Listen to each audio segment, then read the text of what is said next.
Alrighty, hello and welcome to the stream, everybody. Thank you so much for being here. Appreciate your beautiful faces. Welcome back. It's time for some Star Wars Zero Company. We are going into, I believe, day 3 of playing this game for me. Playing it on hard with Permadeath enabled. I'm having an absolute blast with this game. Very glad that EA sponsored me to play the games, because that means I got to play it a day early. Otherwise, of course, I would have been playing it anyway because it's a lot of fun. I've had some time now to kind of digest the game a little bit more. I think my final take on Star Wars Zero Company has been that it does not replace XCOM 2 for me. XCOM 2 is still the superior game. But this is still a really strong entry in its own right, and it's absolutely worth playing if you're a fan of XCOM style combat.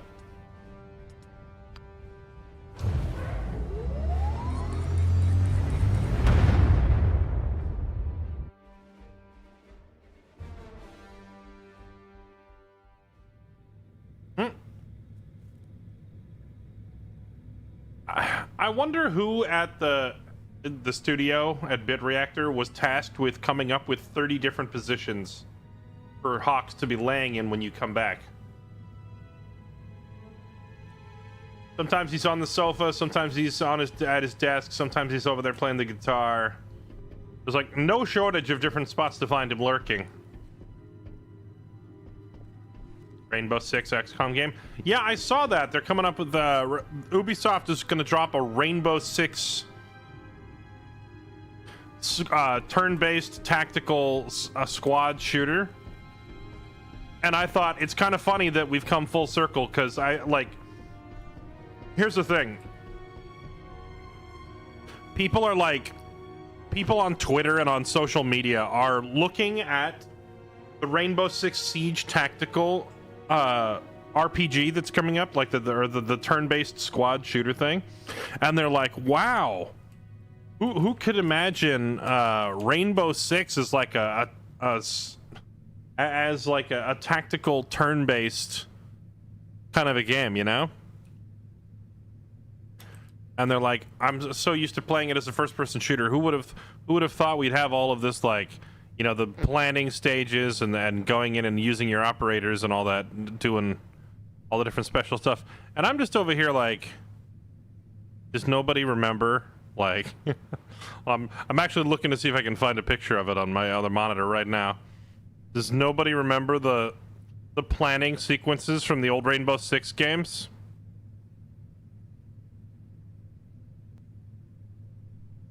I don't see it. I'm trying to find it. It was like Rainbow Six Rogue Spear and Rainbow Six on the N64. They used to have like a fairly in-depth planning sequence where you'd give all of your Rainbow Six operators a very specific plan of, you breach through this door and you go in through here. It's like, of all the games to do it, it makes the most sense for Rainbow Six.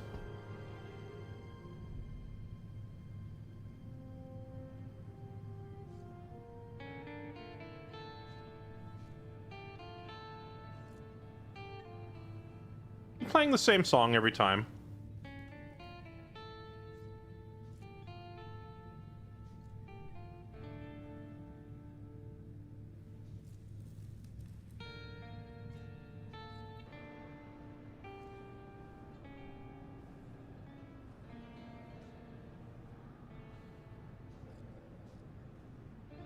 He only learned one song.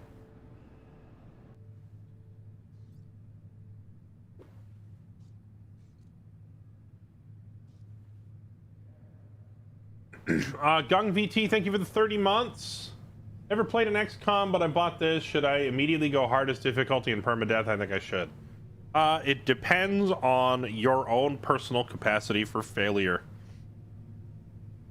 And by that, I mean, if you die and fail and have to start over, how much is it going to bother you?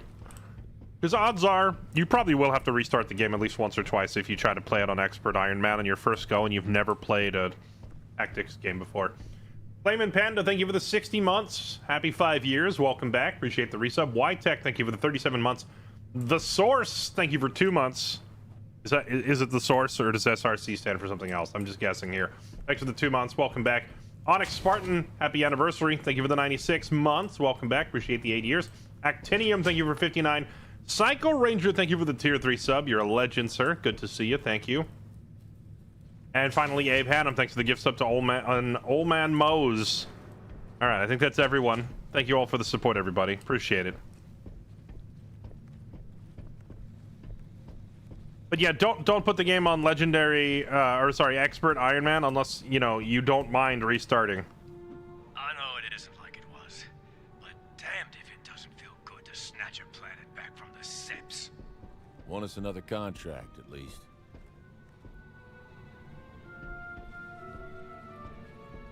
You know, I just had a thought, chat. When is Order 66 gonna happen? This guy gonna shoot? Like, we just picked up a Jedi. She's sitting right there. What if this guy's like, execute Order 66, and he just turns around and murders my Jedi while she's meditating? Pops, you've been glued to that monitoring station. You listening for anything in particular? Not concerned. Just Kessel chatter. Kessel. Wait a minute. You're not spying on the Pike Syndicate. Don't tell me we got Pike trouble. By day, young Cabney boxer being. By night, muscle tussle for Pikes. Jobbing for Pike blood called Gatanas. Oh, I've already heard this one. Years back, so... I have heard this one. Okay. Grammerst. Basically, he was a boxer and they asked him to throw a fight on purpose and he refused, so they cut his arm off, but then he took their sword away from them and cut them in half with it. Place is filling up. Starting to look like a real outfit. Extra weight never hurts, as long as everyone's pulling their own.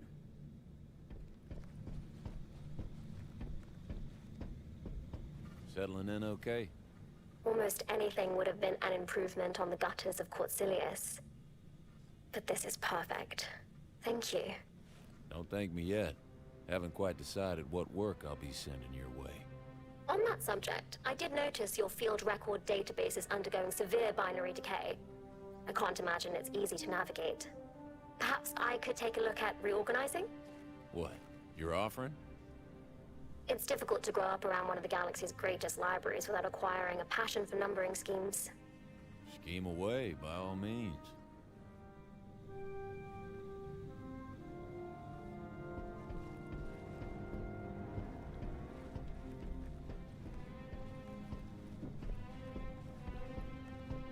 Just dropping by to say welcome aboard. Long as you aren't dropping by to say there's a problem with your paycheck, I'm happy as a kiss. You know, Moose, we appreciate your thickness. The clone starts saying good soldiers follow order, hide the Jedi. He already said that. He already said that. Also, clones can't even disobey orders, can they? Because they've got like a chip in their brain. I wonder if they remove the chip when they discharge the clone from the army. Hawks, I just received an encrypted distress signal from my former Castellan, Kinro Billix. You're what now? Kinro is my oldest and most trusted advisor. He helped me establish my citadel, stood by me when no one else would. After we lost our planet to Fathom and the Separatists, Kinro went undercover to investigate the coil. His intel helped us get the Seralonis lead.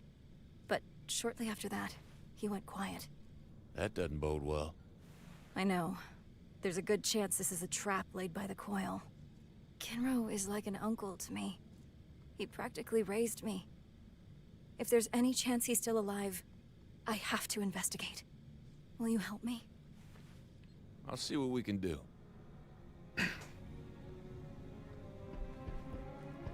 Of all the Jedi, why'd we get a clunker Jedi?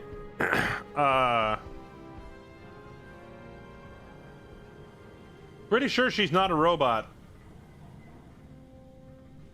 I don't know what that species is called, but I don't think she's a robot. I think she's just wearing a mask.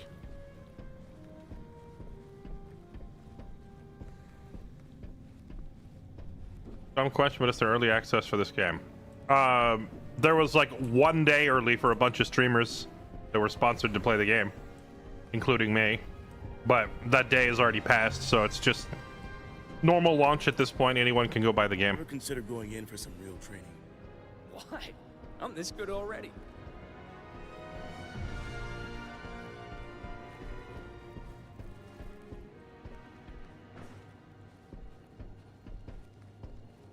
Yeah, take a look. Black market never closes.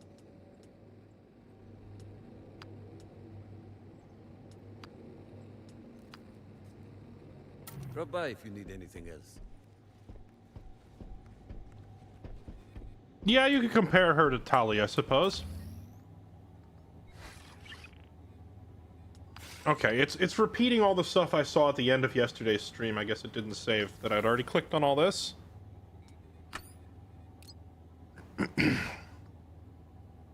Okay, Jay and Hawks, let's see.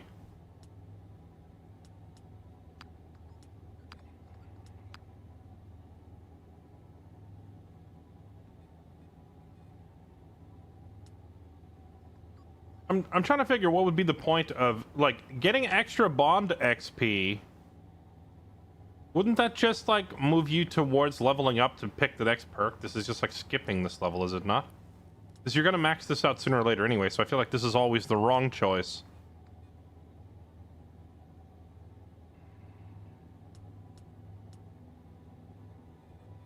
Focus point, on the other hand, I don't know if you always max these out. But I'll take Overwatch damage to be safe. Seems like the optimal play. Assist damage. Crit damage, grenade damage, focus points. We like some crit. Focus, crit, and health. We like some more crit.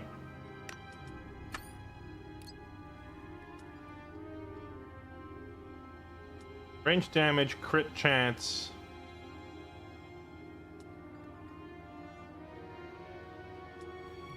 Base range damage or crit chance. We'll do base damage because she doesn't really crit all that much. Jay is not really a crit build character.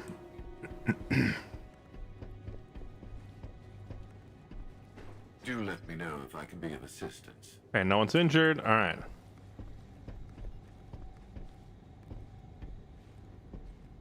So your father was a crook, and you're a commissioned intelligence officer.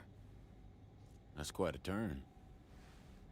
I'm not the most introspective guy in the galaxy, but it has occurred to me that the two things might be related. Must have been hard growing up with him. He tried, in his own way, but he was 10 different men in one. You never knew which one you were gonna get, where we'd be living, and with whom, if there'd be anything to eat. All of it changed on a daily basis. Sounds like chaos. It was instructive. Taught me that if you want things to be stable, you have to make them stable. So I did. I studied hard, and by the time I got to the academy, I found that things that were hard for other people weren't hard for me. It focuses the mind, having no alternative. Yeah. I'm familiar with the feeling. Can't really recommend it. Not a fun one, that's for sure. All right.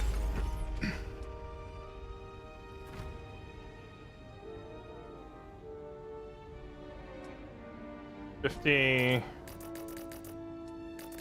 won't let me skip this one. Okay, so I have to do this. In the recording we salvaged from the Mechno chair, Fathom referenced a meeting with shadow people, the Umbarans. Once a separatist world, Umbar returned to public control after bitter fighting, now remains under Republic occupation. Okay. Sounds like things got complicated. Assign a team. Assign a team to listen in on their comms. How about the two dudes that are always listening? You two, go listen. One down. Our team learned that Fathom has made contact with the Umbaran Partisans, a guerrilla group dedicated to violently resisting the Republic occupation. We also intercepted an encrypted coil transmission, which we can use to get ahead of them, while we continue investigating the Umbaran Partisans' leader, Rai Keska.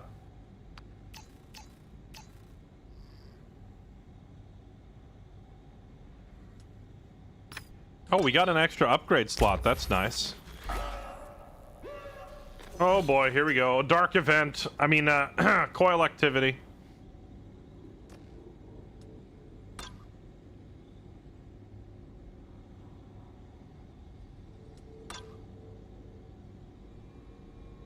All of these are about to expire. 50, 25, 50. I don't have enough points to do all of them.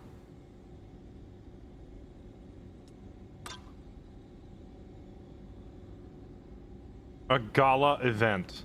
A Core Worlds heiress is looking for a poised operator to accompany her to a gala event.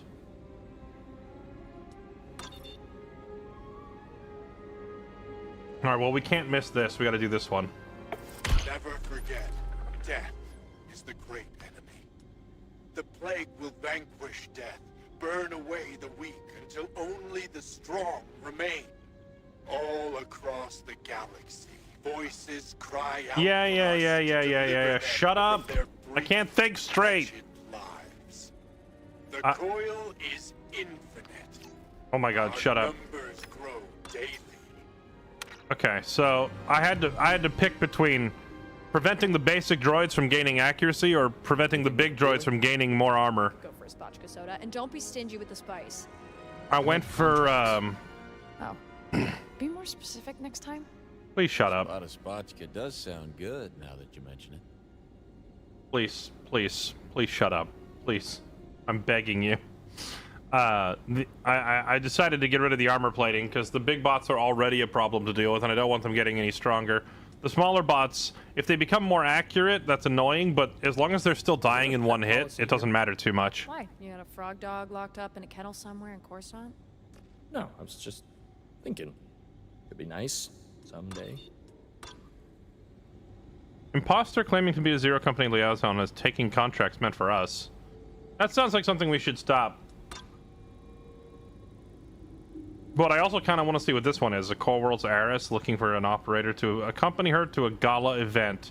Let's do this one for the memes. Sounds more fun.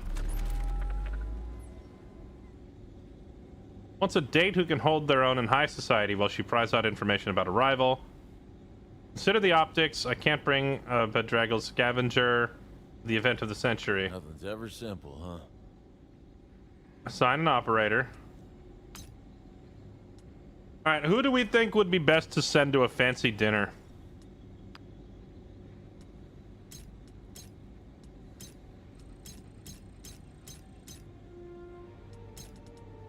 I mean, it's gotta be Jay, right? She's the noble heiress background or whatever. Consider my abiding pessimism shattered. Even though Jay maintains she's better with a vibro knife than a salad fork, her noble pedigree allows her to navigate high society with ease. We get paid. Ooh, that's a lot of money. Let's go. And whoever it is that's impersonating us is just gonna carry on impersonating us because I don't have enough points to go stop them.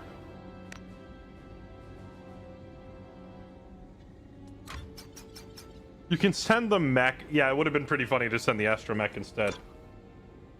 Raiders on Vandor have been making a fortune taking what's not theirs. Their clients wants us to secure supplies that they stole.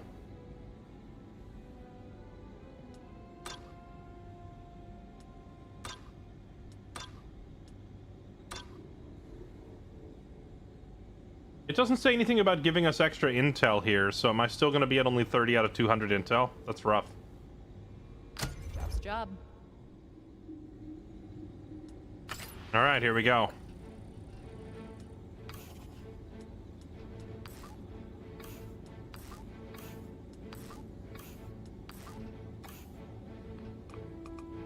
All right, let's send in our B team.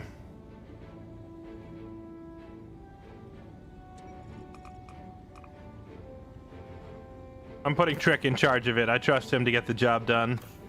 And then we send in our cowboy dude, and then we send in the healer tank combo like we're playing World of Warcraft.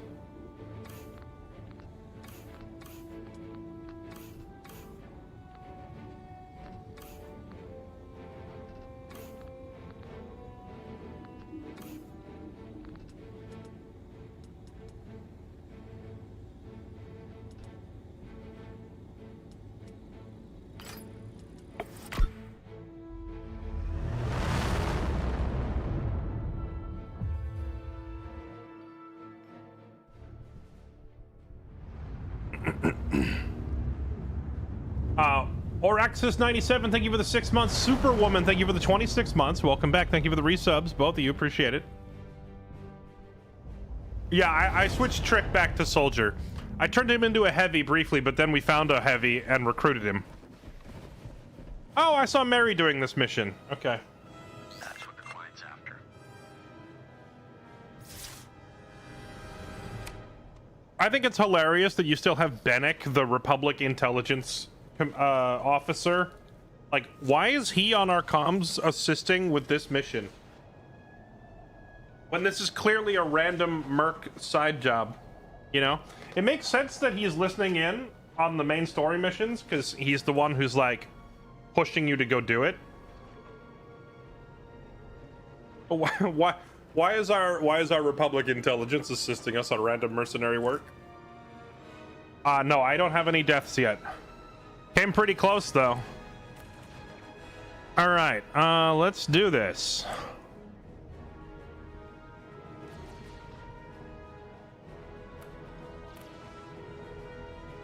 All right, first things first. Juice the moose.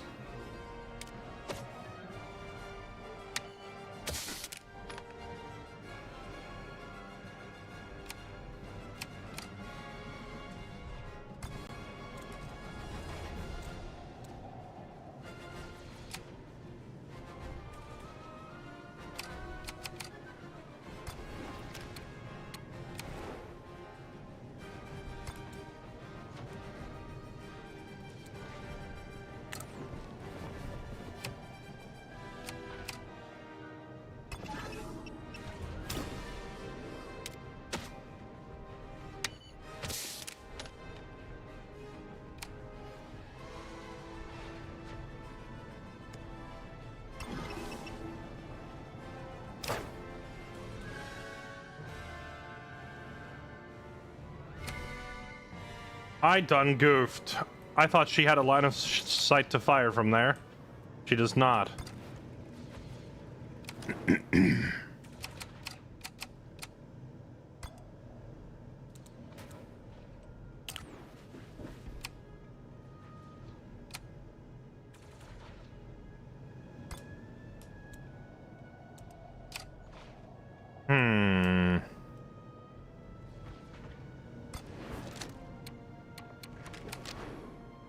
An awkward choke point they want us to all go running through.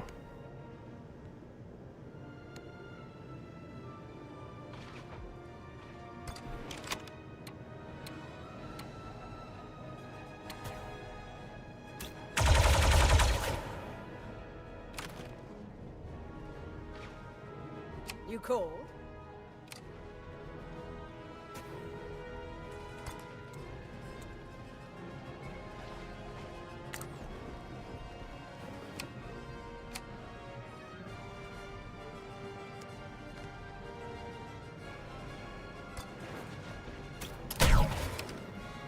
Well, great first turn from me.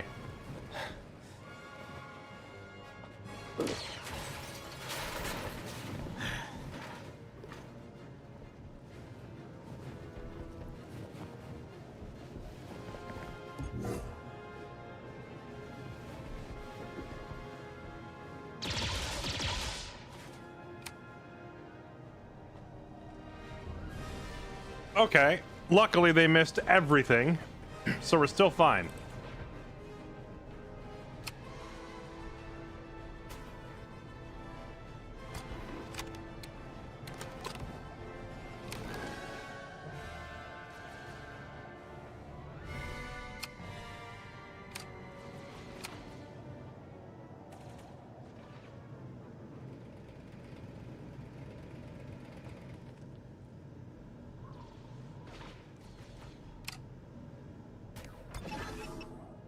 On my target.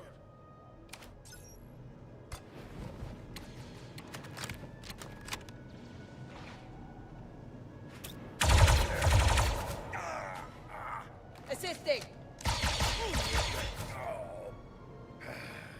You'll regret that. You'll regret that.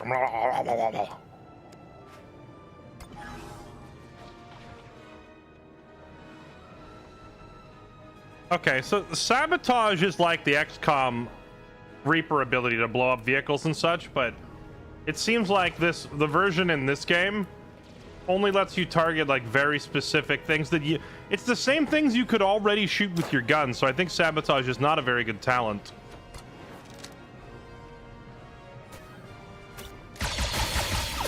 Not quite.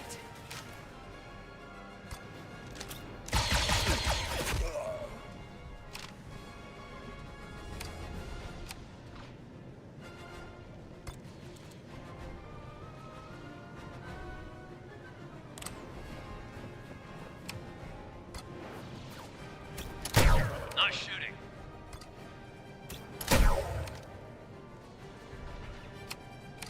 Reporting.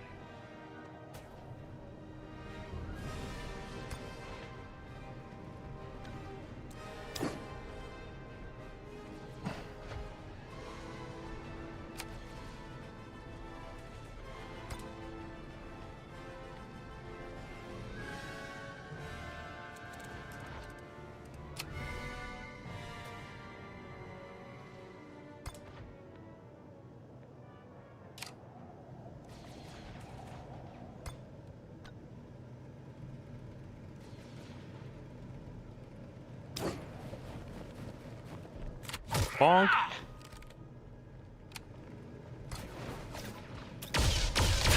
One Bonk. down. I've got this. All right, let's see if we can get a little tauntaroni on all these guys.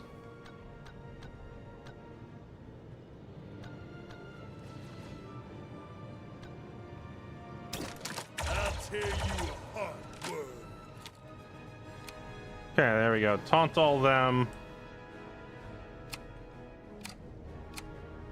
That'll do it. You'll regret crossing us.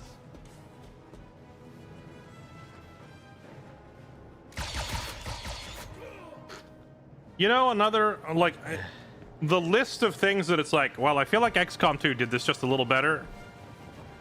It's fairly extensive. It's a long list. You ready for the next item on the list of, I feel like, man, XCOM 2 kind of did this a little better? Go time. I wish, I like that XCOM 2 let you sneak around the map and get in position before you started your fights.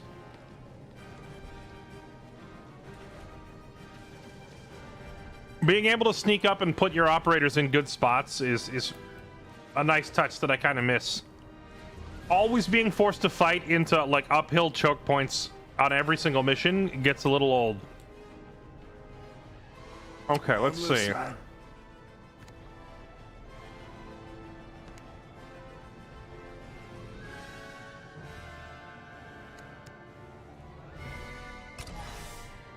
Take a shot. Just try it.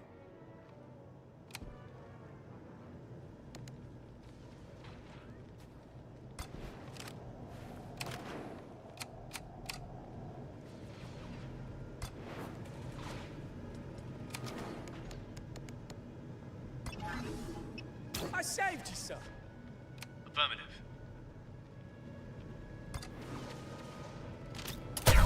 I ain't throwing you yet.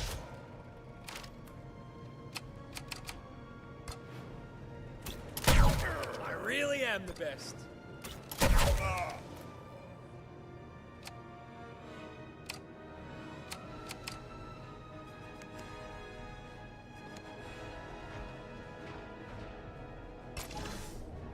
Take a shot. Just try it.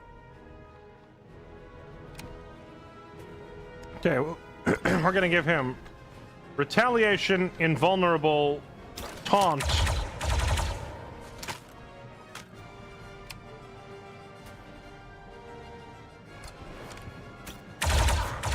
And then just casually shoot a dude in the face.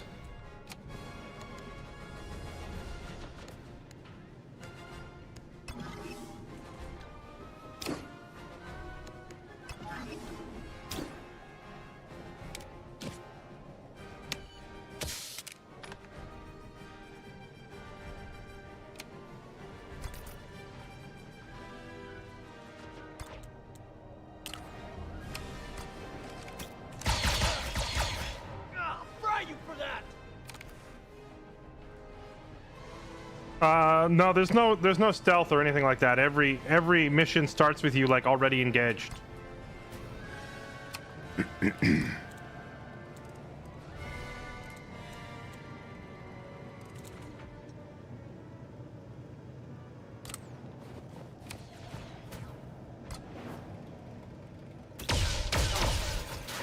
Can't take much more of this.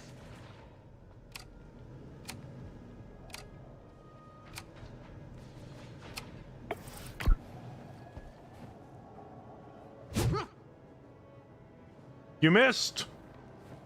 Ah, they hit me. Someone get me a med pack. Wait, where's that guy going? Wait, that guy also missed?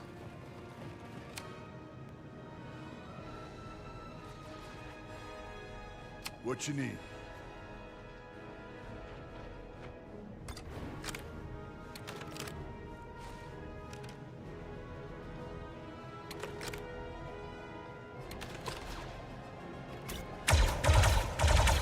Good. Don't get too excited. Job's not done.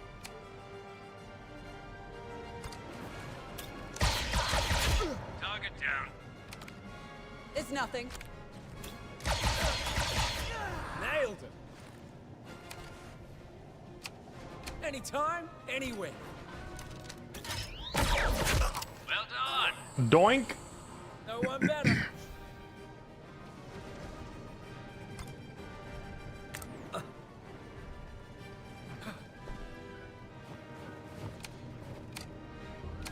Reporting.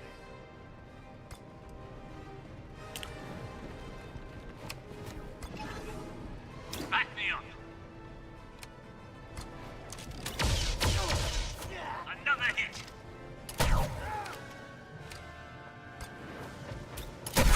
See ya. Doink, doink. Solid performance. You bet. You called? I think we just let this guy do whatever he wants. I'm not going to waste advantage points. This spot's too hot.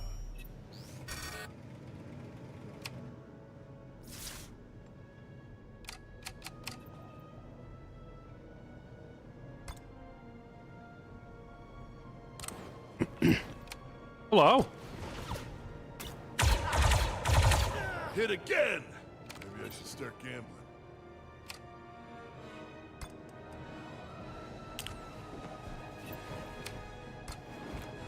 Opening fire.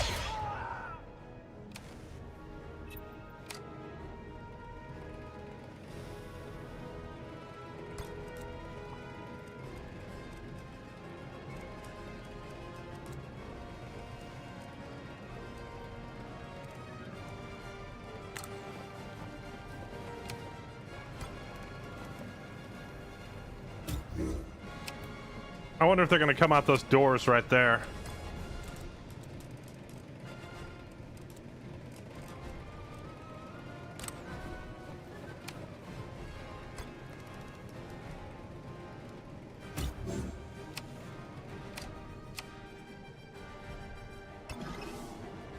Can you juice yourself?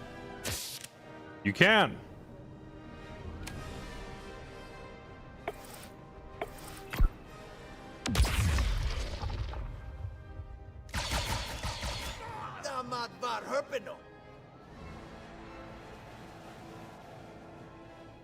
Oh, I'm gonna enjoy this. I missed. Inconceivable! On zero company. Wait, the reinforcements is only 2 guys?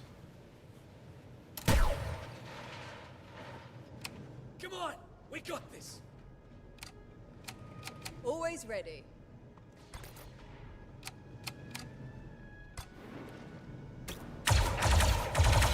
There they go. Okay, get rid of that guy. Let's have her run down here. Start the shenanigans.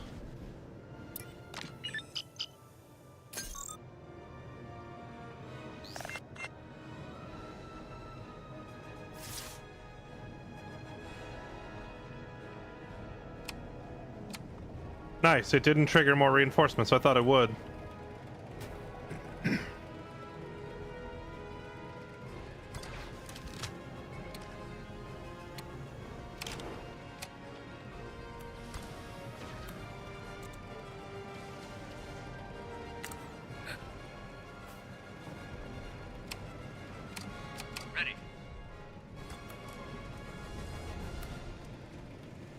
Should I hide behind the explosive barrel?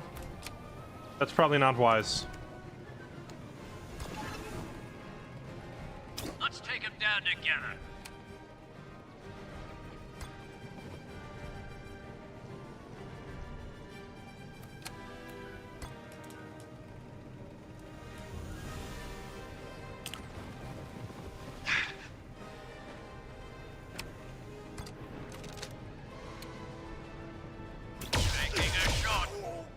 Let me show you how it's done. Doink. Thank you. No, you only get one rocket per mission, right? Yeah, let's not do it.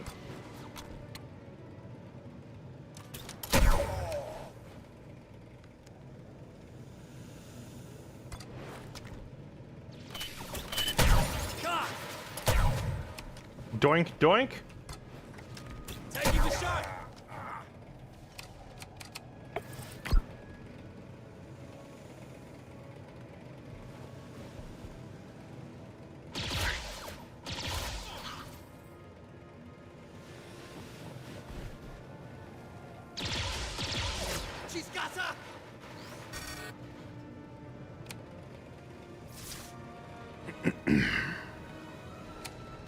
I've got this.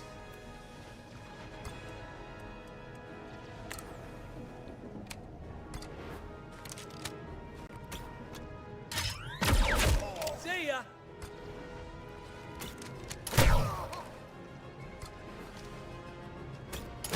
Gotcha. This gunslinger build is some silliness.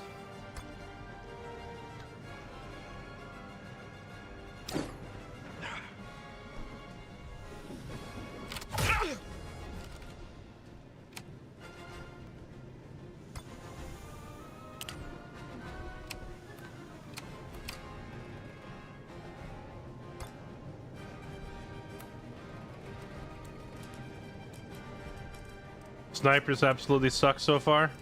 Yeah, I made a sniper. We recruited a fiend and made him a sniper, and I'm gonna be honest, he's not very useful. I'm thinking of changing his class to something more useful. And I think a big part of it is because you start the game already in combat, so there's no, like, in XCOM 2, if I were on a map like this, I would have my sniper, like, sneak up top, and he would start the combat, so he's already in a good spot. But you don't get an option to do that here. So your snipers tend to start off... Oh, wait, that's right, I can't leave this. I'm an idiot. She has to walk back.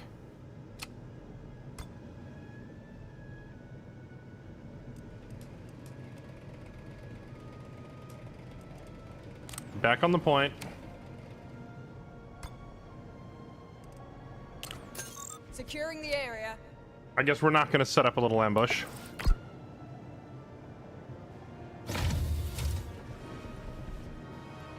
Kill it, Doshun.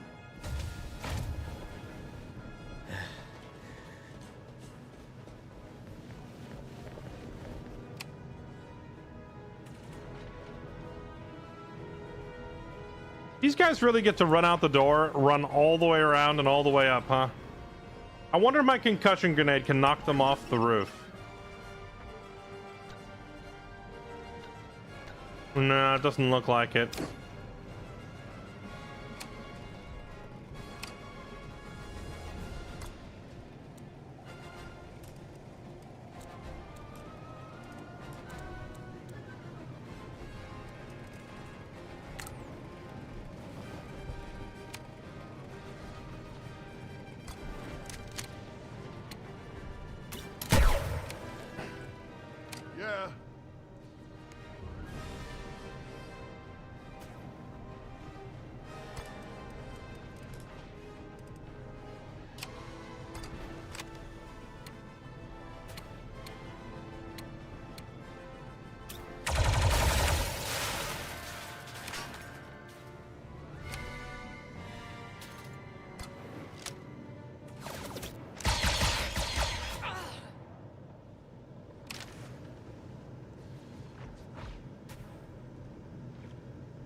Let's have her call for backup from you. Going to need backup.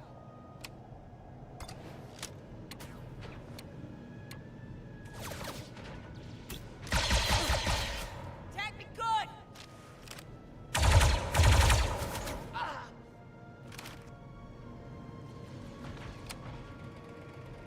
Advantage 9.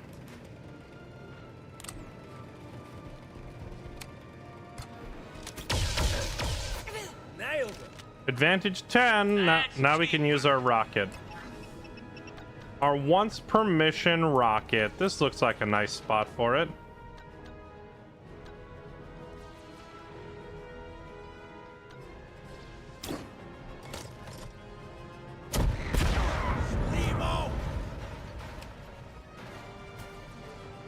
Chunky.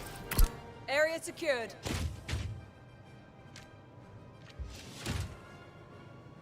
Meet you at the evac point. You'll regret crossing us. Stings, doesn't it? That's more like it. Ow. They're tracking my position.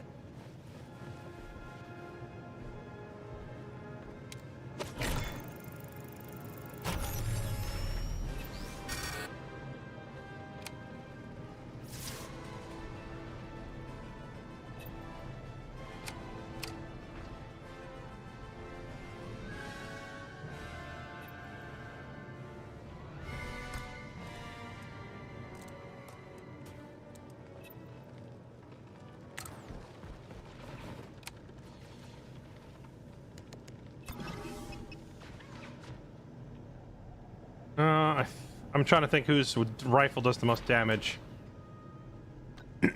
Probably Trick. Follow my lead.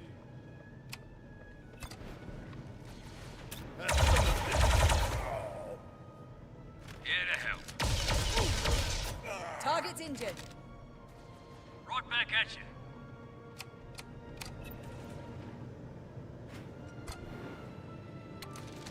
I think it makes it makes more sense for me to try and get rid of all the bad guys here than to run for the extract.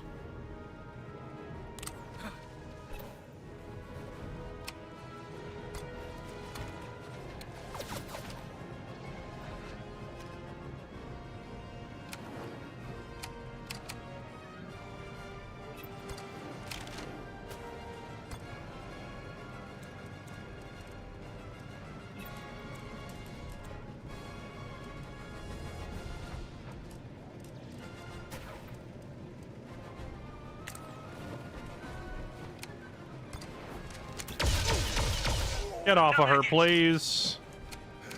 Who's got a stem? Oh, I'm an idiot. Taking a knock. I forgot she was in the Overwatch. They're not coming back from that. It's nothing.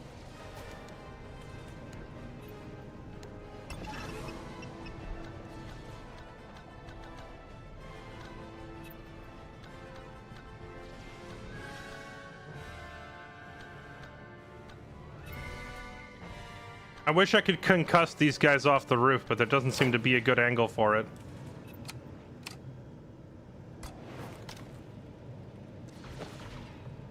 You scum! They won't let up.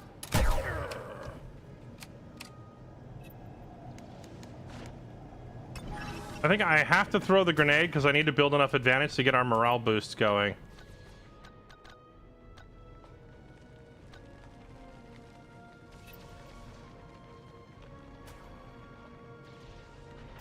Actually, no, I should just have her heal herself now. She can morale boost next turn. I need to make sure she lives long enough to do so.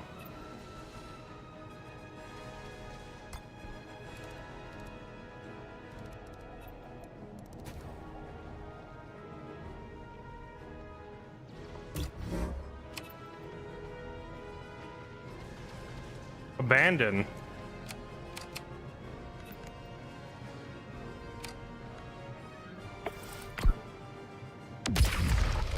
Get to the evac point.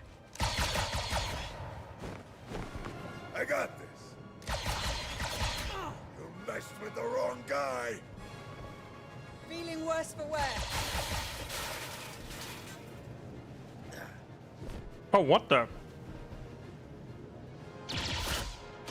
Need a hand? Oh, she's gonna get downed. Rip. Holy moly. Ready for a fight. I should have saved my rocket. That's a lot of dudes.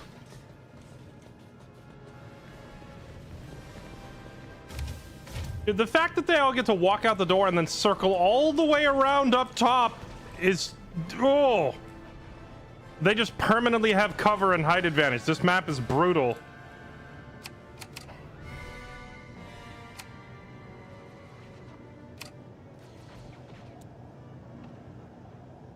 Alright, get her up. Back into the fray. Right back at you. Then you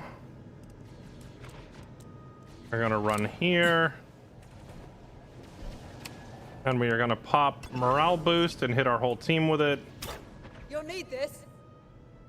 Thank you. She's like physically handing him morale, I guess. Oh, no way we can't climb up here. We have to go all the way to the stairs. Well, that's an oof. Okay, maybe we run out this way.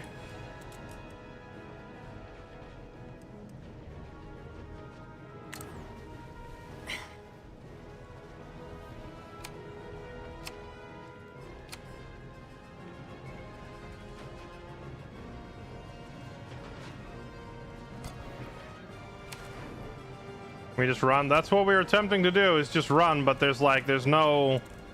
It doesn't let me go up the stairs there.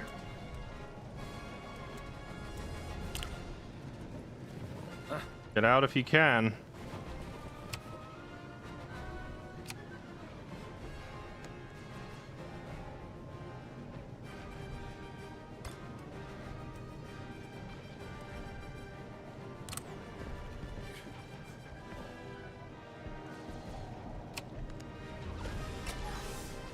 Take a shot. Just try it.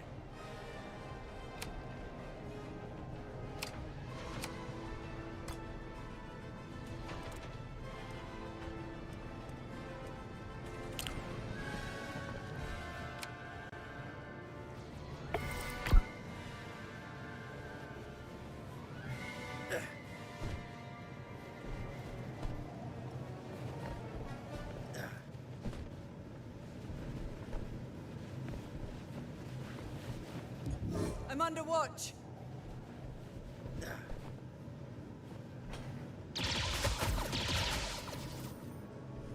As long as we don't get downed in a stupid spot here.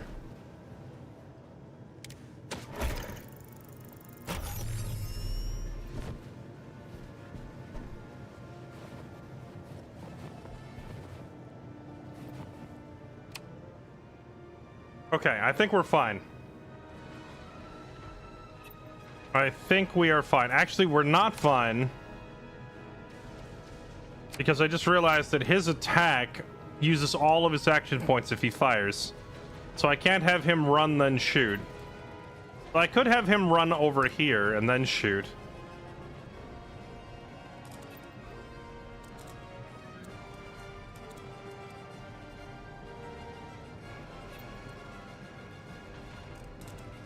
I kind of wanted to have everybody run back here for cover. Actually, wait, no, morale boost is going and she has a bunch of HP now. So she can tank the hit and run, right?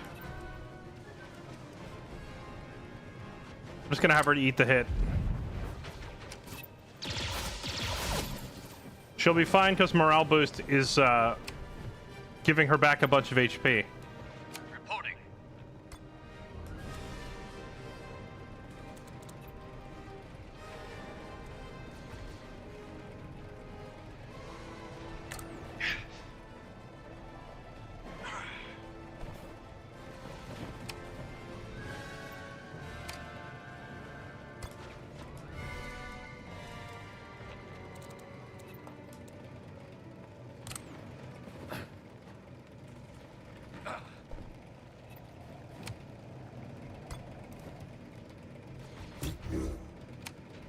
I'm listening.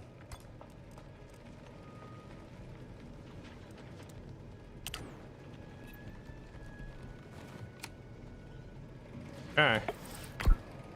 We are just trying to book it to the exit, but I'm trying to do like I'm trying to do a controlled retreat. Make sure that everyone ends their turn in a spot where they're not going to get shot. What I got can't be toy. We could do a lot worse. You bet.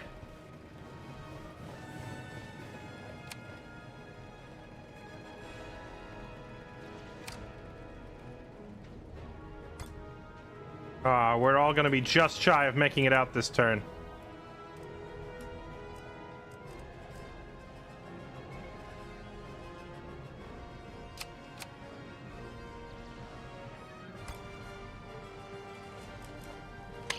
We need to get out of here.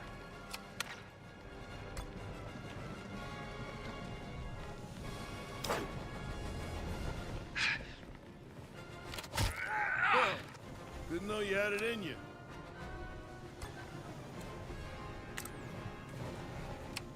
That guy's dazed, so he can't attack.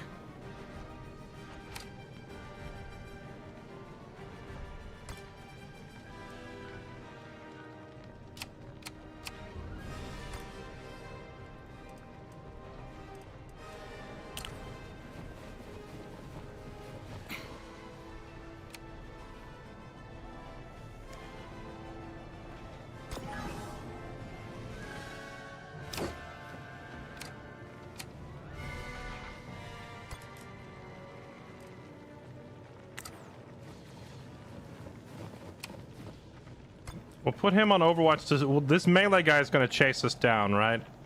So we're going to do this to try and stop him when he chases us. Alright, Mr. Moose. I'm going to have you go right here. And then pop your invulnerability for the turn. Just try it.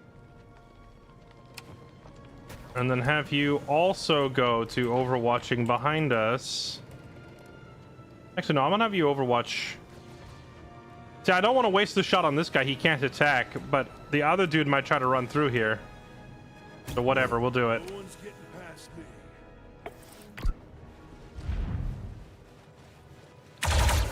Can't miss today.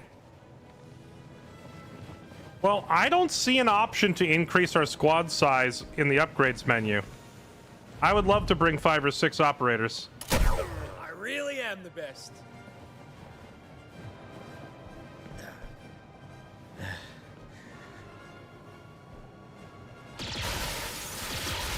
Off by a parson.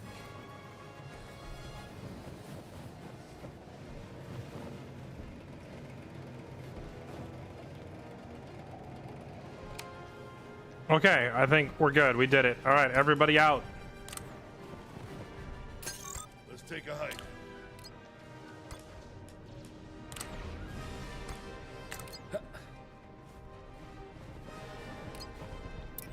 So long.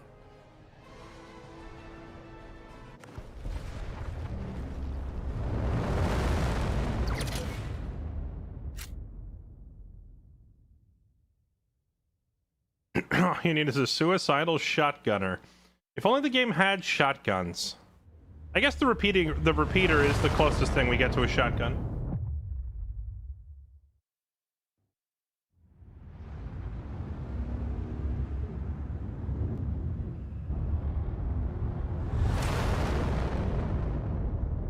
Thought it was roster. No, I think roster size lets you increase the number of people that you have like milling around on your ship, but not the number of people that go on a mission.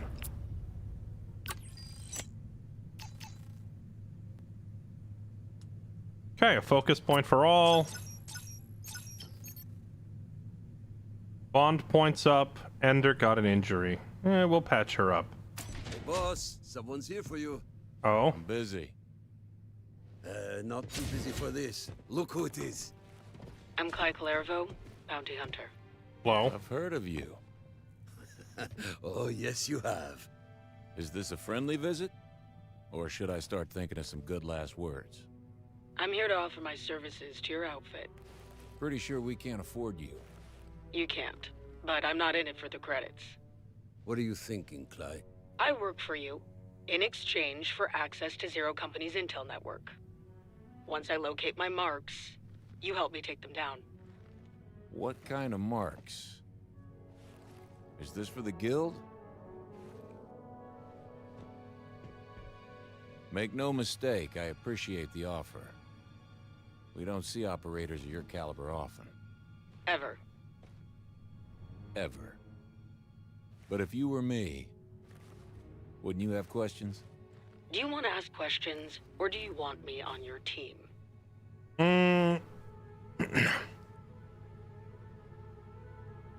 I kind of want to see what the new character abilities are, even though this whole, hey, I want to come with you because I want to kill some people, but I won't tell you who they are, would be an absolute immediate no. Like, if you're not going to tell me who it is you're after. It's like, how do I know you're not hunting one of ours, you know? But it's a game mechanic, and I want to see it, so we'll hire this person, even though every screaming red flag says turn her away because hiring her is stupid. I'm a sucker for seeing game mechanics. Let me whip up a contract. No contracts. Quite a grip. Welcome aboard. Hey, I'm an assassin, and I want to kill some people. Can I do it? Can I work out of your office? Who are you trying to kill? I'm not going to tell you. Well, no, then. Get the heck out. Counting cards is having a system for holding the numbers in your head. I use a memory cantina myself. Imagine an infinite cantina with numbers sitting in every bar stool. Yeah, I don't think this is for me.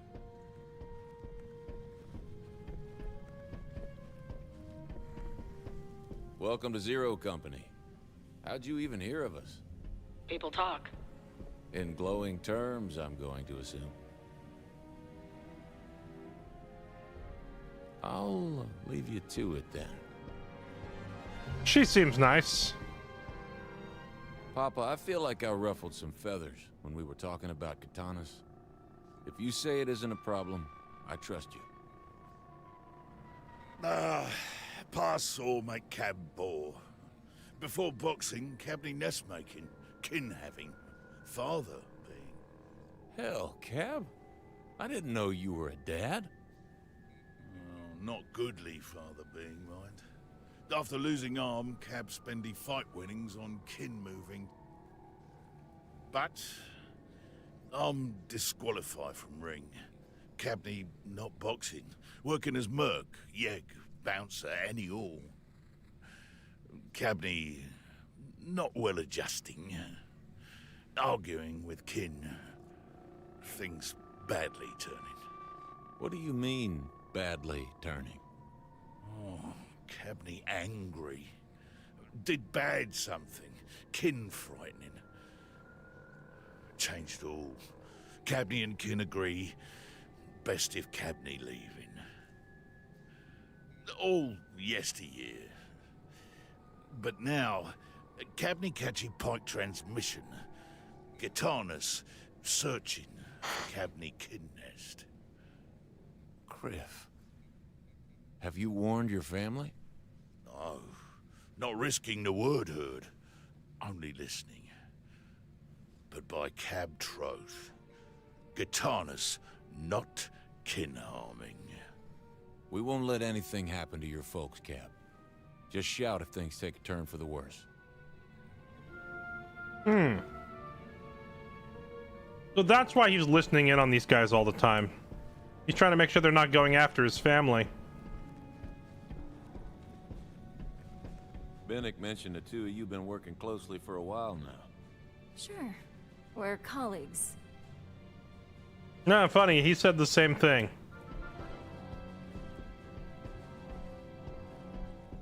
Hey, no napping on the clock. Not quite napping. I'm finishing my breathing exercises. Right, breathing exercises. I'll have to remember that when next time Runa catches me sneaking 15. It's harder than it looks. Uniting mind and body with the Force never came naturally to me. Huh. I had you pegged as a top-of-the-class Padawan. Quite the opposite. For a long time, I was afraid that no Jedi Knight would ever select me as their apprentice. No matter how many hours I spent studying in the archives, I always struggled with the fundamentals. That's why so much of a Jedi's training is focused on physical preparation. Breathing exercises. Just make sure Runa sees you tap a button every now and again. I'll bear that in mind. Thanks, Kiwo.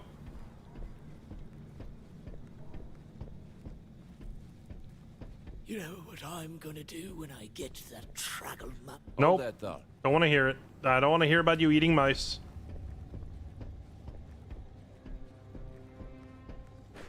We have outstanding injuries to attend to. I'll prepare the med bay.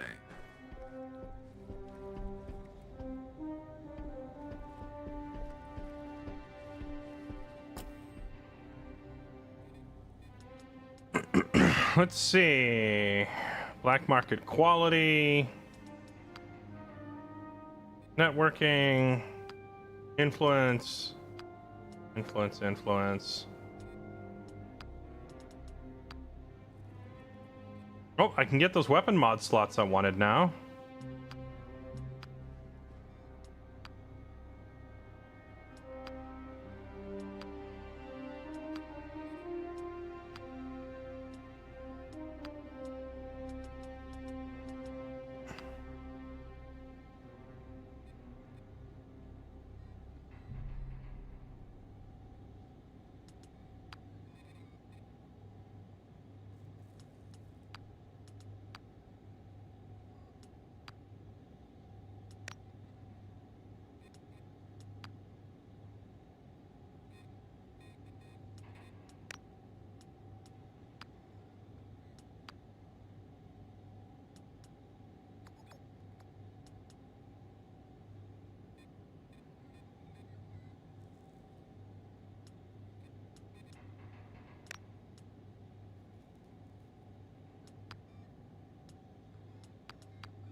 I think we want to just take base damage and such on a lot of the weapons we use more often. But I also really want to get this utility items thing. Let's get this.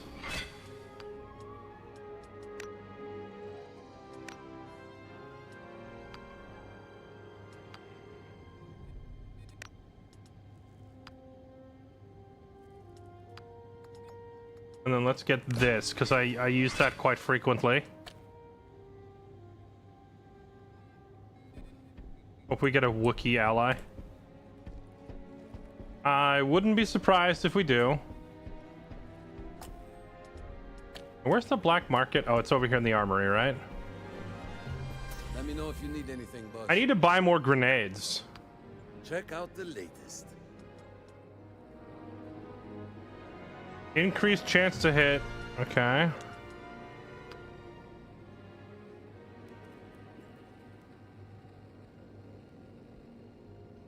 Increase blaster damage against droids by 2 and against ray shields by 24.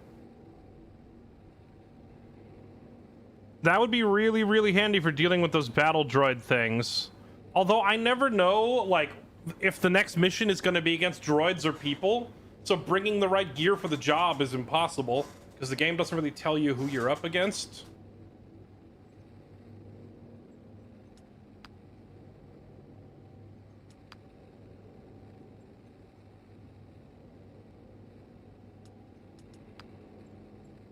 Plus, it's expensive. I guess I'll pass on it for now.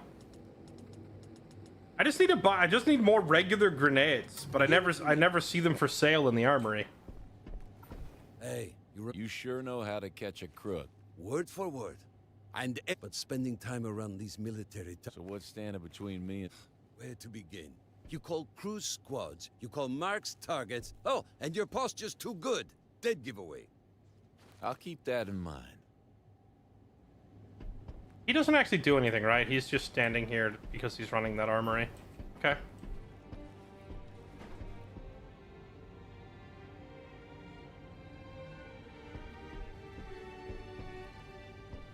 I said Kiwo as a joke. I don't think she actually voices the character.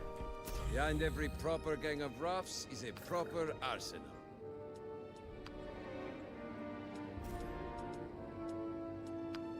Here's the... Actually, I'll buy it. Shout if anything catches your eye. It seems too good not to have.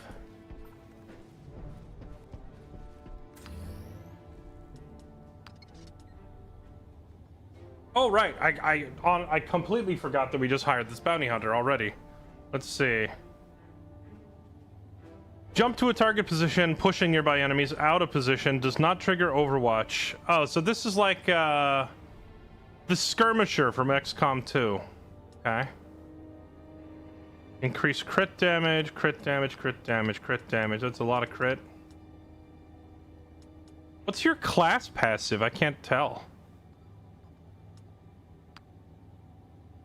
Electro web dart fires an electrified dart that shocks the target, can be detonated by electro web surge. This also doesn't trigger Overwatch or retaliation and ignores evasion.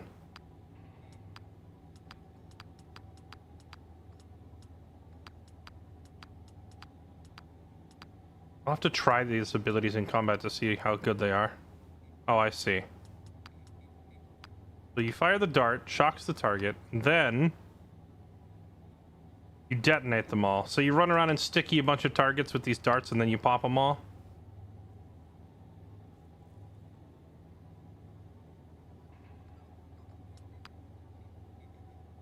Overview. Passive. Abilities.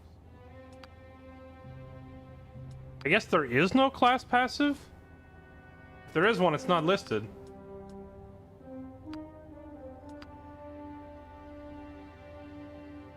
Yeah, like this one, granted by heavy, granted by heavy. There's a bunch of like permanently on class passives. I guess Bounty Hunter just doesn't get one.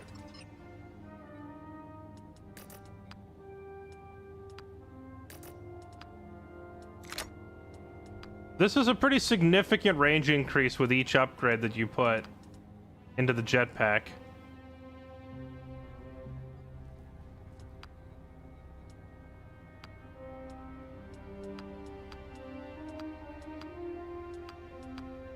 Each upgrade into the surge only is a single point of damage. That's a hard sell. Let's increase the range on it.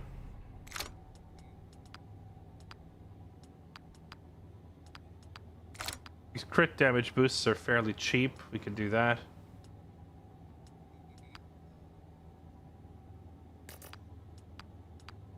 There's no special function. Oh, I see. It reduces the amount of advantage that it costs at the maximum level. All right. We'll try to max this one out first.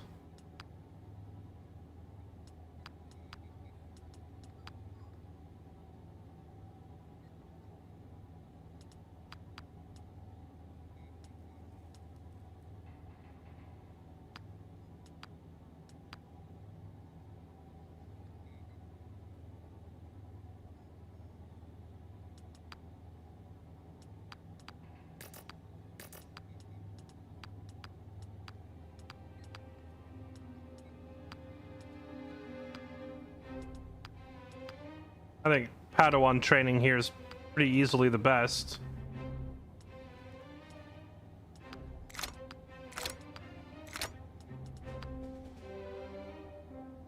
And then a few extra stacks of harmony wouldn't hurt.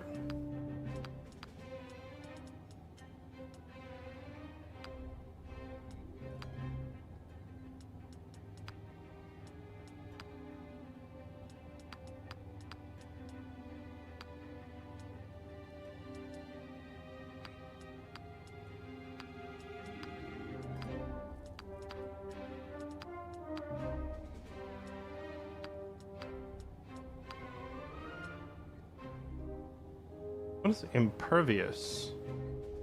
Immune to all negative status effects.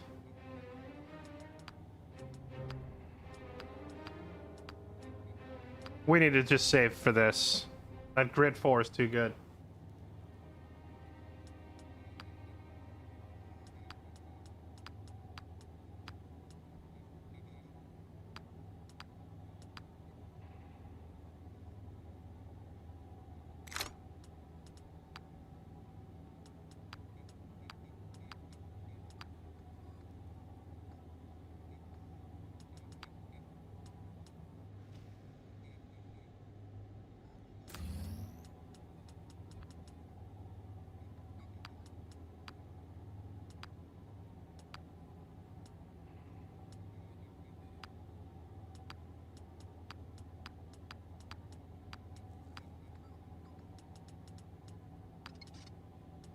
You know, maybe I've been using the sniper wrong. Maybe running up and setting up and getting those shots in isn't the play. Maybe I should just be maxing out his Overwatch capacity. Getting the guaranteed crits whenever you want them seems pretty strong too.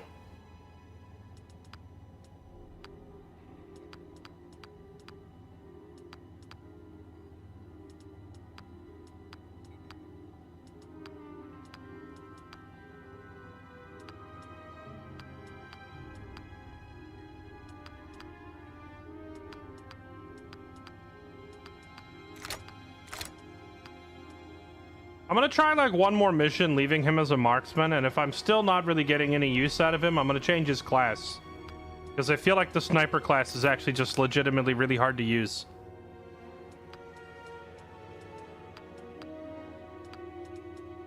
This guy just carries. Chompy is insane. Just going gunslinger class with a pistol and running in and just being like, yeehaw! And play pew pew with your revolver does a freaking ton of damage, and he's extremely mobile. So he can just kind of be wherever I need him to be.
Fearless leader.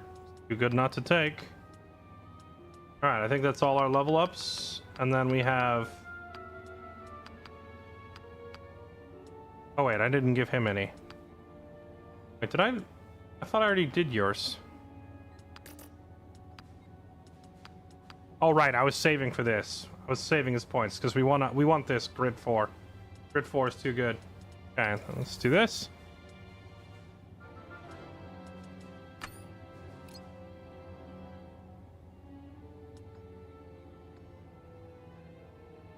I need movement on both of these guys.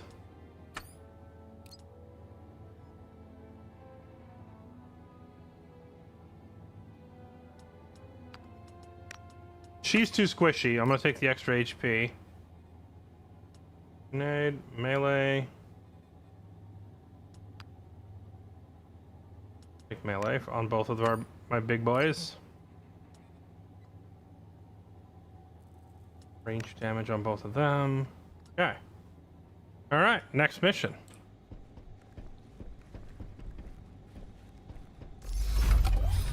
Fennec's been busy. Paid for Rylock, huh? The situation there is bad, and getting worse by the day. We just got word of a humanitarian vessel stranded on Kafrene. The Twilight people are starving. We should do what we can to help. We'll be starving too if we start doing jobs for free.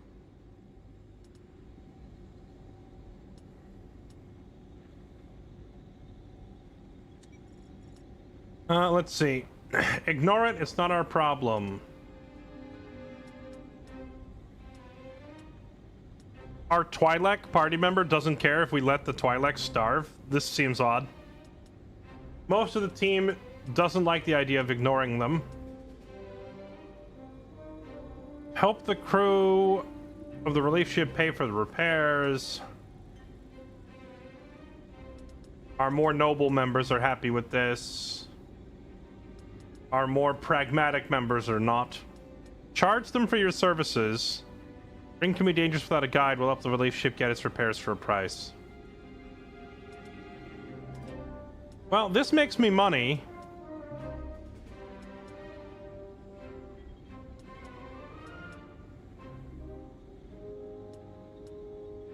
And it pisses off the least party members, so I'll do it. The market in action. Everyone wins. All bonds decreased? Dang. He approached the crew of the relief ship with a proposition in exchange for a small fee. We helped them with repairs. They got the repairs, we got our rate. Okay. Well, how come it said all bonds decreased? What? Why do I just randomly get punished? That makes no sense. Hey, no problem, Mobius. That's why I'm on multiple platforms, right? So everybody can pick their own favorites. I just randomly get punished for doing a job. Okay, cool.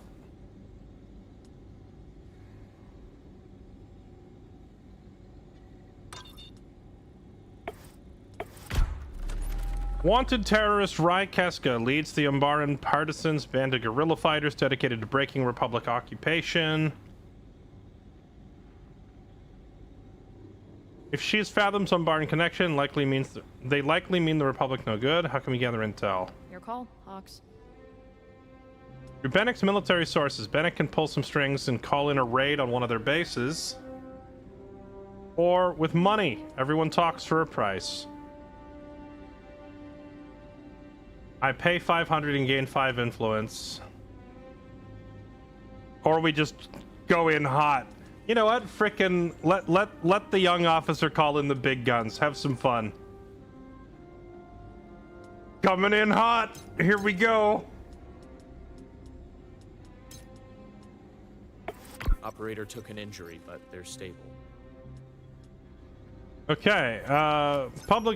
Republic military team raided their base in the Fungus Jungle. The Fungus Jungle! And found evidence that Keska recently made contact with the Coil and Separatist Council and is headed off-world for a secret meeting. Team needs more time to investigate. Okay. Moose took an injury? Unfathomable.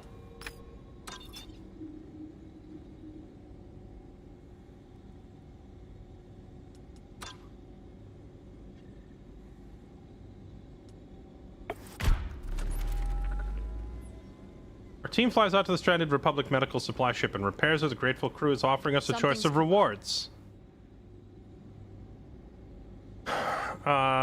Take the medical supplies. We can use these to heal injured operators. Okay, well, I only have 2 injured operators and I have 2 medical beds, so I can heal them myself, no problem. Spare parts. Ooh, a capacity. Yeah. Job done.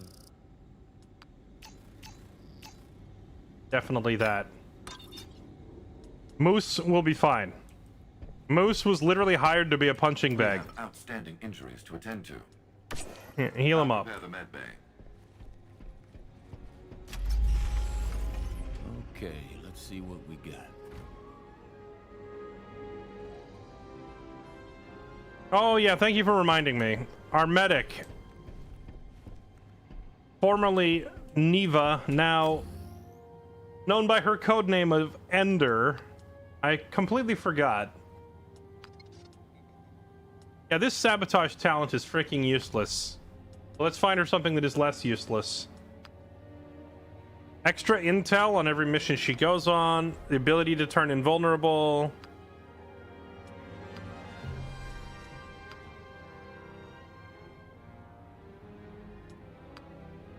Extra money whenever she's on the mission.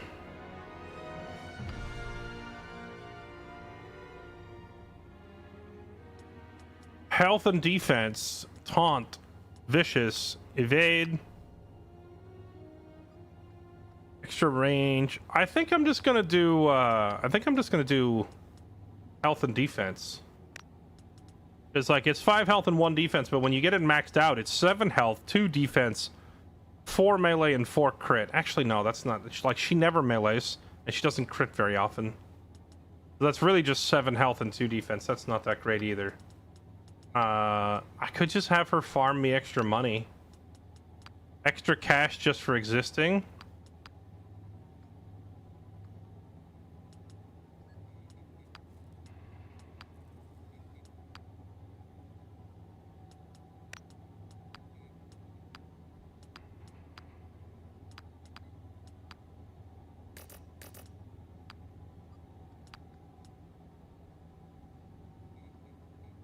You can put evasion on her so she has a defensive option if she's about to get shot. Though I do wonder what is the difference between evasion and invulnerability, since you have like one... You have like a personal evasion trait or a personal invulnerable trait. Like, what's the...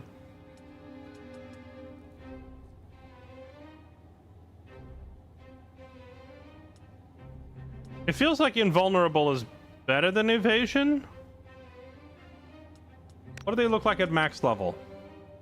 1 stack of evasion up to 3 times per turn.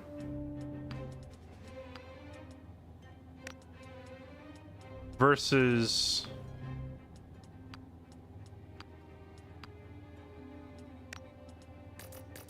two stacks of invulnerable once per turn for a single action point. Yeah, invuln is better. Okay, we'll give her that.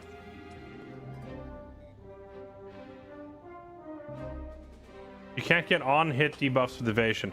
That makes sense, but if you look at the max level of the skill, for me to get 3 stacks of evade, she'd have to sit there and use all 3 action points going evade, evade, evade. But with the invuln, for 1 action point, she can get 2 invulns, and then still have her other 2 action points to work with while negating 2 incoming attacks. That, to me, is just significantly more effective with our action points.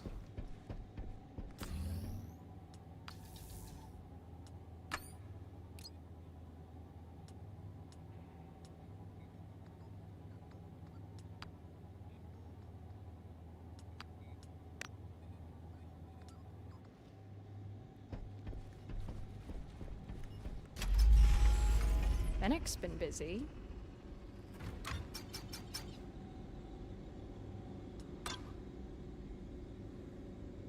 I'm gonna have to miss one of these missions.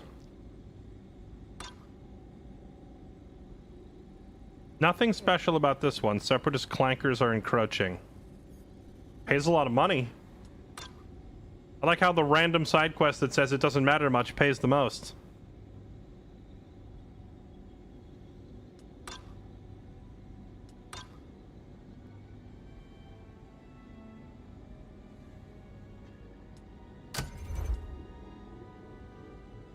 Separatists have a nasty habit of sticking around even when their base has been destroyed. Okay.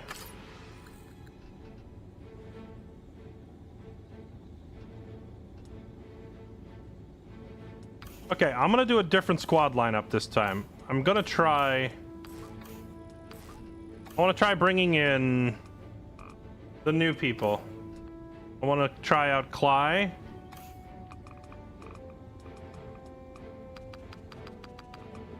Cly and Telrea. And we'll bring the droid with us for the memes.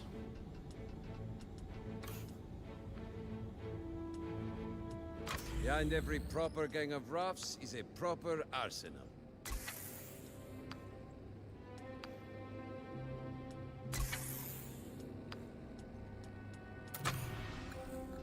Let's see.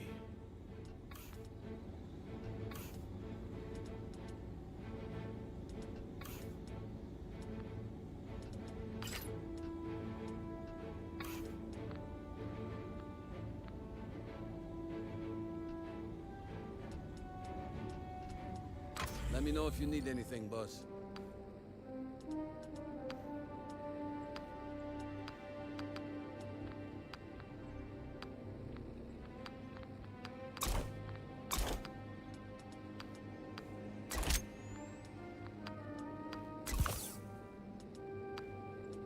Right up our alley. Okay, let's do it.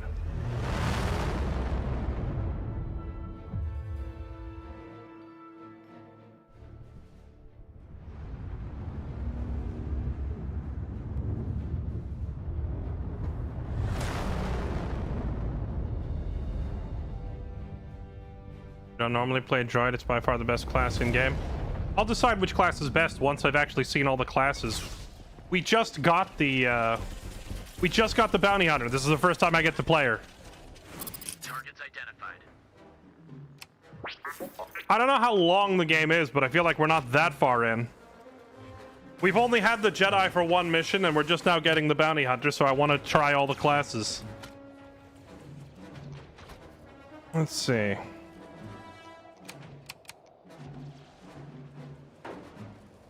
The droid's ability to turn one grenade into two and have all three item slots unlocked from the get-go is incredibly strong, though. I can tell you right off the bat, the droid is very strong. Let's finish this.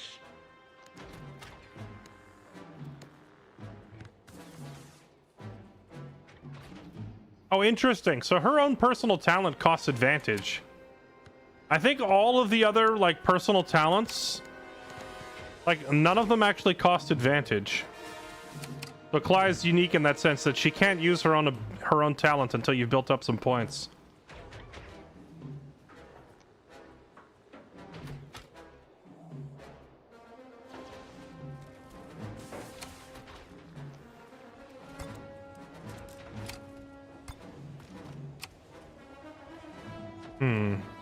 I wonder how effective it would be to just stand here and deflect their blasters back into them.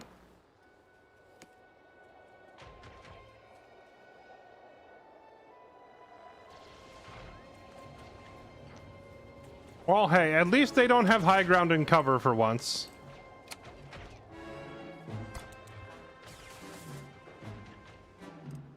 I think with all the enemies on the left side, the best thing for us to do... Actually, wait, a lot of these are just regular battle droids that die in one hit, right? You could probably just lob a grenade in there and kill half of them.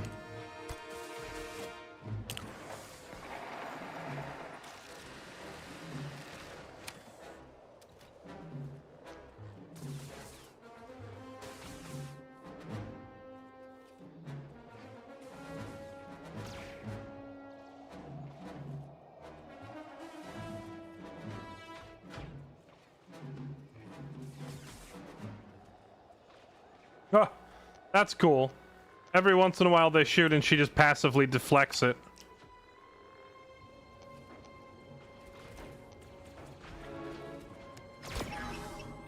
It occurs to me that since neither of these two have guns, this might be a little awkward.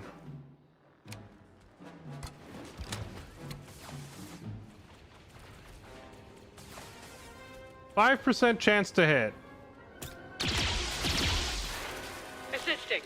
Integrity compromised. Yoink. Nice crit.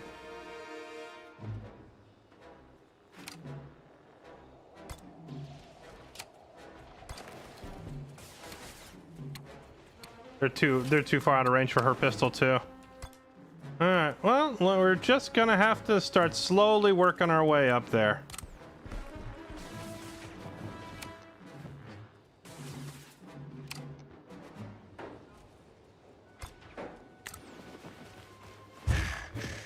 Since we have a kind of a short range team, I'm just going to flank all the way to the right, and then we'll start pushing through the building instead.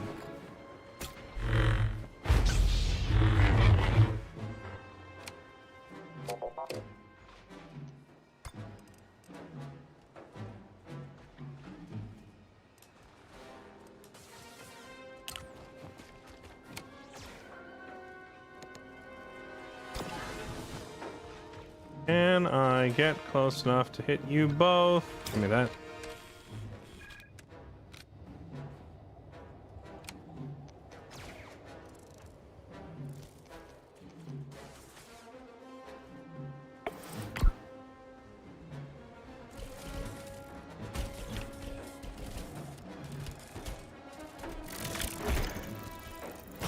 If only she would deflect that back at them too.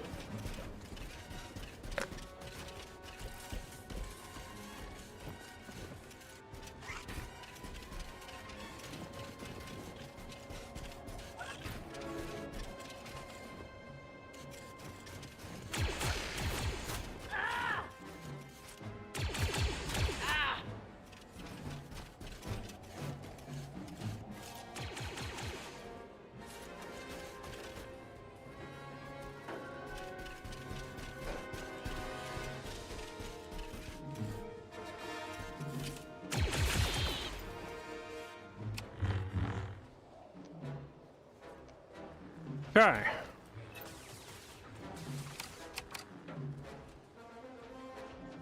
I think we just use the droid funnel all the action points Ready. into Telrea and let her just run in there.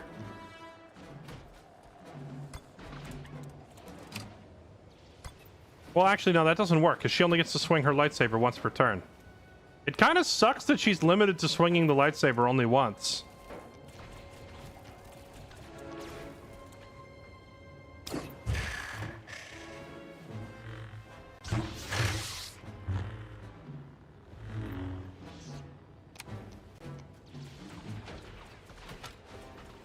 Because then even if I were to funnel her extra action points, she wouldn't be able to use them. Does the Jedi seem mildly weak?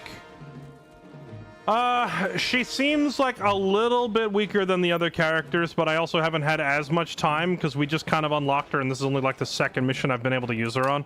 So it might mean I just need to learn how to use her better, but my initial thought is the fact that she's limited to 1 attack per turn ever would mean that the most effective builds you could probably do with her would be like a distracting tank build deflecting laser bolts or a force push spamming build, because like you can't really rely on her lightsaber.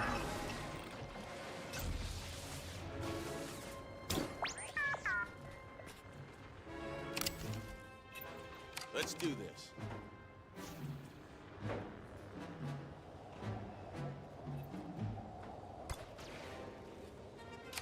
Can she use force push on a target that she cannot see?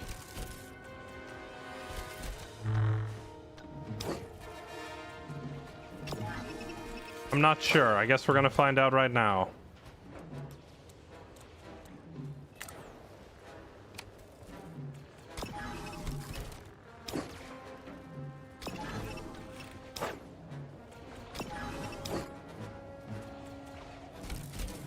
There's a good angle. Bonk.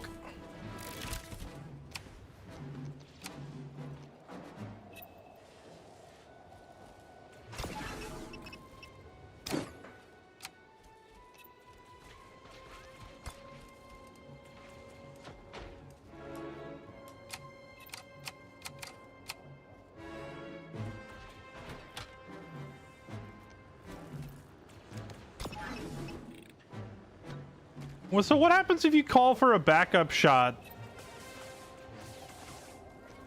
from her? She doesn't have a gun, so how does she do backup? Will she use the force as a backup? I kind of want to try it now, but I don't want to try it while I'm surrounded by so many enemies. We got to get the situation under control a little bit first.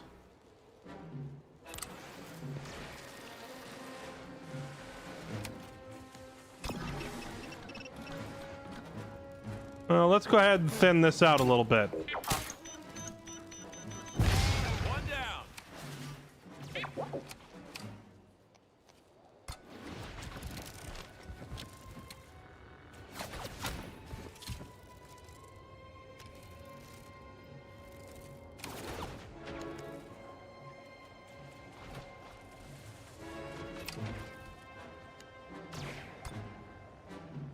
Wouldn't kill.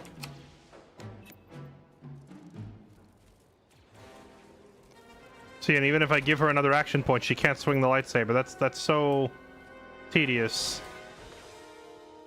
Yeah, this is not a good team comp. I'm probably not going to bring this 4-stack again, because both Hawks and the droid can funnel extra action points, but funneling the extra action points into the Jedi is pointless. So it means basically we try to create Super Cly.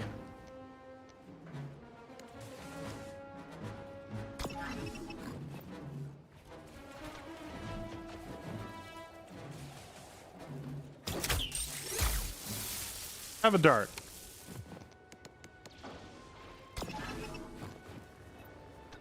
Have a dart. It looks like that dart has 100% accuracy. It's not missing ever. Have a dart. Okay. Shoot this one. One for Mandalore. Shoot this one. Have another dart. Oh, I can't dart him again. Okay, you have a dart. All right, and detonate.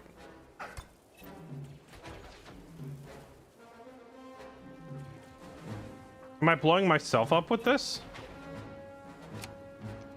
Oh, she herself also detonates. Okay. Go stand further away from me then.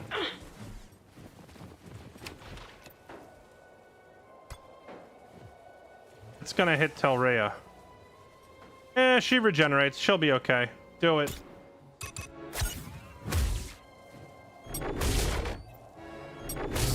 Zap. Zap. Zap. Okay. Oh, their bond goes out. The two hate each other already.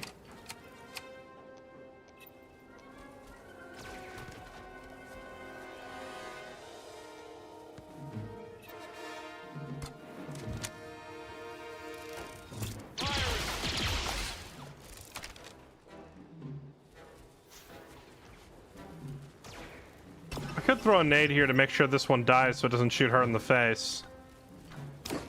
But same could be said of this one, I suppose. Good hawks.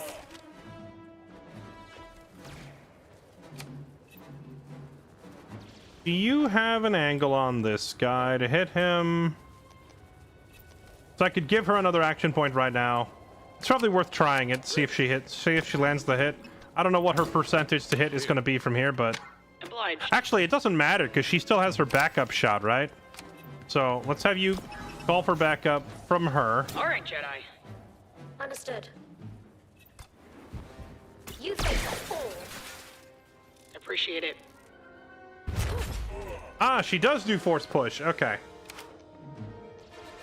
I wasn't sure if she was going to force push or pull out, you know, some other trick or try to swing her lightsaber. You know what would be great? Lightsaber throw. Missed opportunity. Her backup attack could have been the old lightsaber throw. And then, you know, pull it back to her like a boomerang.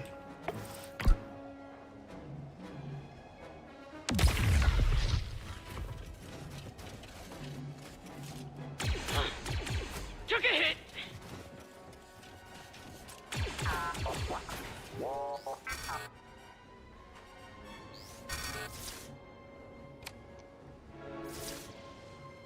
Cly is a unique story character. I think she's the only one that gets the electric darts.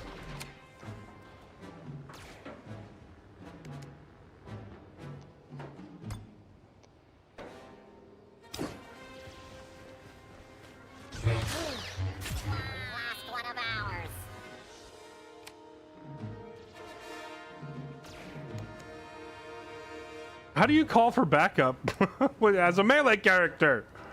I wonder if her force push would trigger backup.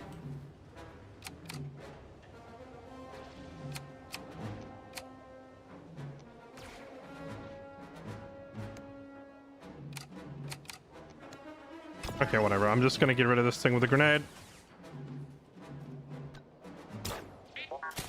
I have plenty of grenades because the droid has extras. We do that because I want both Cly and Tesh to be set up pointing their guns at this entrance when these guys come in.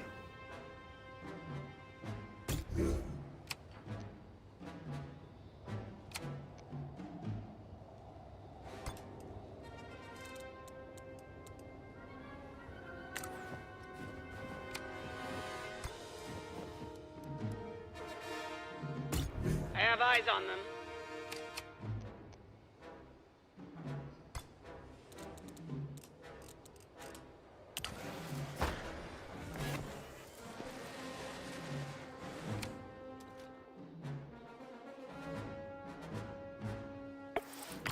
Yeah, well, XCOM maps tend to be... XCOM maps are way larger than this, and you tend to run around on XCOM maps and uncover more enemies.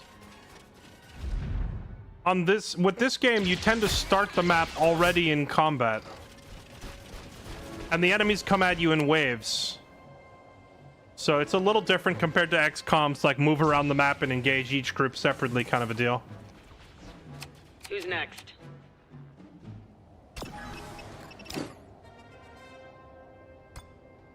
Okay, your recon scan thing, does it reach all of them? It does. Let's do that first.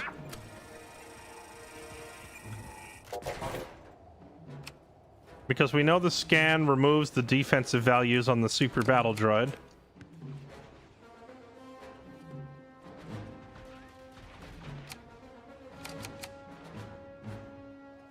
Path blocked above.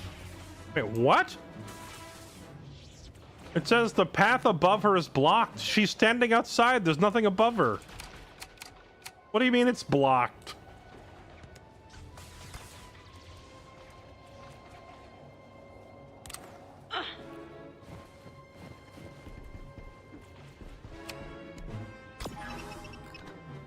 How much damage does it do?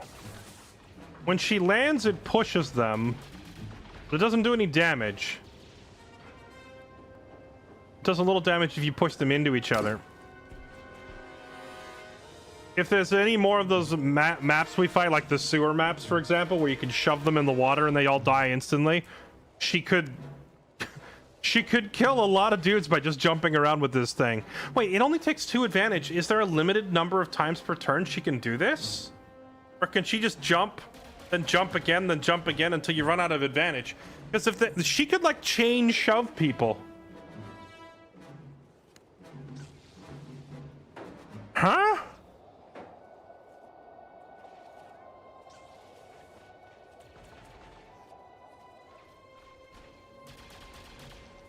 There's nothing stopping me then from, like, shoving this guy and then shoving him again and shoving him again.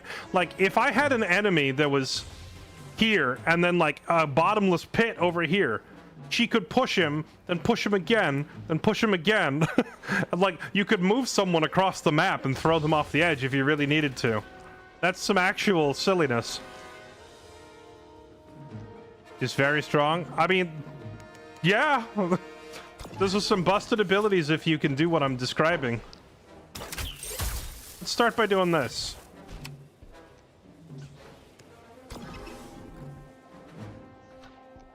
It also looks like her dart has 100% accuracy.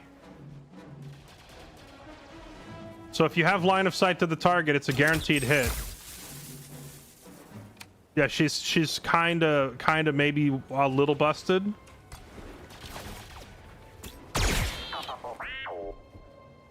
It's nothing. I'm here. Although in this case, it might have been better to save my advantage because I could have had Telrea run over here and kill all of these with one attack. Actually, I probably still can because we have Tesh, the ultimate advantage generator, on the team. So if he runs over there and gets a combat recon, he can generate a whole bunch of advantage real quick.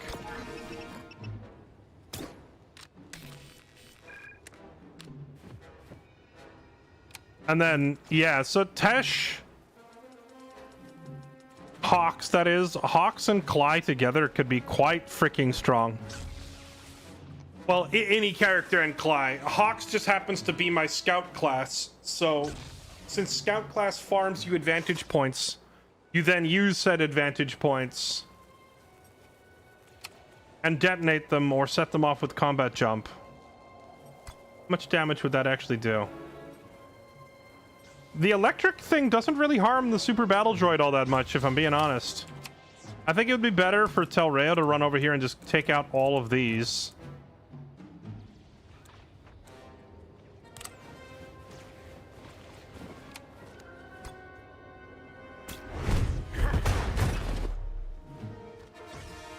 One less droid. Giga Force Push. Okay. Then can you give her an action point from all the way over there? No, she's out of reach.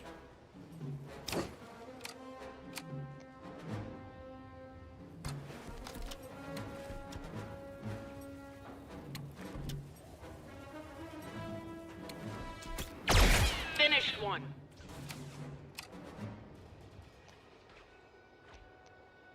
I do want to make sure she gets a lightsaber hit off this turn. But even if I move the droid closer, I don't know if it's going to get close enough. That looks too far.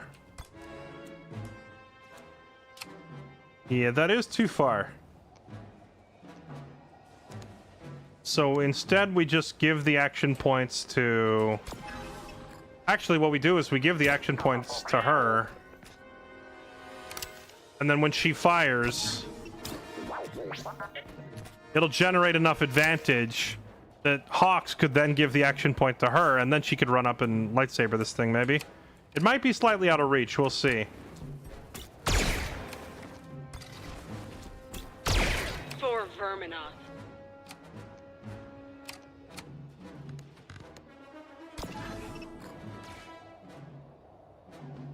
Can she cover that distance with one lightsaber attack? Probably not.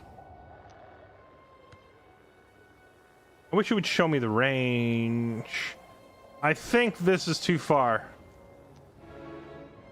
I guess worst case scenario, if she can't reach it with her lightsaber, she could force push it. But alternatively, I could just have her use her jump to get out of harm's way, like so.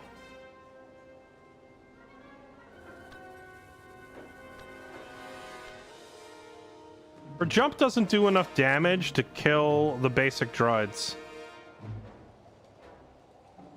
But she could jump to safety if I just move her over here. Or I could just have her shoot this thing again.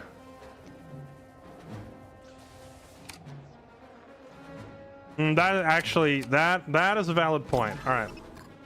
Twitch chat for the win. Action point for you. This'll help. And she will just spend it going into the deflect stance.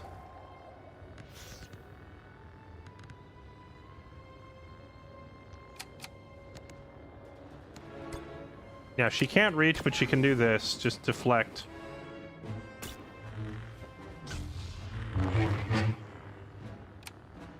Alright, let's see how much damage we eat. This time it'll be different.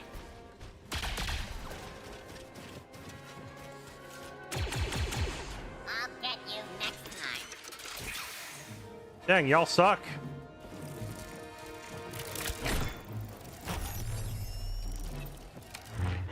We took 0 damage. Okay. Alright, well. Let's give you a little... Oh, can I shove him into his own grenade, actually?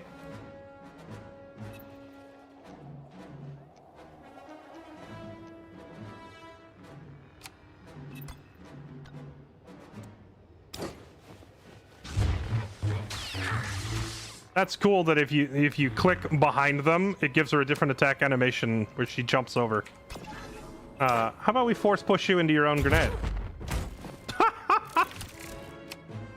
Have fun with that. Okay, so he's dead to his own grenade.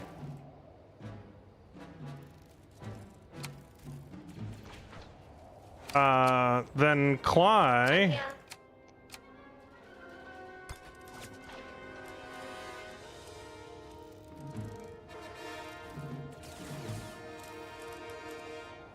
I really can't get to an angle where I can see this guy, huh? We'll just have the droid use a grenade on it, I guess.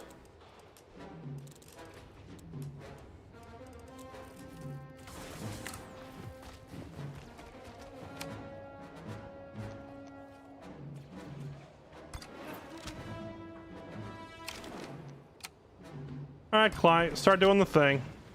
Oh, wait, hold on. What's his defense value right now? 5 defense, that's a lot. Okay, let's have the droid remove the defense.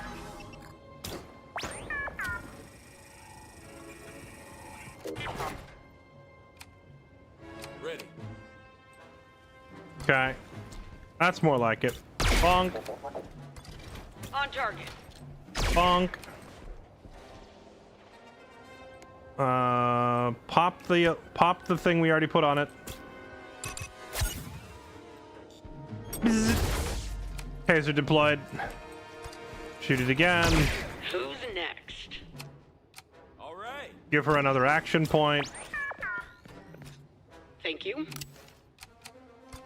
Shoot it again. Time's out.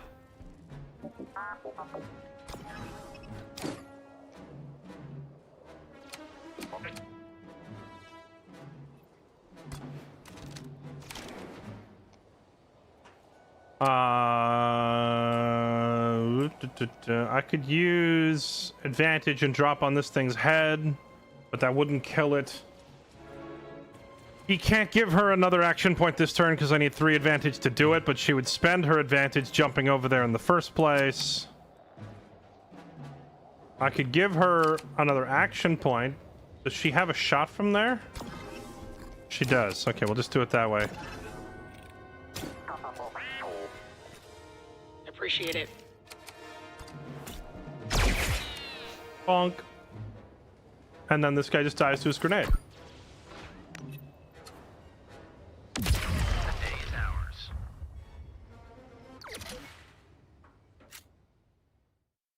Okay. Well, we did all right with this roster, like this lineup. However, I feel like if the map were a little bit more vertical or there was more longer range enemies, having Clyde, Telrea, and the droid all on the same team is a bad idea. Like this worked out because it was a relatively close quarters map and they could run around and get onto them. But if it was a map with more ground to cover, then Telrea would suffer. Nice grenade, bozo.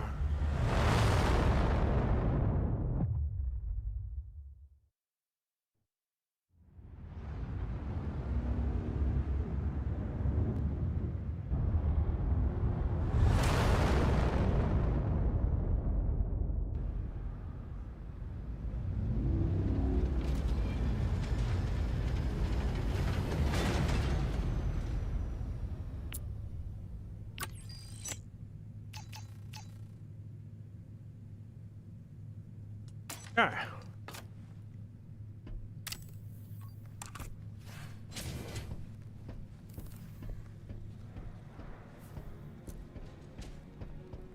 Let's tell Ever the kin meeting. A successful My mission. family? Well, thank you, Clyde. Not since I was an infant. When I was younger, the Order permitted me to visit Yar Togna. I needed access to Tognath surgeons for my adolescent cyber apparatus. But I was never allowed to speak to my family. Maybe for the best, Kevney Finky. Maybe. The more she talks, the more it sounds like Kiwo. Team's really shaping up. In another life, I would have liked to be a full-time operator. It's nice, living job to job. The problems start when you're living paycheck to paycheck.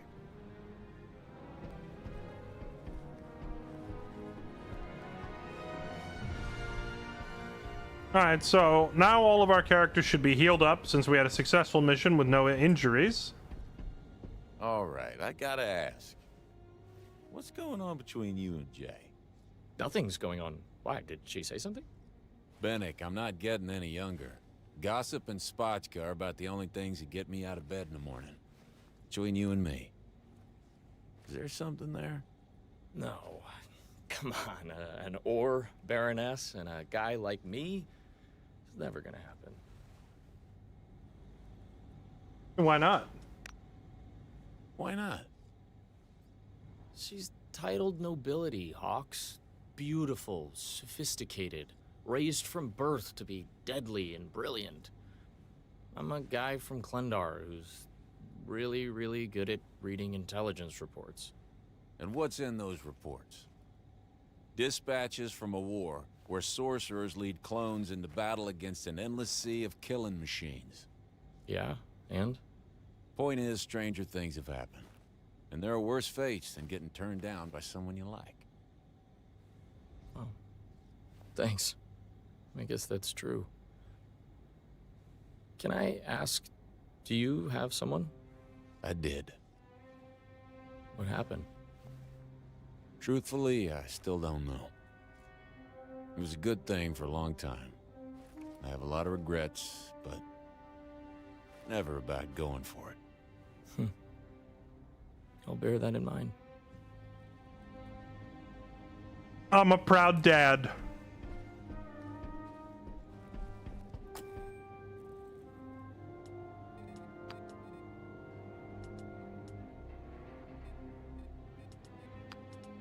Dun, dun, dun. Oh wait, what? Increase assist damage by 2? I want that.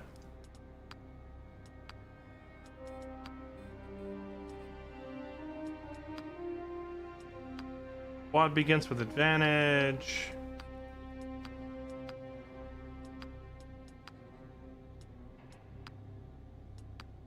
Utility items. Oh, I want this extra utility slot. Although it occurs to me that utilities are harder to get my hands on than I thought they would be. I wanted the utility slot so I could put like multiple grenades on all my people, but the truth is, I don't even have enough to put one grenade on all my people. Grenades are hard to come by, apparently. When's the next character naming? Whenever we recruit another character, but like at this point the roster's already kind of crowded.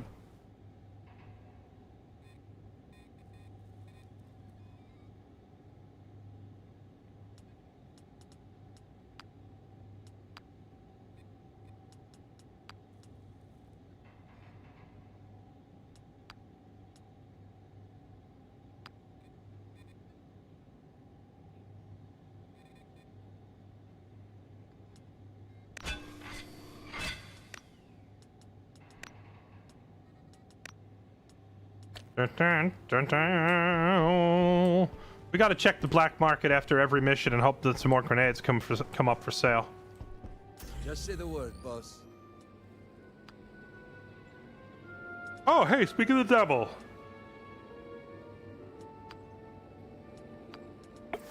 Give me that. Done. Another grenade. Alrighty.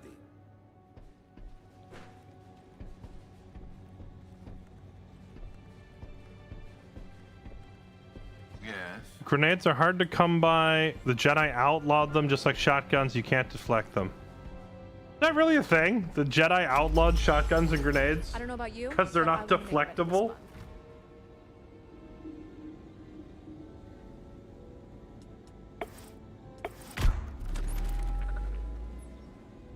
Our team has confirmed that the Umbaran partisan leader, Rai Keska's headed off-world for a secret meeting. Okay. Got an issue. What do you think? Someone can help for a price. We get a utility item and a capacitor. Niche's connection. This is a weapon mod in 2 contexts. I'd rather take a utility and a capacitor. That'll do it.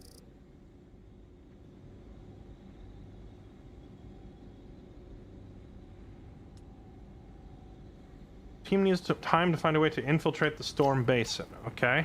We gained a thermal imploder. Throw a powerful explosive grenade. Hey, there we go. I was looking for more grenades. We got one.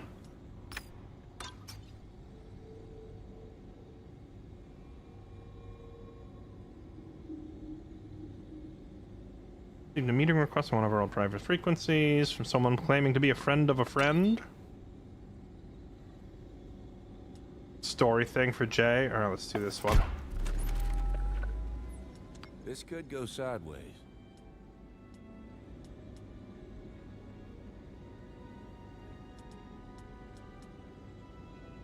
We are looking pretty flat broke. We do need money.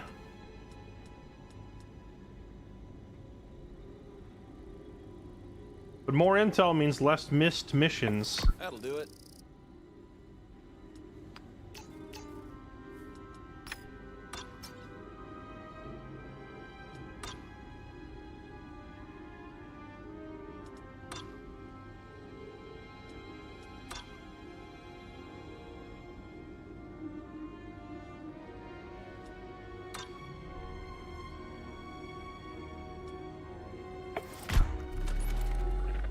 Let's see. Find Cathar Indine, a legendary operator known for discreet, flawless work. Old friend. Okay.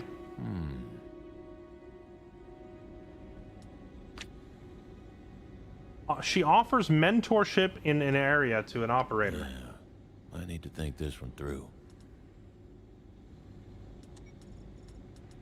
Compounding strength, keen eyes, hand-to-hand, unbroken concentration. So I basically get to pick a buff here for one of my operators. The problem is I don't know what unbroken concentration means. I would assume this means like when you're in Overwatch, they can't knock you out of it. Hand-to-hand sounds like melee damage.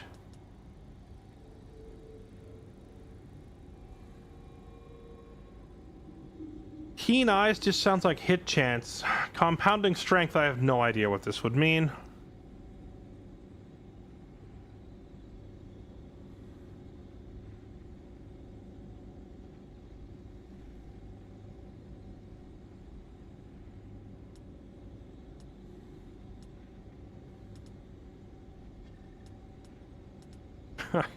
You know, it'd be funny is to send Cab over there with his uppercut ability to learn hand to hand.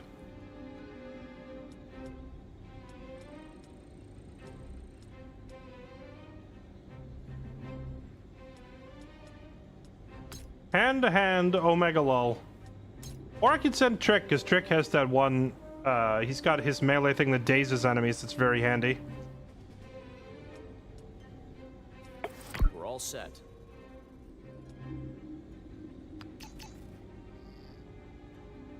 It reduces your ranged depth.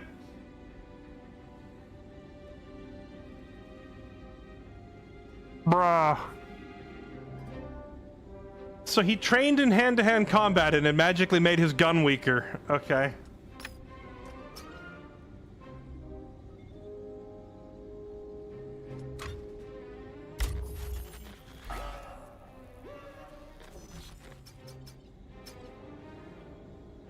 I know every time I hit the gem, my Glock becomes less accurate. That's just how it works.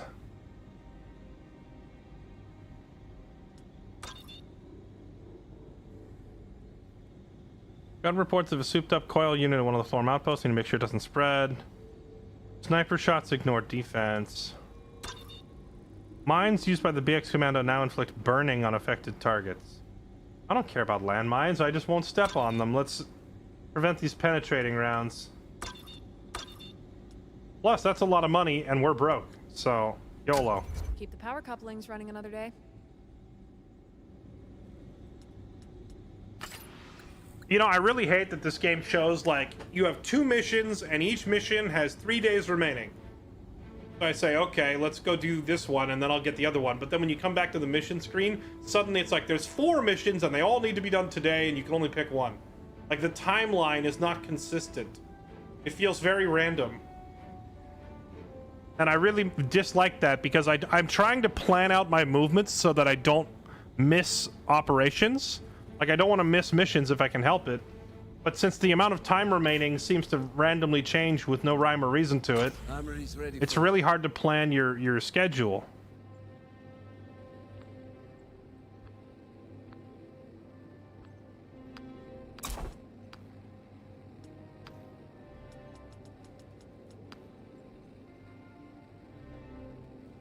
Thermal imploder. I'm gonna put it on the droid because the droid gets to do double grenades, you know?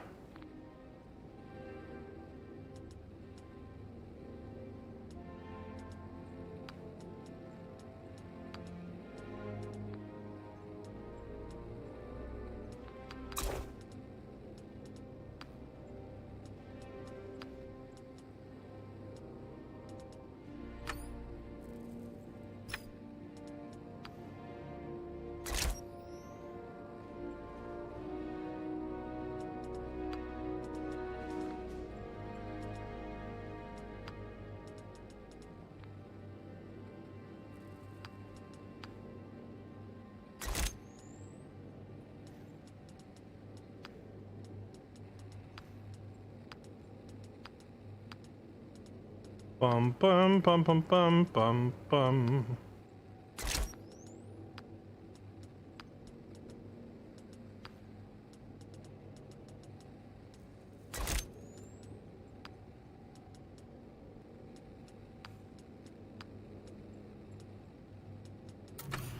Okay. So we know we're fighting droids.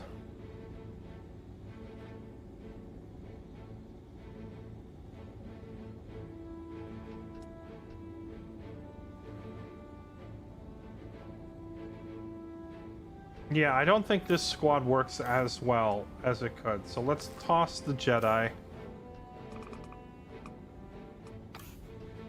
Seems like a good opportunity for a marksman.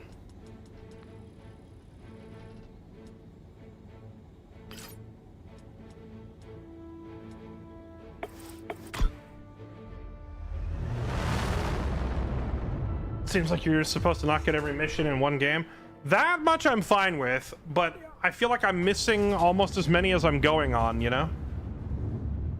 In XCOM 2, if you plotted your movements carefully, you could get the vast majority of the missions done. You would still miss one here and there, and that's fine, but, like, it feels like the reason I'm missing them here... how do I phrase this? The reason I'm annoyed isn't that I am missing missions, it's the reason why I'm missing the missions. I'm missing the missions because they just randomly changed the schedule. weak are born to fall to the strong.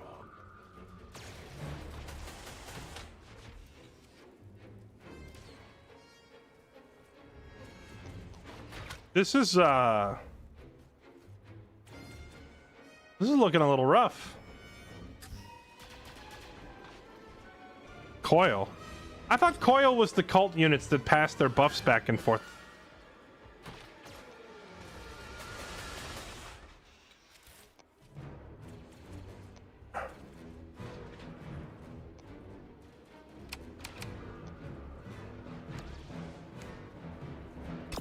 Can I knock this thing back? It's not immune to knockbacks. So I could try to shove it off the edge. But I think we leave it for last and we try to kill the rest of these guys first.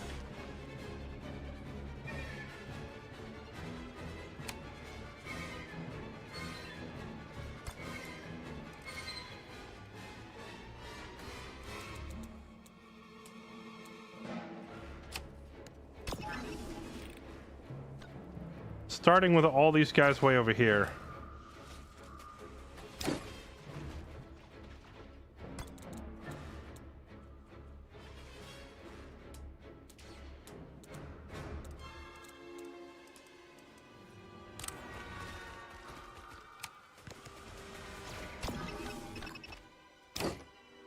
Actually, I should farm advantage off of them first before I do that.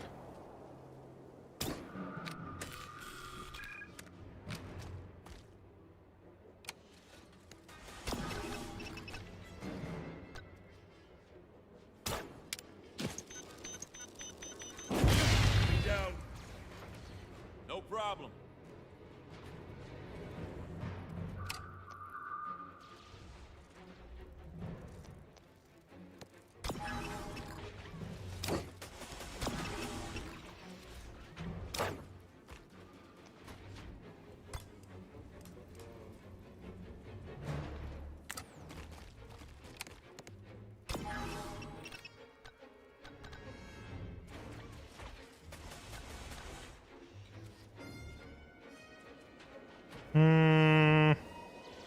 Knock them into each other, but I don't think it's worth spending my advantage on that.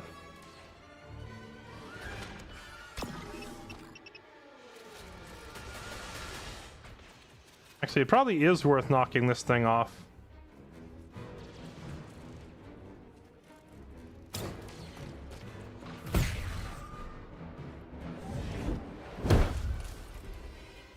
Oh, it didn't knock it off the edge. Well, that's awkward.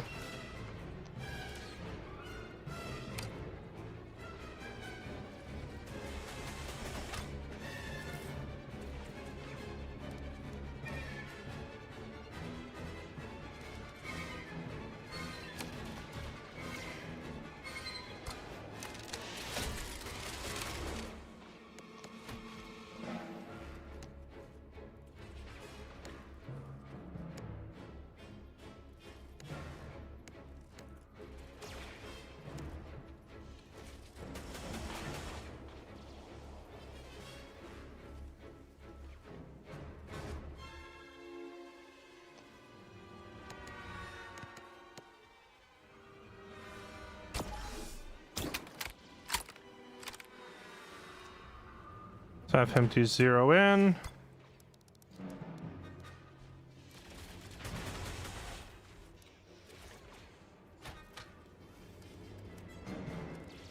I'm not going to leave her up there. Right now I'm trying to figure out where I want to put my sniper's overwatch cone. Like this, I think.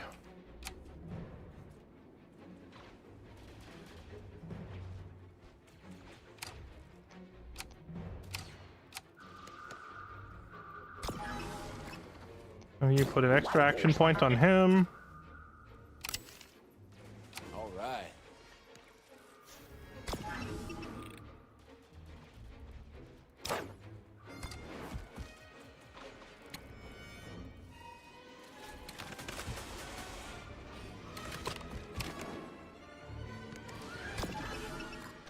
Back me up.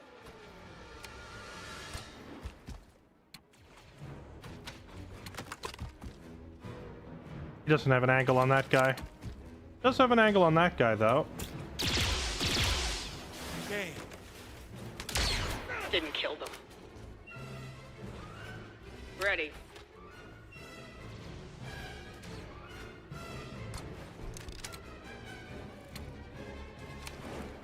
I think we just nade these guys.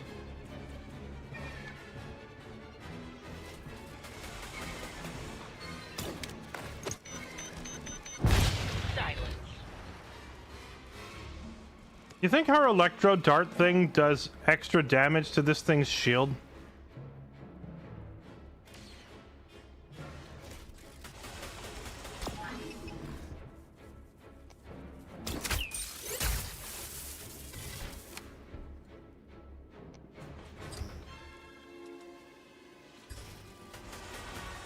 Actually, I should just have her sticking that electric dart on all these melee guys won't be able to run at us.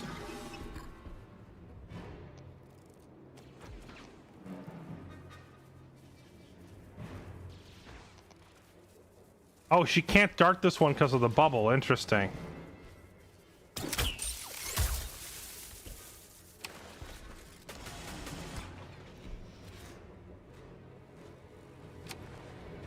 If I have her pop that, she'll be left with no advantage to get out of there.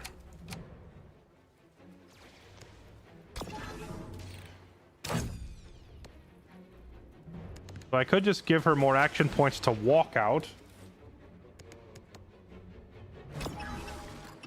Kind of want to see what the thermal imploder does. That's a lot of damage.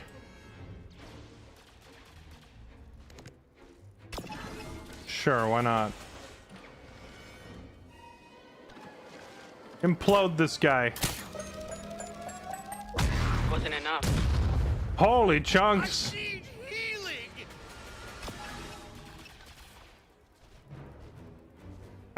Shame I don't have a regular grenade to follow it up with.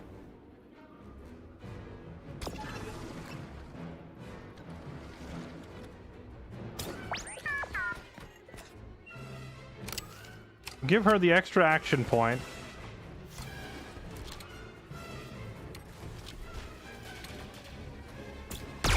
Take that, freak! Now she has enough advantage to jump back out.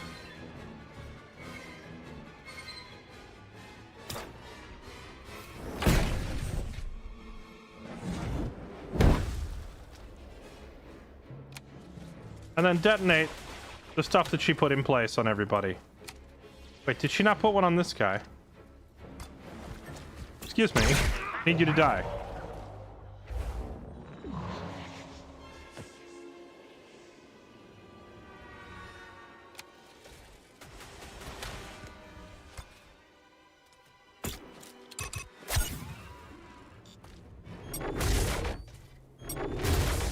Gotcha, Clinker. I think that's that. All right.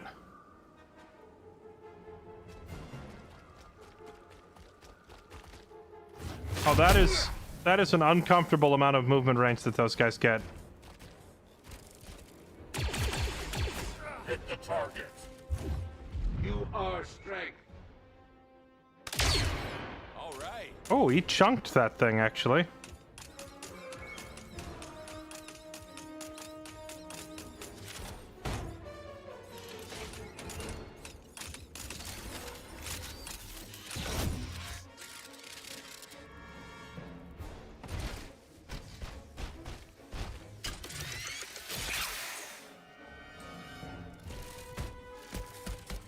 They're watching this position.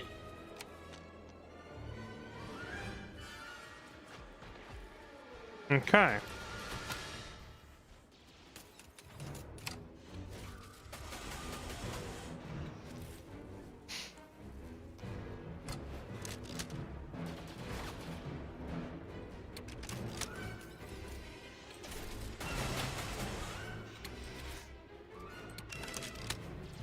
I don't think I can kill that rocket droid this turn. Hawks is in trouble.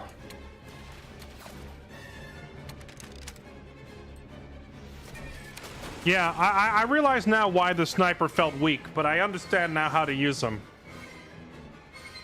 his Overwatch is almost better than his regular shot. So you want to spend your action points getting into a good position and then just Overwatch somebody.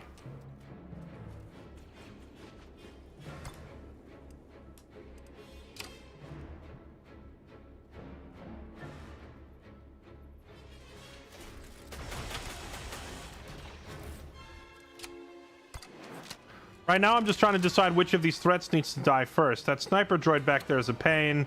This guy's gonna bazooka us next turn. Who knows what the heck this big thing is gonna do? And then that melee guy over there is running down Hawks.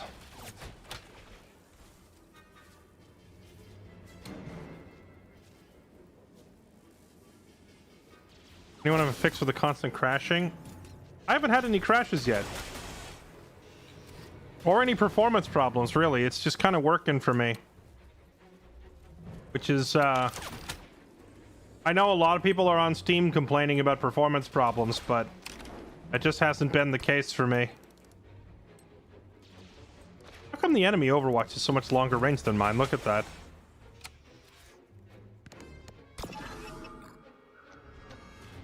Back me up.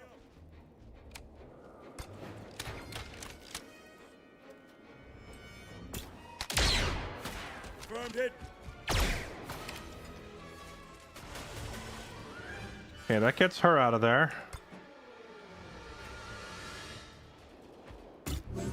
Just gonna Overwatch point blank Overwatch this thing so when it tries to move.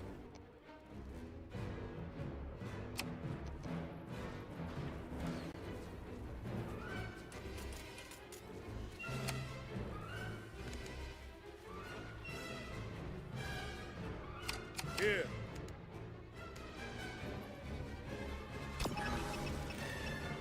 Oh yes, that's actually gonna be juicy. I'm gonna shove that guy backwards with a concussion grenade and then hit thermal imploder on both of them.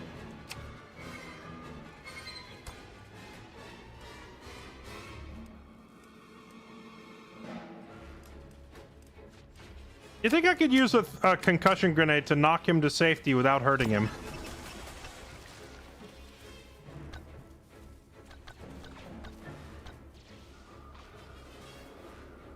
Ha ha ha.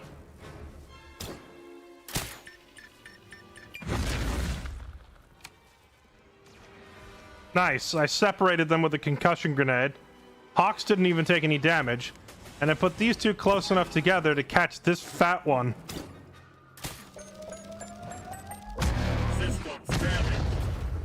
Now we're talking.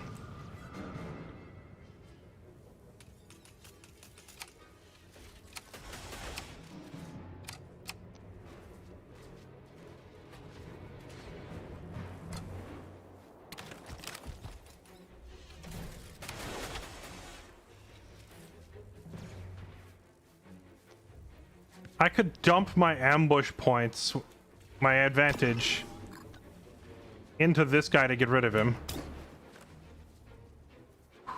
Deep breath. Ally lost. Sniped. Okay. And now he can get to cover. Yeah, I mean, he's gonna get blasted by this thing no matter where he goes. Wait, why did he get all his action points back? Oh wait, he hasn't technically spent one. He didn't move, and then he used an advantage shot. Okay. Now I gotta get you out of there. Shooting this thing's shield is pointless, so let's just have you farm advantage instead. Actually, no, I could Overwatch it, so if it moves, I can shoot it while the shield is down.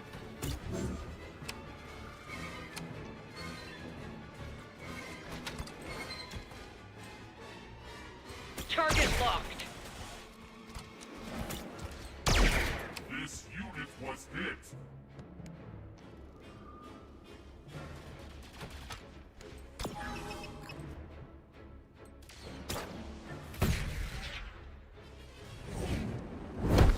Okay, we'll have Clyde jump up top. And then I guess watch this thing again. That thing is gonna rocket somebody, and it's gonna hurt.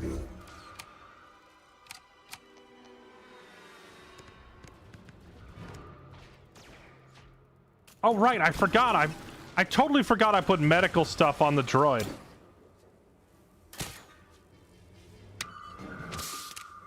There we go. The droid is the deep the droid is the DPS and the medic. And the tank, because it can self-heal. Punbro was right. I tried to challenge him earlier when he said that the droid was the tank, the DPS, and the support, and the medic.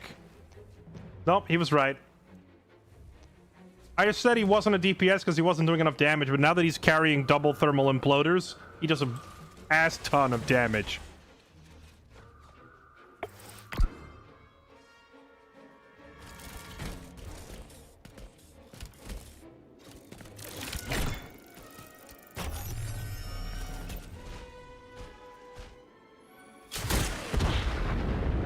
Alright, well that was uncalled for.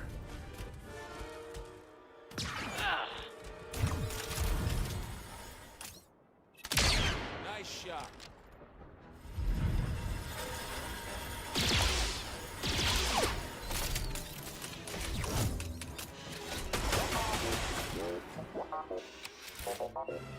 Okay.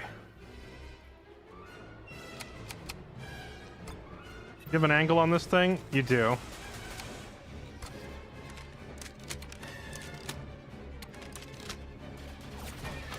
Bonk. Okay, now this is snipe racing. Overwatch. We're getting somewhere with the sniper class now. Make yourself useful.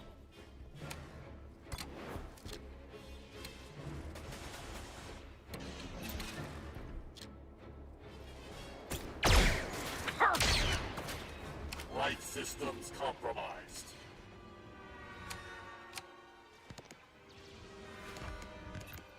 I want to throw the other heal up to her, but she's too far out of the way. We'll get it to her by the end of the turn. Self-repair will use all of the droid's remaining action points, so we got to do that last. Okay, so basically they're all dead. Just need to deal with this thing now. Because as soon as this thing tries to move, Fiend is going to kill it.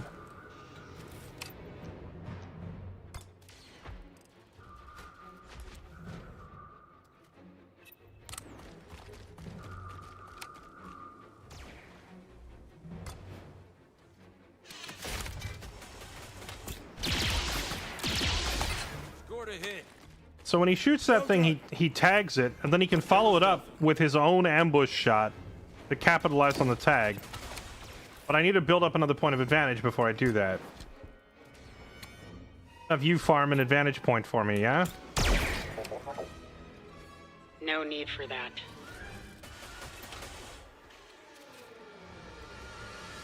Actually, no, if he fires... If she farms up advantage points and then he dumps it all into shooting this thing, then she's stuck sitting on a grenade. So that doesn't quite work.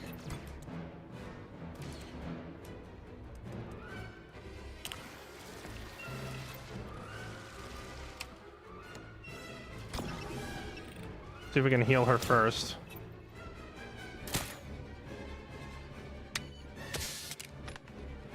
What that means is I need her to jump first, so we still have a remaining action point. Then, after she's jumped to safety...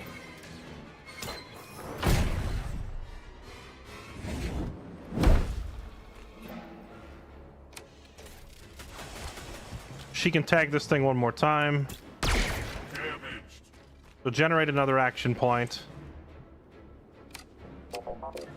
And now you can finish the job? Not quite. We could put another action point on her and do it and then save the heals for later, because this thing shouldn't be able to get a shot, because Fiend is probably going to kill it. So we'll do that. We'll just give her another action point.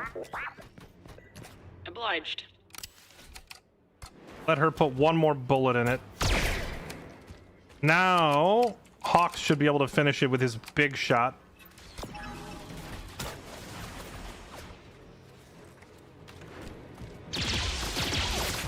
There we go.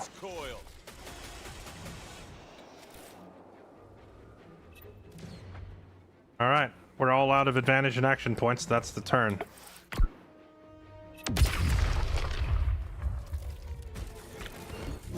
think they have me. You tried to move, you die. Took him down.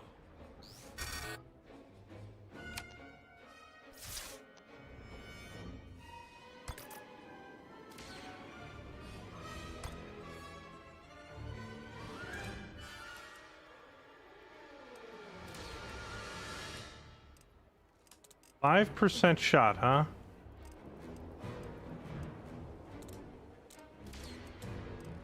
I wish I could zoom the camera out a little more so I can line this angle up right, but I can't really see what I'm doing.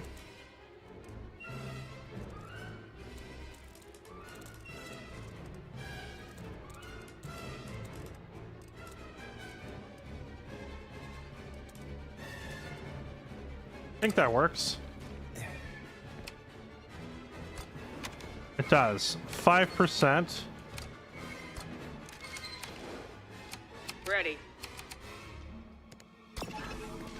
Back me up. Acknowledged. Go back to your desk. Going. Oh my goodness, 35 damage from the sniper. Now we're doing it. He's doing the sniper thing.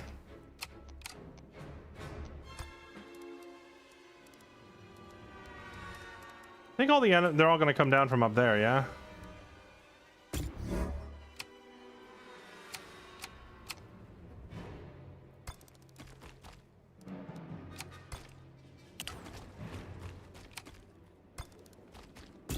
On watch.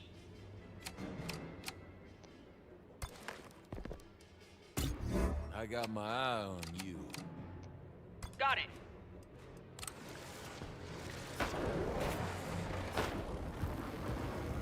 The droid can just jump up buildings? How is the droid more mobile than any of my humans? And then it just fully self-heals. Okay, the droid is so busted. Coil, reinforcing. Eliminate all hostiles.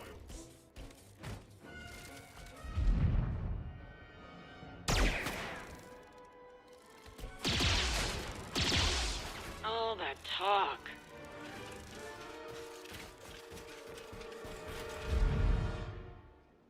We're losing units.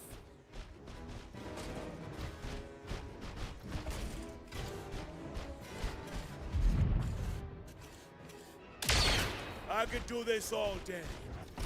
Nicely done. That's what they pay me for. Oh my dear heavens. Yeah, the sniper's not a bad class. Unless coil fighter worry We've about- just been using it wrong.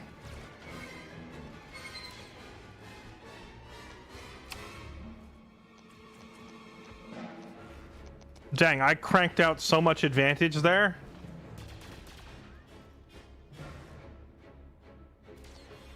I'm debating whether I want her to use the advantage to just put electric darts on all of them and detonate it all. Or if I just want to build up 10 full advantage and then do the massive sniper shot on this big guy. Why? Why? Yeah, you go here.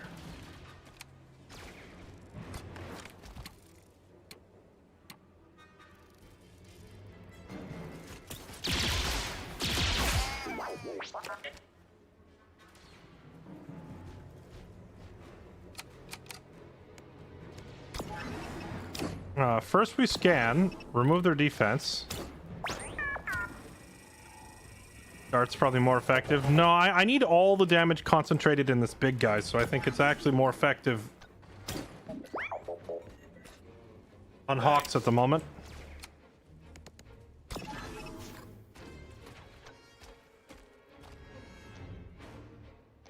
Back me up. Acknowledged.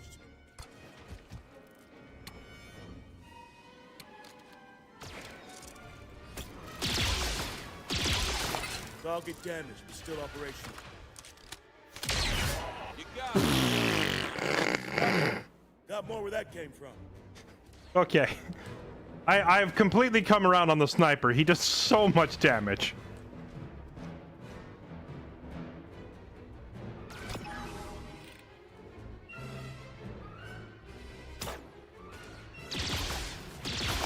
That's a hit.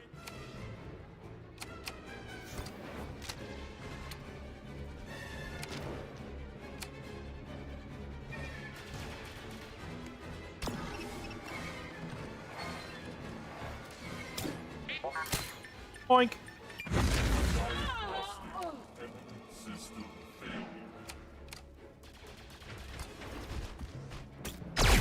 So long. The others were weak.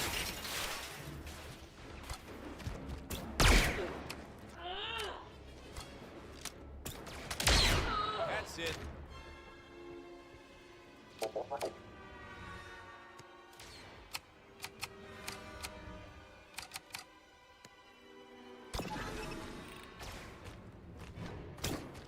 This'll help. Obliged. You don't seem infinite. Good work. Just the job.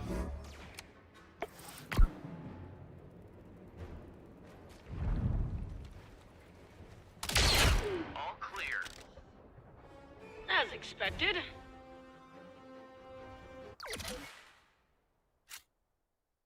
Yeah, I think it's missions where you have to press forward and take an objective, the sniper feels useless. But on a mission like that, where I could just let him sit in one spot and spam his Overwatch abilities and assist shots, he just cranks damage. It's the having to reposition part that sucks.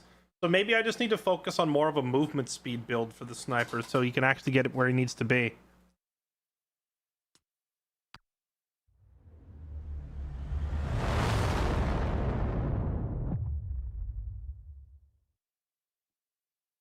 The Mandalorian class is just called Warrior, but I don't think you can get more than one. I think Klai is the only one.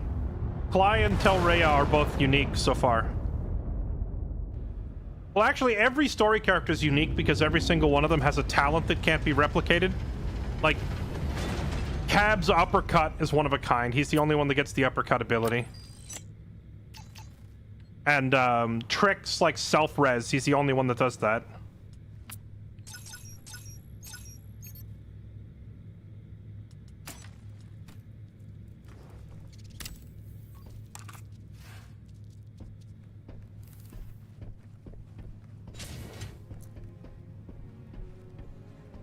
And Jay's KS ability. She's the only one that gets the guaranteed KS. So, you're getting buddy-buddy with that intelligence officer. Hate to say it, but we might have gone under if not for him. That's worth some points in my book. You better watch out, Cap, or I'm gonna get used to a regular paycheck. Don't let it go to your head.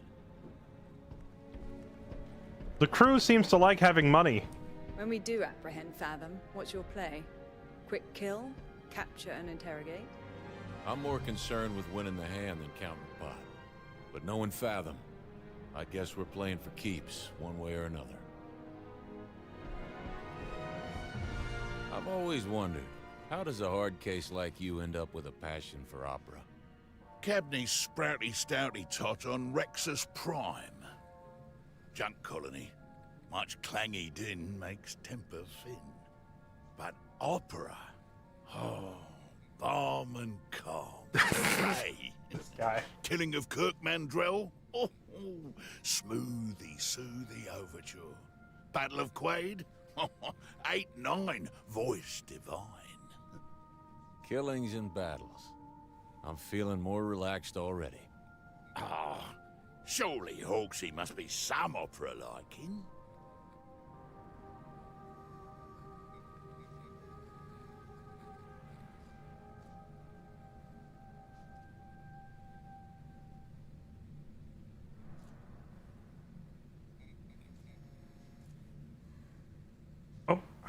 Bad moment to step up away to get a drink. Get it. I can't understand what they're saying. The stories are hard to follow. Maybe I haven't found the right one. Once coily business concluding, Hawks and Cab are opera listing. I'm not saying no. Cab picking a goodly one. Hawks, you fool.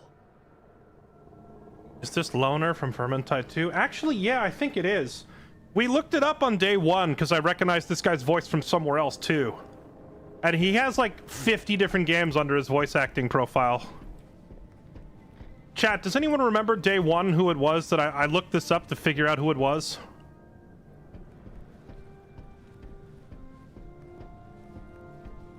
Hey, Jay. Oh, shh, not so loud. I was up late drinking with Runa. Oh, yeah? I'm glad to hear you're getting along. Rue can be a bit hard on people. I can take it. They say the ore barons have forged and hardened frick for bones. Although that's not how I feel this morning. Ah, yes. Hardened frick. Oh, right. He did the voice of Vander from Arcane. Spare jetpack, if that's what you're asking. Wait, what do you don't even need a jetpack. I literally just watched you jetpack to the top of a building. Why are you trying to scam her out of hers? Vander, the bartender from Arcane that turns into Warwick. It's the same voice actor, and now that you mention it, yeah, he was also the guy that gives you the missions in Vermintide 2, like the narrator guy. This shadow plague is fascinating. In addition to their increased durability, the infected demonstrate an unprecedented ability to affect the environment around them. Yeah, I have the bruises to prove it. What's going on there? The best explanation I have is that the plague creates a kind of entropic field within the bodies of the infected. At times, this chaotic energy escapes the body, almost as if the plague is metastasizing outside the individual and warping reality itself. A lot of two-credit words you just threw at me. Is there anything we can do when they start, metastasizing at us? I suppose you should duck. Thanks, Maeve. At your service, as usual. Thanks, Maeve. Very helpful. Facilities are immaculate, as always.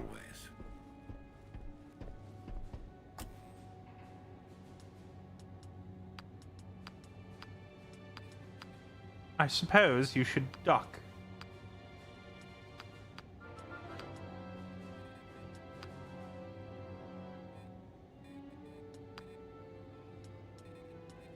The droid needs more juice.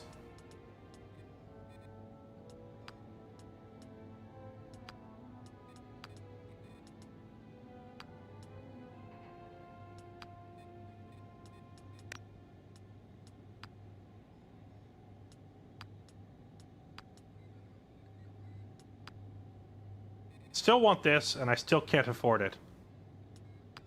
Oh, right. Actually, rather than buy one of these, what I should be doing is checking the black market first.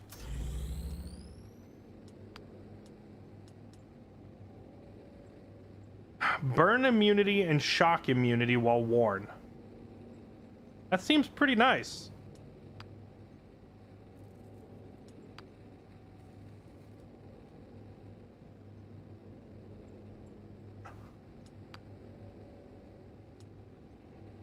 Reduce chance to hit penalties from range.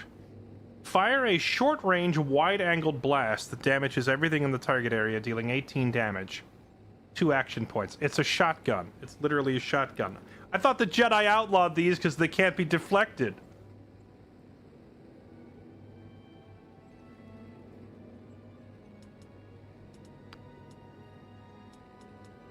Wait, it's the same voice actor who played Legion? That's hilarious. Hey, your credits. Burn and shock immunity. I'll take it.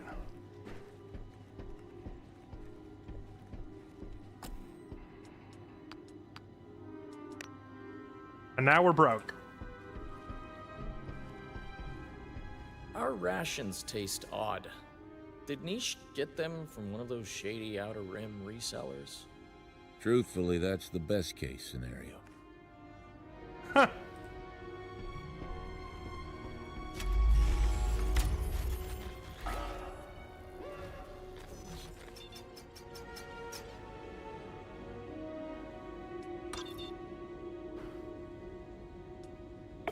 Avoid open engagement with the Republic Army. Fathom has assurances that the Jedi are too preoccupied. BX Commando's mines have a larger blast radius. The risk is too great to chance. Six snipers' damage is increased by 3 at the start of their turn. Wait, does that just mean that they like start stacking damage 3 per turn every turn? We got to get rid of that. That's a wrap. Now they get larger blast radius landmines. Okay. We have how much? 115 intel.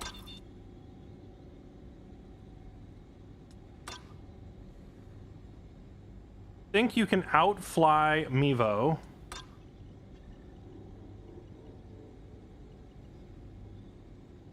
Prove the thefts. Sure.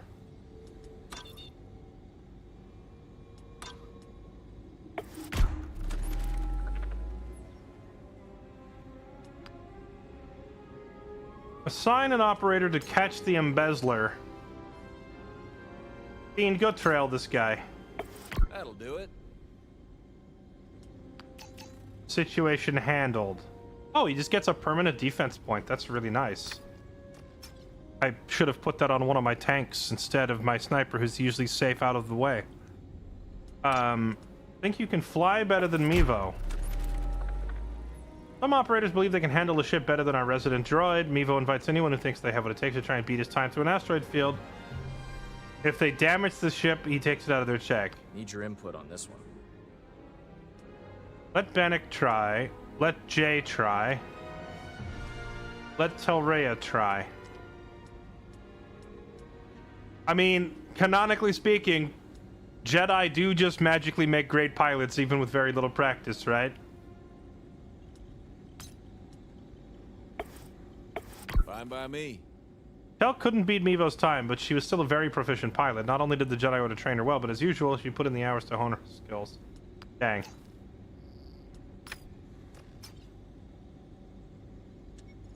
Okay. See, now this is what I'm talking about. I was watching the mission timers carefully to try and make sure that I would get as many of them done as possible. Now it's popping 4 of them at once. All of which are on a 1-day timer, so I'm gonna miss like a whole bunch of missions here. Well, we gotta do this one or Jay will never forgive me for letting her friend die, so let's go do this one. If Kinro is alive, he might have some valuable intel on the coil. That's a big if, by Jay's own description. I have to bring Hawks and Jay to this because it's a story mission, okay? Well, a side story, but it's her side story. This is a rescue mission, I hope. We're going to Florum to answer a distress call from someone very dear to me. Kinro was my Castellan, but I always called him Uncle. Oh, it's nice that you treat the help like family. You all know I'm from a noble house on Shu-Torun. But Kinro was the only one who believed in me enough to come with me to Lunata. Since Fathom took Lunata, Kinro's been undercover investigating the coil. He provided a lot of good intel, but recently he went dark. It's not safe here. You must contact me. That's his distress call. We traced the signal to these coordinates. A bandit outpost on Florum. No further contact? No. We all know this is a trap, yes? Best case scenario, your guy's being ransomed by pirates. Worst case... I know, but if Kinro calls, I have to answer. Like you say, I owe him a lot. All right, Jay. Let's put together a team. He said the thing! Let's put together a team! Aren't Padawans minors? Who cares? How is it relevant? How is it relevant? We're not boning the Padawan. With that said, no, they're not all minors because you can be stuck in your Padawan stage for a long time if you don't get promoted to knighthood early. In fact, you could just be like the world's worst Padawan. You could be in your 50s and still be a Padawan if you just suck as a Jedi.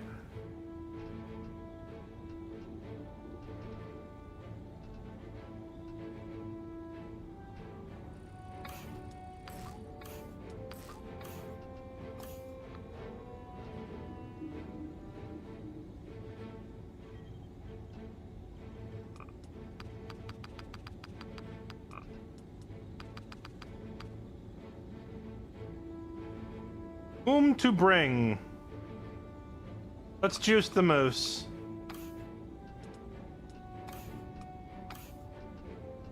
Juice the moose.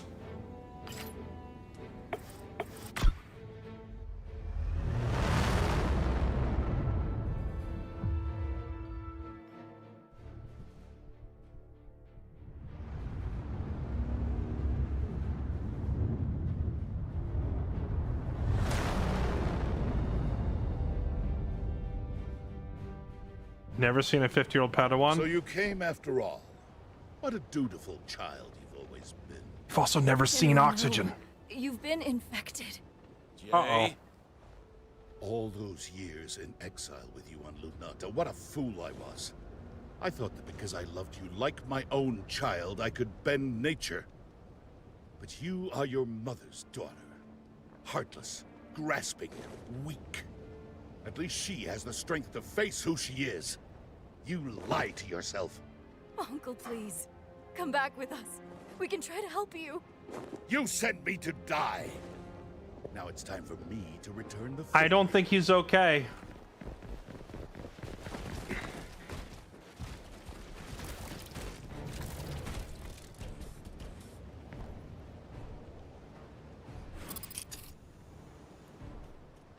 I'm going to make you suffer. What did they do to you, Uncle? You are no kin to me.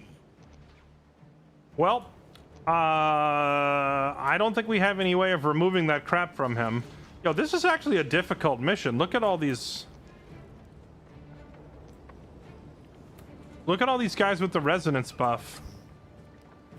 Each time I kill one, they're gonna pass the resonance back to the guy beforehand.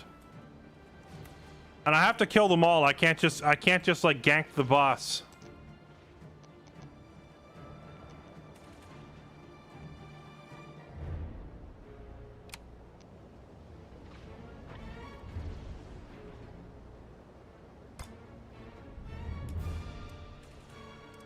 I think this might be a fallback and make them come to us kind of an angle here.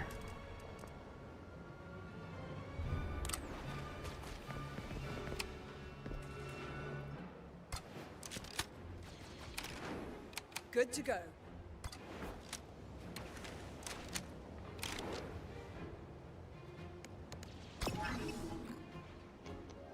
On my mark.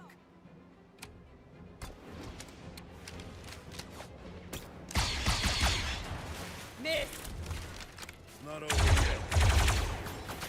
Okay, you got one.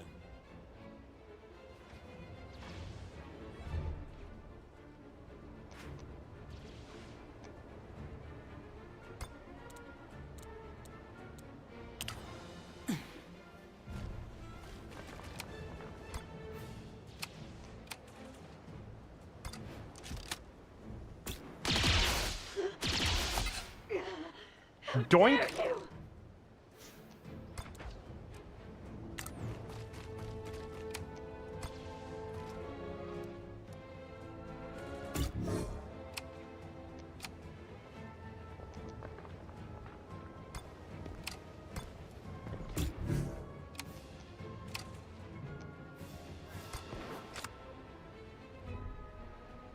%, huh? Easy clapperoni and cheese. Let's go. But I forgot that his rifle takes all of his action points. I should probably change him off of the repeater, because he has too many other things I need him using his actions on per turn rather than just damage. Luckily... Wait, this ability is blocked? Why?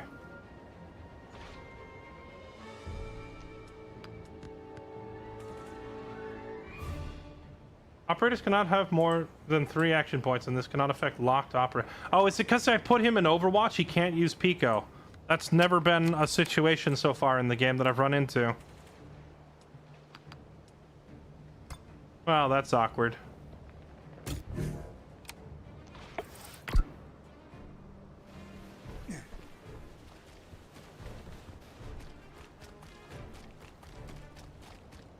These guys have some crazy movement.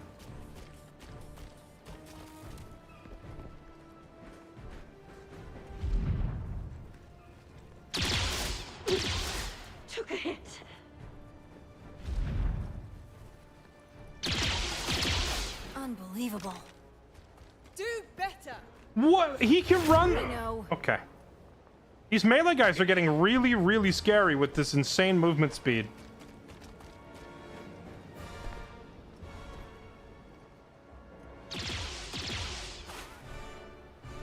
Uncle, I don't want to hurt you. And you are weak. I was a fool to serve you. Fathom will remake this galaxy. Only the strong will survive. Okay. Hey, I think he's past saving. I know.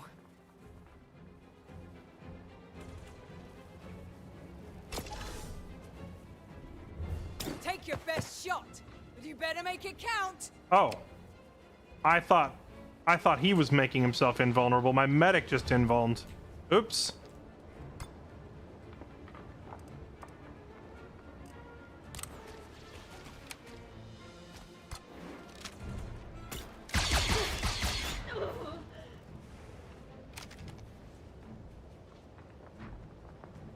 I still need to juice my moose.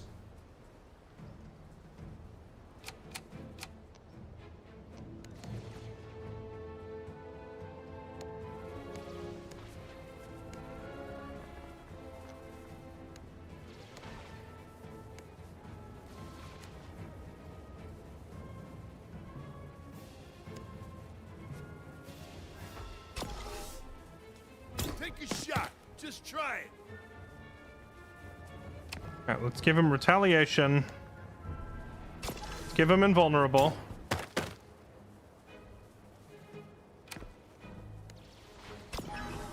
And then let's give him a taunt.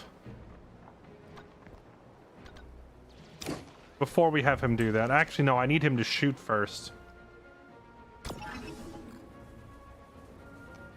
Hey, let's give him the old one, too.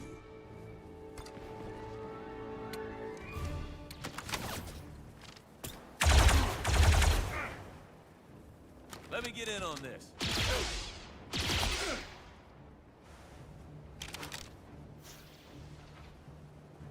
How's the replayability on the game since there's no New Game Plus?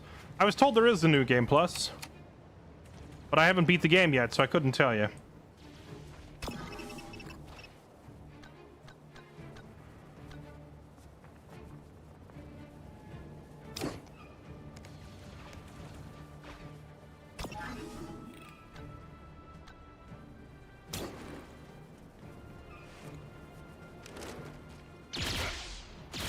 Drop one.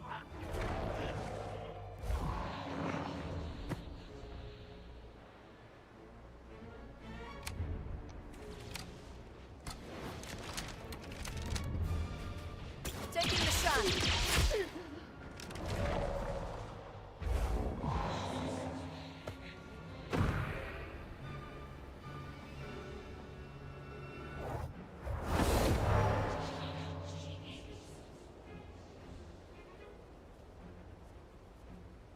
Oh, you can see where they're running. He just went over there.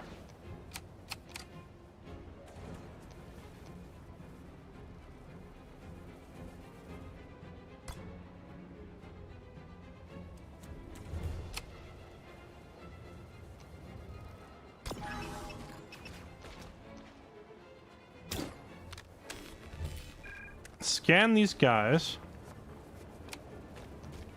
Get some advantage.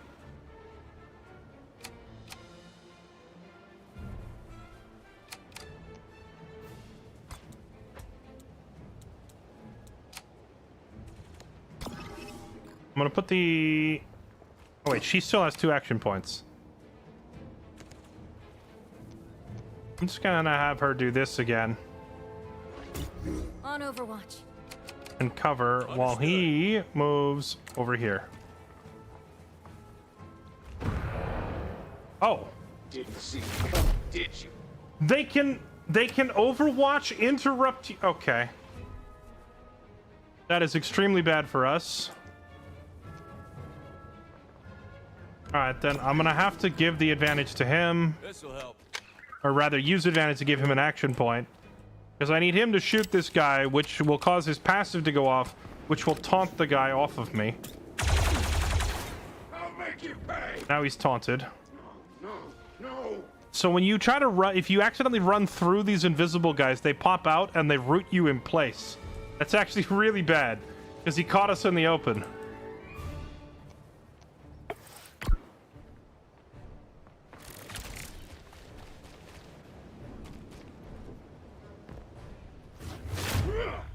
You missed.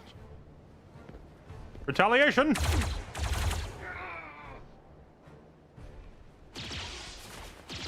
You also missed. You all suck.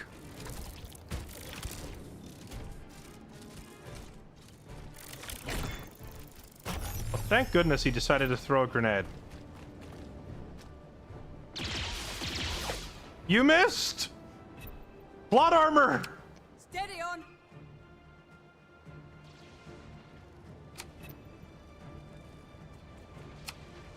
Can he even get out of this? Because he's got that debuff on him for... Oh, the debuff wore off. Okay, he can move.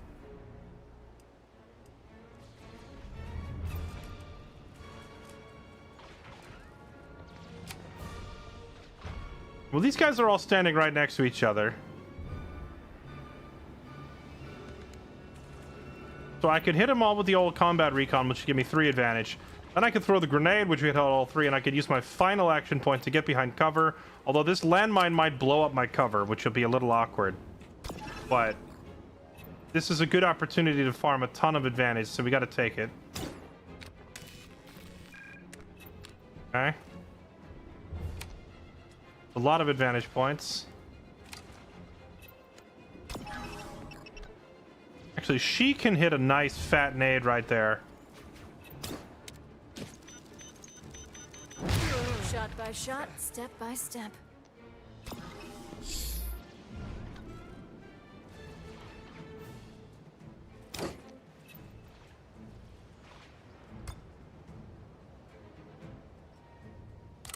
She can also get that cone attack. Is this thing friendly fire? It doesn't look like it. Talk to me. Have her do it. That's pretty good damage. Deleting south.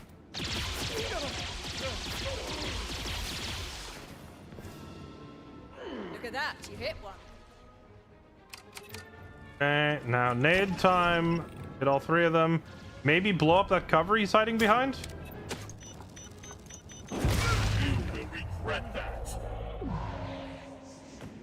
Oh god, we buffed him.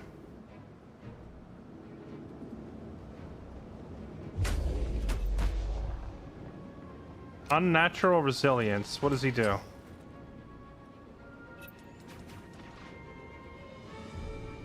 Increases his defense substantially while recovering. I should probably just kill him this turn.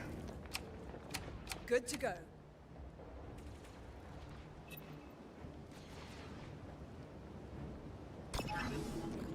Yeah, let's just use our advantage shot and kill him right now. Sniper shot. Pretty lucky. Get out of here. Anytime.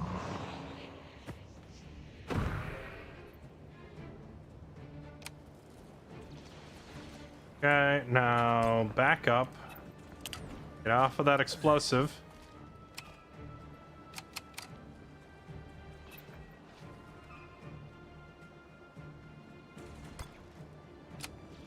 Call for backup from him.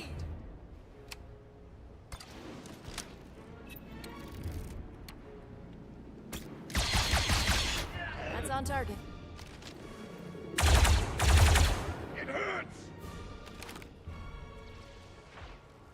And of course, we have to juice the moose.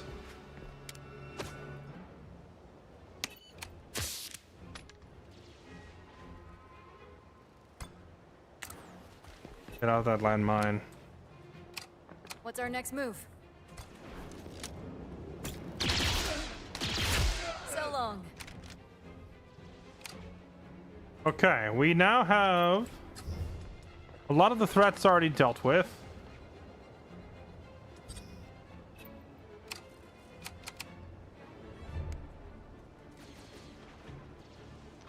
You know, I'm realizing the heavy class doesn't actually get a melee, which makes me very sad. Is there no way for it to do just like a generic punch? Doesn't look like it.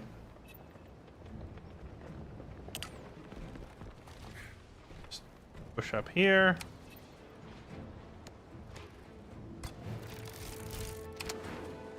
All right. He's just out of range for me to give him a Pico.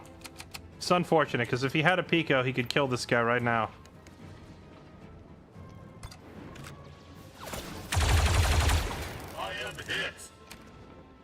It's fine. He's a juiced moose with 64 HP and like 8 defense. They can't possibly kill him.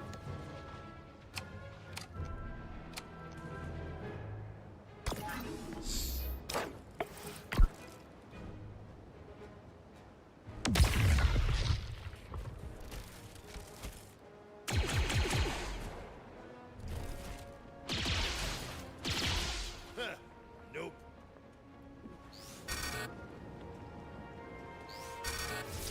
Chance of getting a custom character that is purely melee focused. I'm building Trick pretty heavily into melee, although he's not a custom character. I just found the rocket skill to be a little hard to use.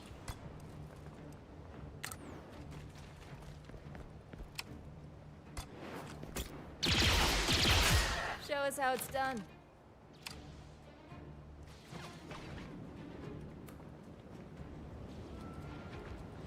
Bunch more enemies about to show up, huh?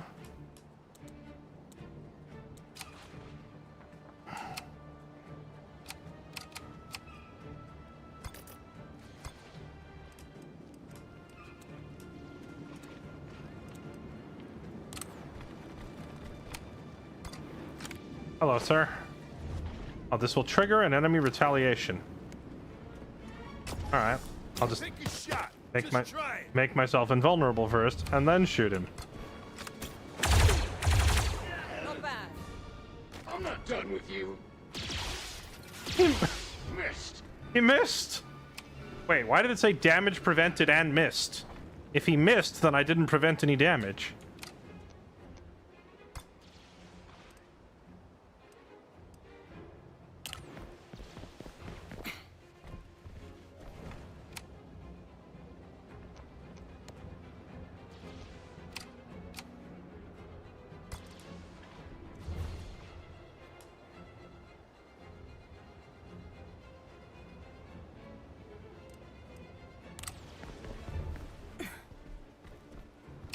Yeah, I don't know, like, there's not enough buffs you can stack on melee characters to really go for a full melee build. What you need?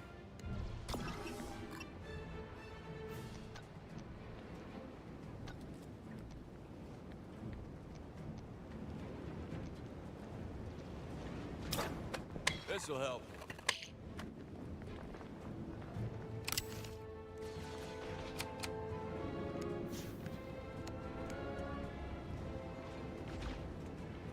Oh, right, he can only do one invuln per turn. I was gonna tell him to do it again. I forgot that he can't. The next best thing, I suppose, would be to simply shoot the man in the face.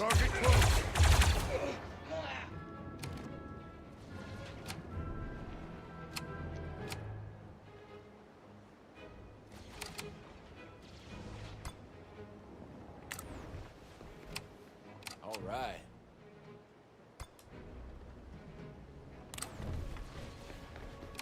This guy's taunted, so he's not going to shoot them. So it won't matter that they're out in the open. Fight harder, fools! Holy moly, they've missed again. Moose has dodged like 4 point-blank shots, unless that's just his invuln thing making it look like a miss.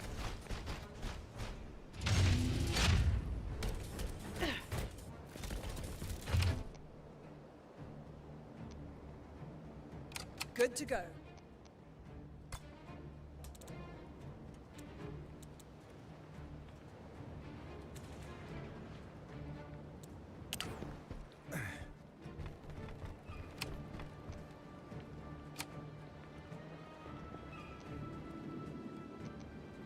So what do we have showing up?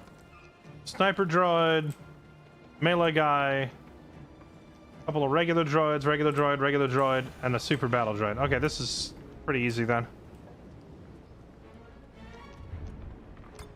Nothing super lethal remaining.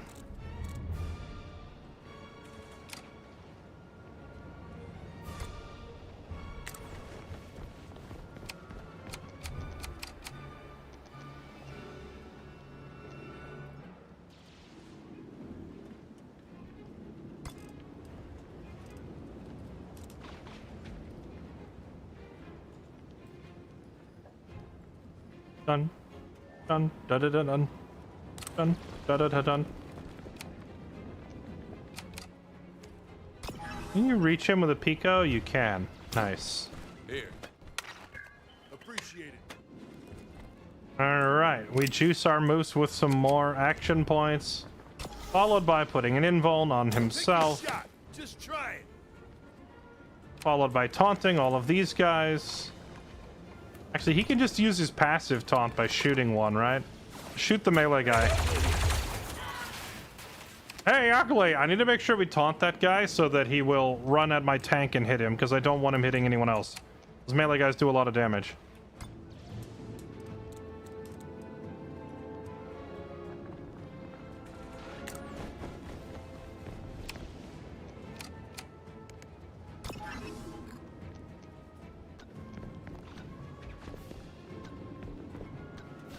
Got my back? Roger that.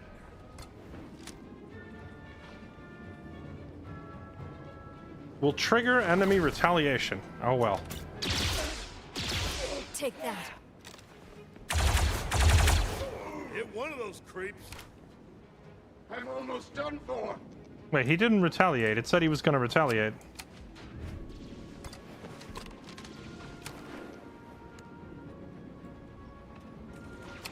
Talk to me.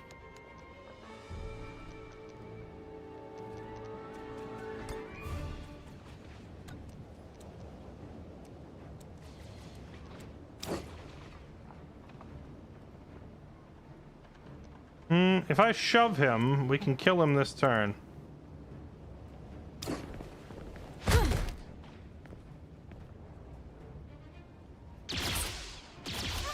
Oh, now he retaliates. Battle strategies impacted. I think now is a good time to go ahead and pop the morale boost. Because everyone's in range, and we definitely have some injuries to regenerate. Much appreciated. All right.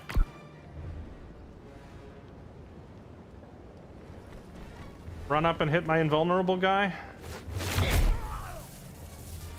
He still takes the shock effect.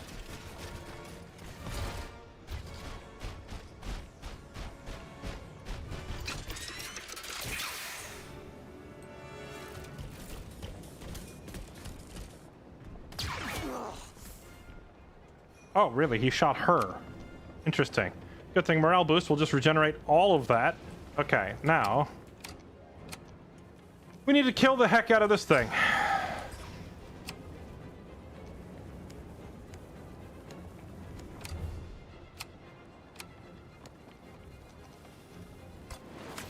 I don't have a scoundrel to bypass its armor.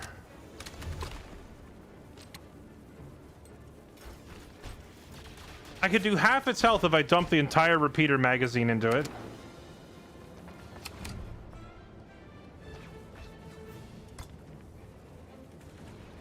Honestly, I think I'm more scared of the melee guy than I am of the big robot.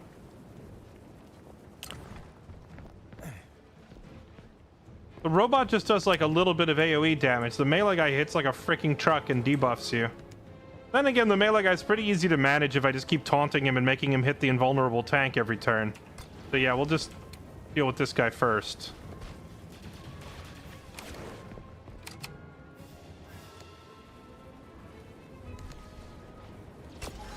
Invulnerable. Take a shot. Just try it.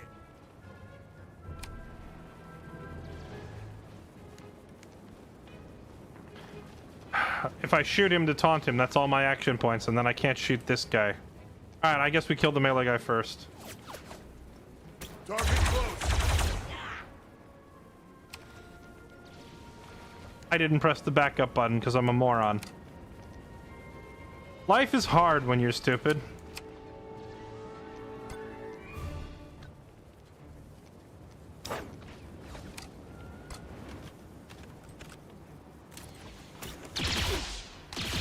I'm hit! What should we do? You should die! They're picking us off!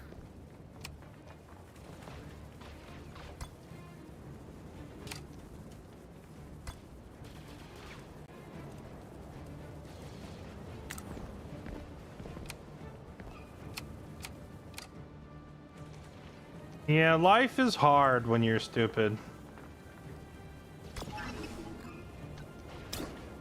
I got you.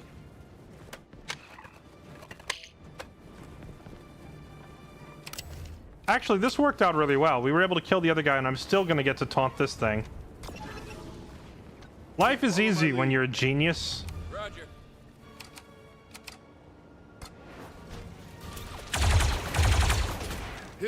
So I get to taunt him passively, and I get to spot him with our passives.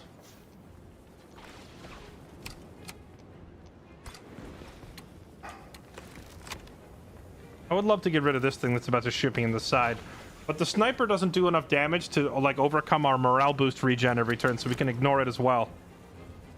I still got it.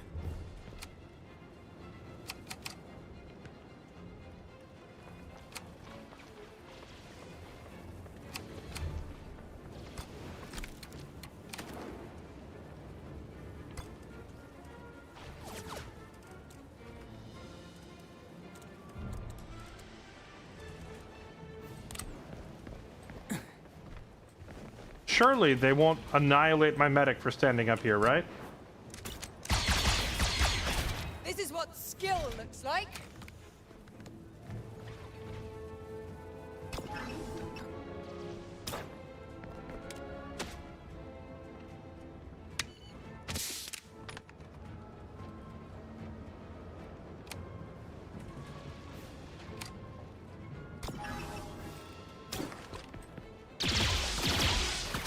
Not too bad. Okay. I have damaged. We're about to get hit by a big rocket.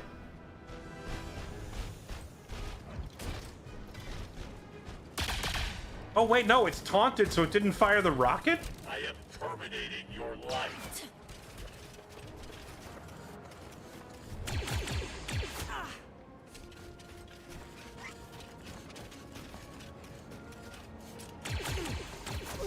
Fine shot.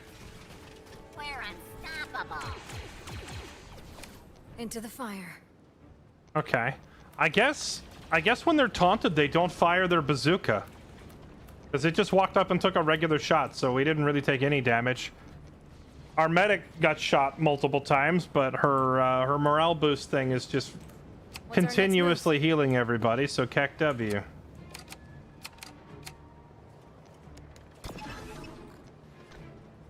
Going to need backup.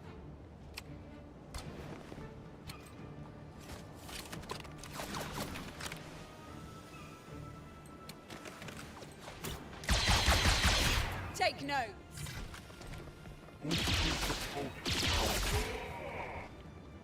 Okay.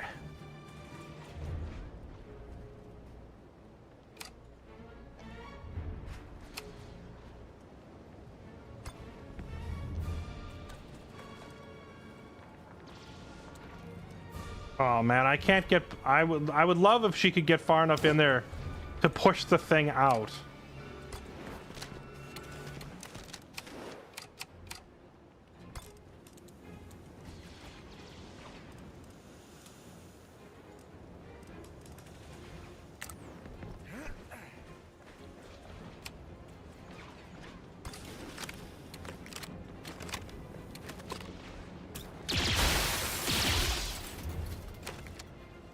Okay, well, we didn't tag it for the spot, but we did remove its cover, which might be just as good.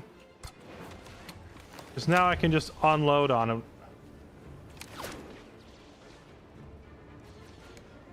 Always ready.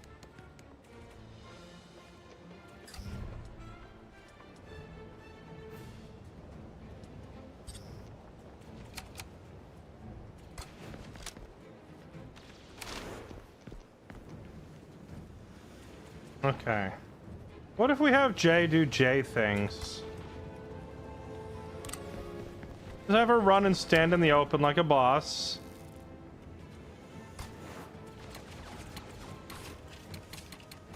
Come back to you in a second. Ready. Pray that Moose does not miss. There we go.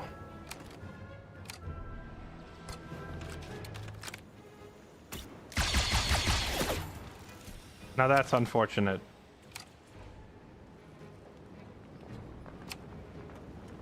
Actually, no, it's still fine, because she can generate her own advantage by shooting one of these. Bonk. Check them out. Now she has enough advantage for salvo. And we'll just kill the rest of them.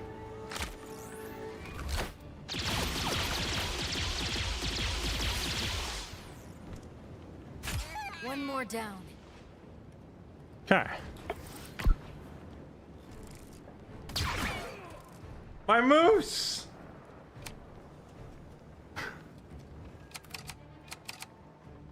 Hey, can I have her juice the moose multiple times per turn?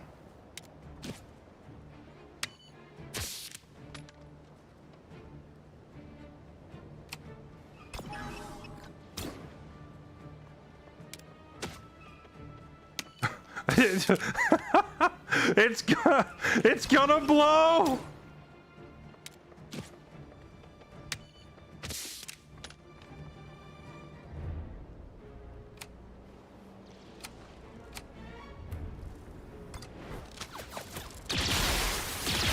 What a sham.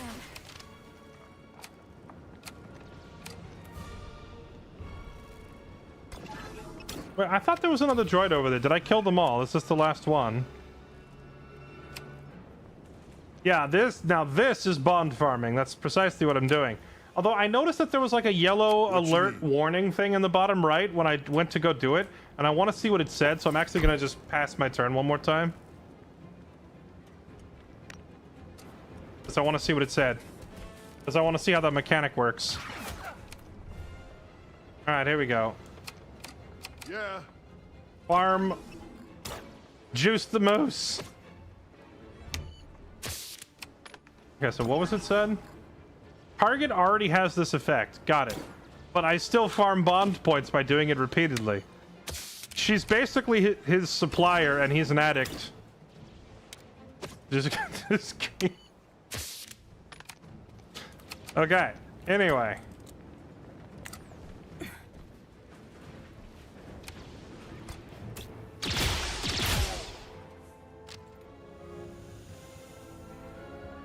The man wasn't in his right mind. And whose fault is that? I sent him after Fathom, knowing how dangerous it would be. His blood is on my hands.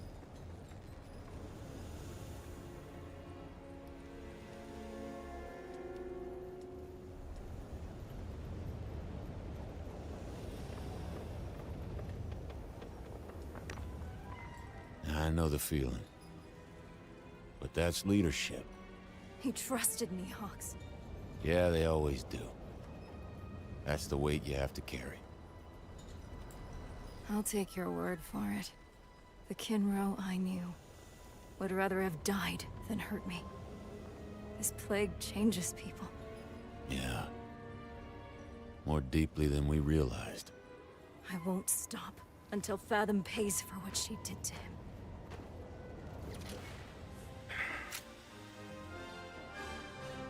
Bar's been doing it since mission 3 or 4. Yeah, he's also playing on extreme or expert, whatever, where you probably have to do that. Since we're playing on hard, I haven't really felt it necessary to cheese the game that badly.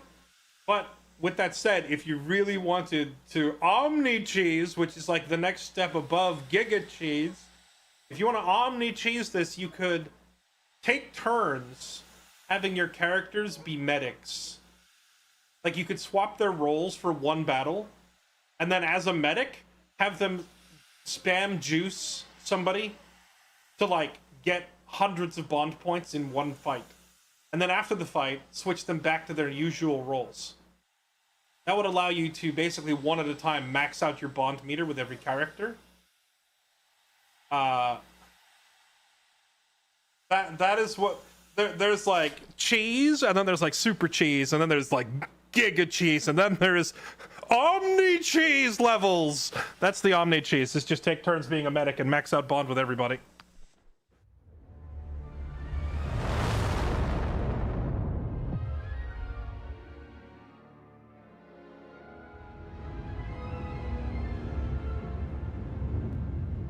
Not the hardest difficulty. No, because on day one I was sponsored by EA, and I really didn't want to do a sponsored stream and get stuck dying on the first mission. Because, like, think about XCOM 2.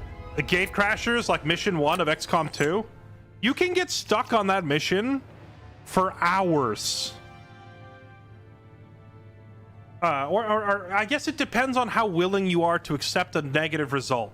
Because, like, you can get stuck on Gate Crashers. Or you let me rephrase. You could complete Gate Crashers, but you lose somebody, right? You take casualties and injuries. So if you're trying to clear Gate Crashers without taking any casualties, then you can be stuck there for hours if you on the hardest difficulty. And since this is like the same genre and the same developers, I was like, I don't want to get stuck Gate Crashing for 3 hours straight while EA is paying me an inordinate amount of money to play the game.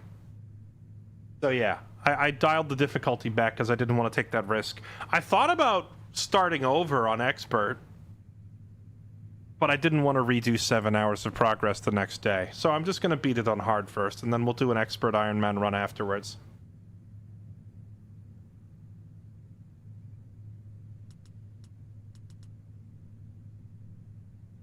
Increase blaster damage by 1 after attacking with this blaster. Bonus expires at the end of a turn, has a maximum of +3. Wait, whoa, wait a minute. Wait a minute. Hold on a second. Stacking damage every time you shoot, up to 3, means if I put this on the Cowboy Gunslinger guy, he fires, he already has a passive that does the same thing. Oh, look at the Giga Cheese.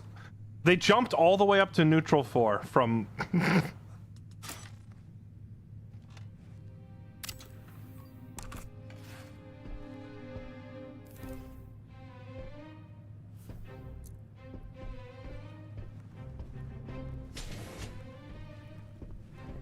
Talk to Jay. Hey, sorry about murdering your uncle.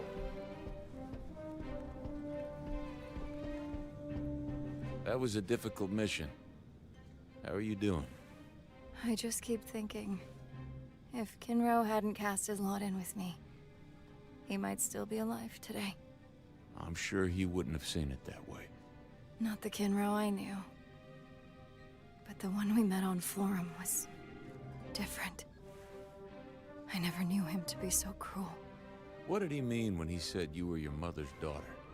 My mother used to say, everything and everyone is a resource. If you don't use people, they'll use you. I know how it feels to be someone's resource. I swore I wouldn't do that to another person. But when things got hard, I used Kinro. Did you send him against his will? No, we drew up the plan together. But at the end of the day, he was my man, and my responsibility. I have some experience with the feeling. You've read my file. Best advice I can give you is that dwelling on it doesn't help anyone. But that's easier said than done. Thank you, Hawks. Okay.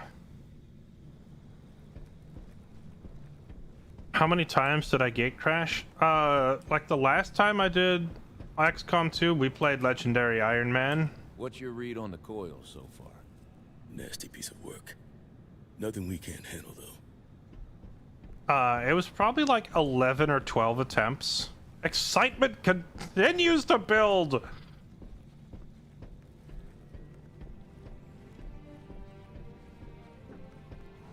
Do you miss boxing, Pops? Is Corellian Bluey Blood the Gildan Strond missing? So, yes? No pointy. Hey, how's tricks? That one gets funnier every time, Cap.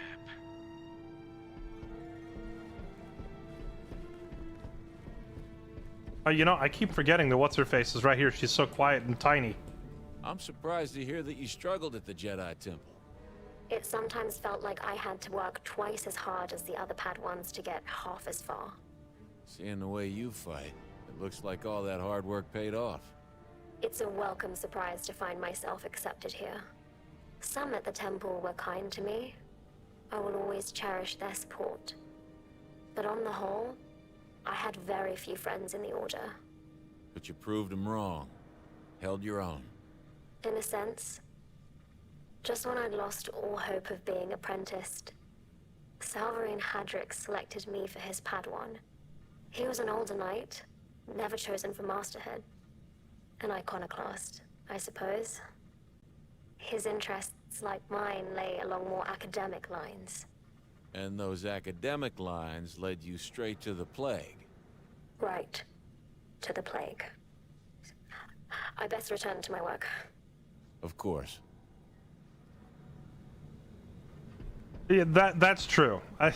How long did I spend gate crashing? Well, the answer is anytime we have to repeatedly restart a game because the opening mission is too difficult when you're playing it on the hardest difficulty, we call it gate crashing.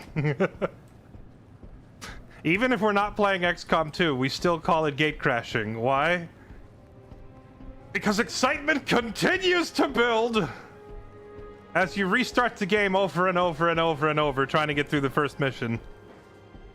Very few games do that as effectively as XCOM. You got the kind of job younglings dream of doing. Did you always want to be a spy? Actually, I wanted to be a pilot. That's an easier beat than working in intelligence. Why didn't you just enlist in the Starfighter Corps? If you saw my flying, you'd know. Then why'd you want to be a pilot?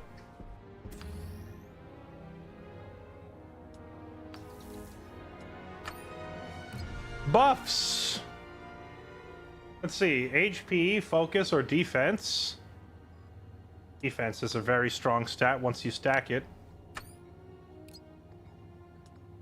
Let's see. I wonder, are these cards like based on the class that they're playing, or is this just completely randomized? Assist damage, Overwatch damage, crit chance. Do some crit chance. I like crit chance. Range damage, crit damage. Yep. Overwatch damage, max out range damage. Yep. Like that. Crit damage, max HP, assist damage. Stack some health. I want my medic to not be so squishy.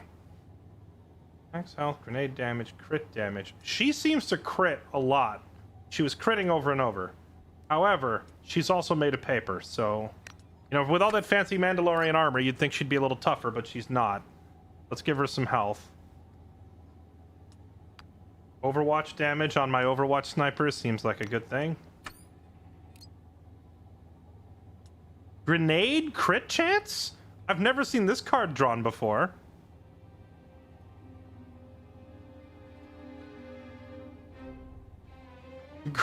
Grenade crit chance is almost worth it on the droid, considering how many grenades it carries. That thing is going to be carrying like 18 grenades by the time we max out that skill tree.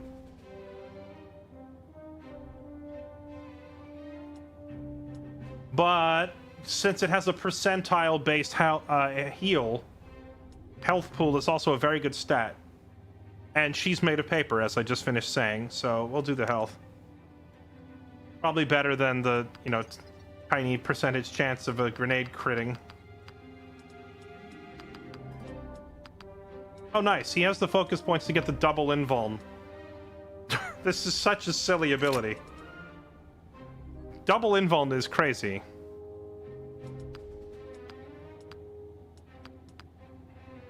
I could still stack even more health on. What's his current health? Can I tell by looking?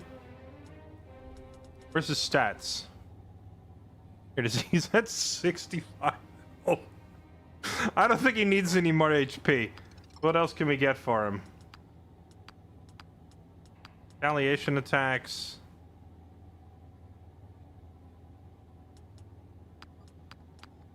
Never goes higher than 2 attacks. It just stacks a little bit of extra damage on each one. And increase his taunt range, and then at maximum level he becomes impervious. Immune to all negative. Yeah, we start working on this now. Okay. Why? Oh my goodness. At the final rank, her darts only cost a single point of advantage to fire. That is cracked.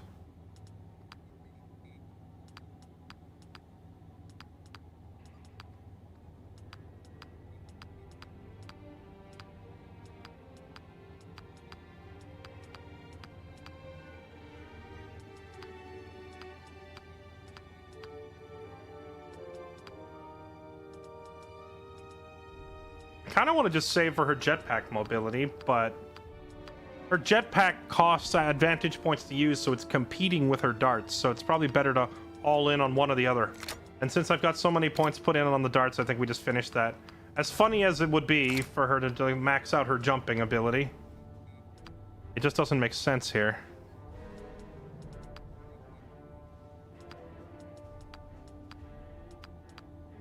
I think we go ahead and wait to max out Padawan training.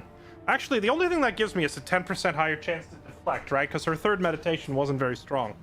On the other hand, she might gain more meditations throughout the story.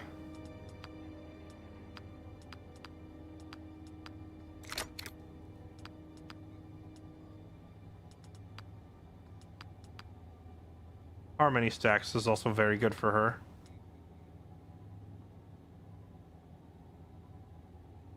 That's true. You can always just respec on demand. We'll just take whatever then.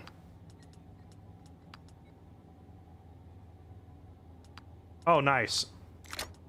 She's now officially a drug dealer. We've got her juicing maxed. So now when she juices somebody, it's permanent for the entire fight, which is hilarious.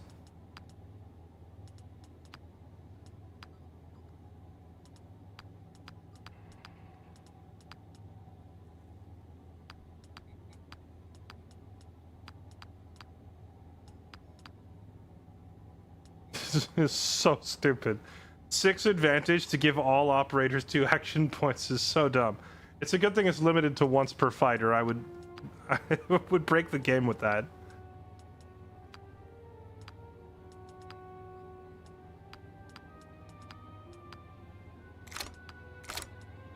Six more points and then we can get the triple grenade.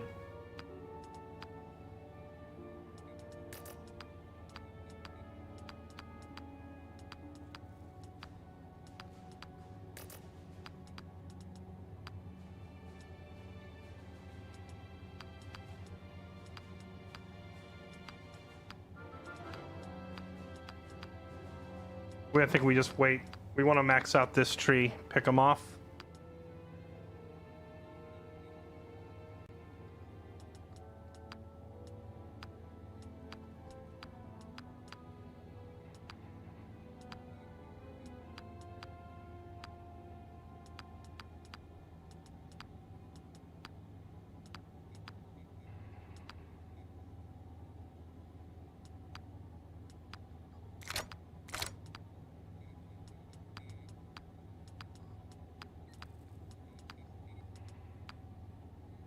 The Gunslinger class is so good, you can kind of just pick whatever perk you want and it doesn't matter. They're all good.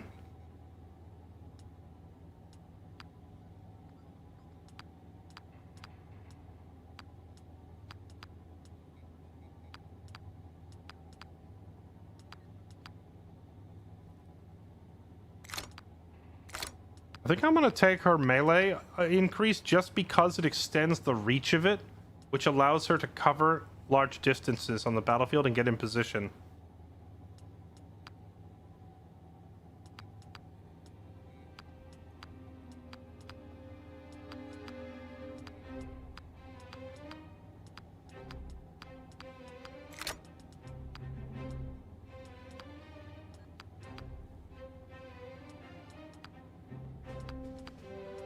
I think we're gonna save for that final point of Fearless Leader. It's too good not to take.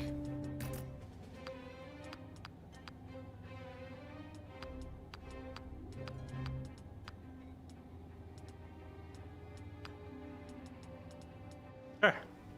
All set. Yeah, I have a whole bunch of weapon mods that I haven't gone and equipped yet. We should probably go do a bunch of those.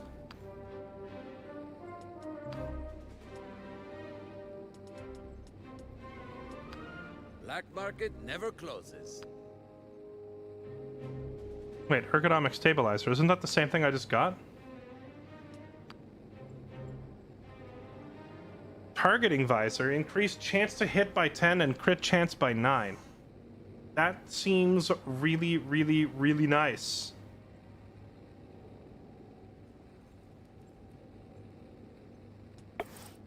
Done. In fact, too good not to buy.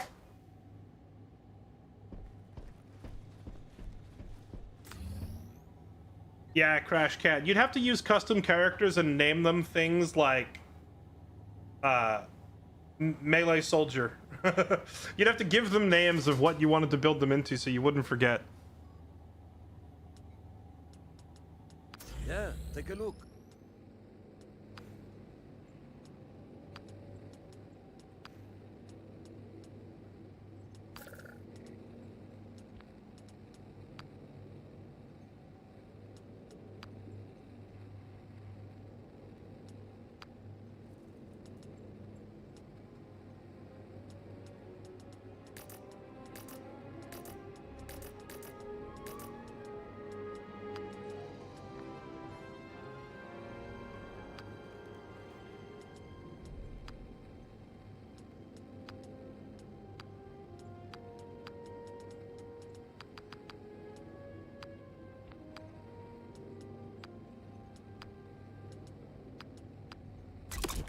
Mean-looking thing, isn't it?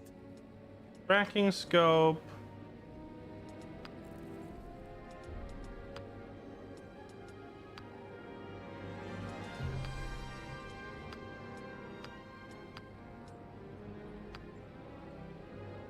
I'll go ahead and give Trick this, like, more of an art than science. Droid Buster attachment.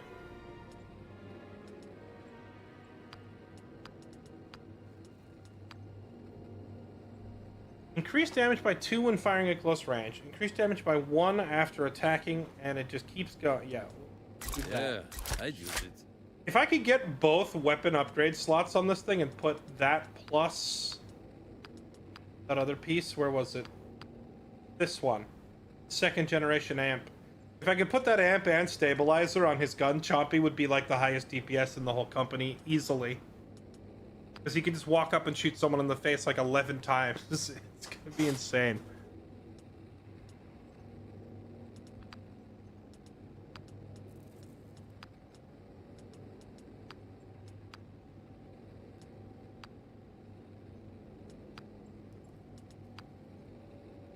Inflict stacks of burning. You know what? Sure. We'll give the medic a burning rifle for now until we come up with something better.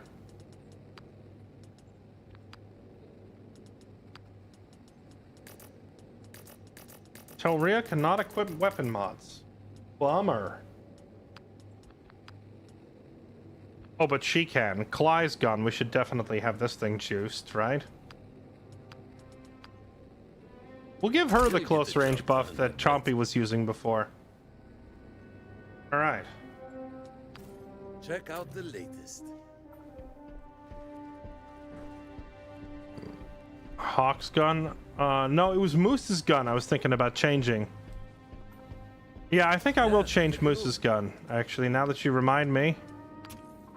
I was thinking of swapping him from the repeater to the rifle. I could even just give him the blaster because I don't really care. Like, Moose's job is not to do a lot of damage. Moose's job is primarily just to taunt enemies, and the pistol gives him the most attacks per turn. So yeah, we'll give him a pistol. Armory's ready for you. We'll give him a pistol, and then let's see if I should modify it.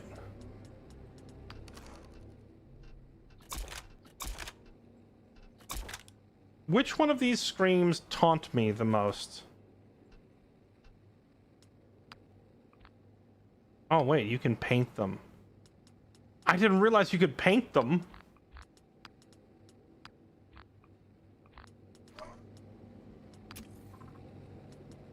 Also, how come the weapon skins available for his pistol are different?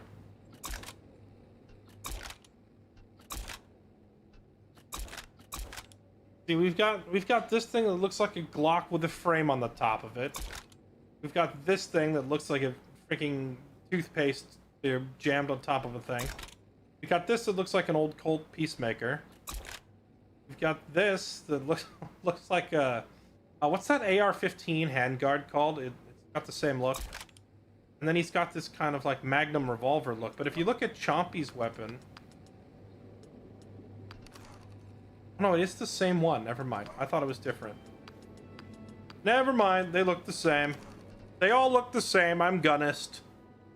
I'm such a filthy gunist. I will give him this one because honestly, just getting shot by this looks like it would piss me off too. And he has a passive taunt. Just say the word, boss.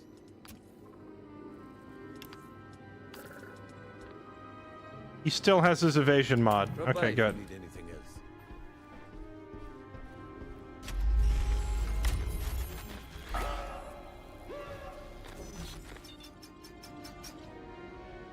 Holy moly, there's so many to pick from now. Another secret battle droid upgrade facility. This galaxy is rotten to its marrow. Alright, which one do we have to pick between? Battle droid's rocket damage is greatly increased.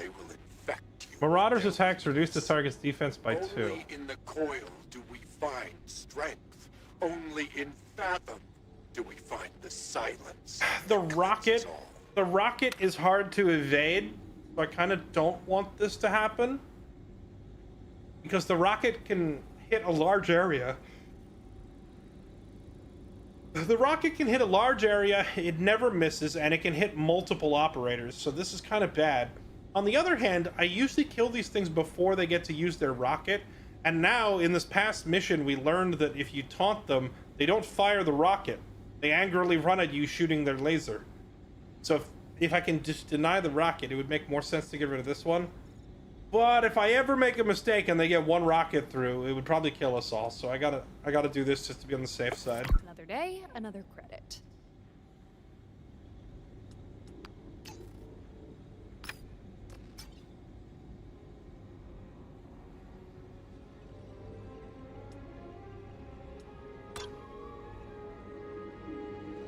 I don't have enough intel to do this one. A vulnerable shipment we can intercept. Oh, I don't have enough intel for that one either. Critical mission.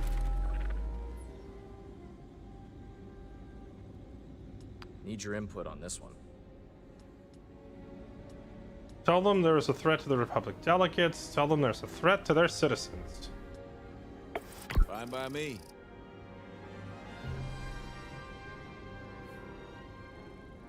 We'll have to send Hawks in alone to monitor the situation. Good thing we managed to swipe a spare guard uniform.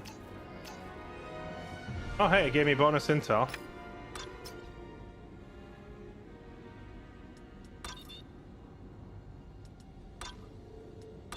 Still don't have enough intel to do either of these ones that are about to expire. Gorga the Hutt tells us about some armor upgrades we might find useful if we can break them out of the outpost where they're stored, or one of our steady clients is stuck on Dorne and wants our help getting past the blockade. Gain influence, gain 1,000 credits, gain a droid popper? Oh, right. That anti-droid grenade. Reinforced underlay, 1,000 credits. They both pay the same money and have similarly useful upgrades. So I guess it probably depends on which zone I want the influence in, right? One is in Thorn and one is in Grek. Grek gives me focus points. Gain additional influence from... Oh, this would be massive. Okay. If I were starting the game from scratch, chat, if this were like a brand new run, this influence bonus at Zone Grek is probably one of the first things I would go for. That would be immensely useful, and the sooner you get it, the better, because it unlocks more missions for you as you go.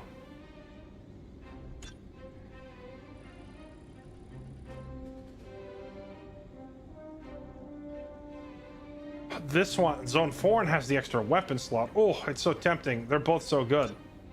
These are definitely two of the best.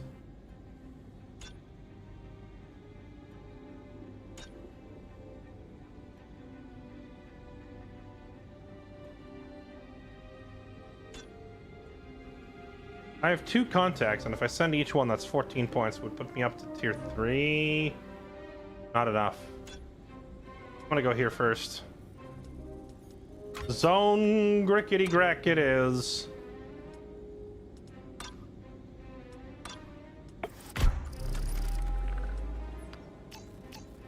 Influence at Grek. Take it.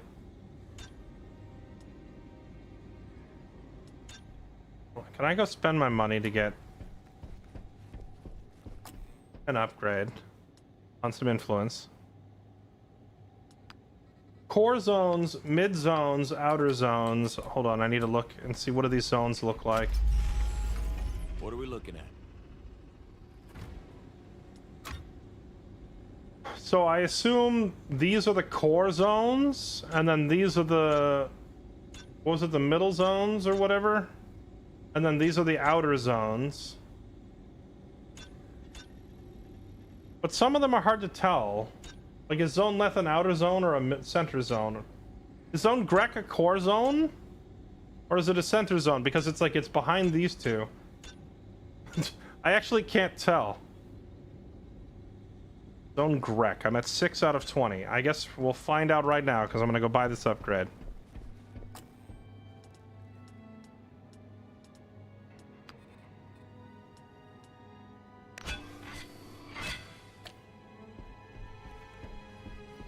Oh wait, does it tell you on the thing? 4 zones. It doesn't say which zone is which.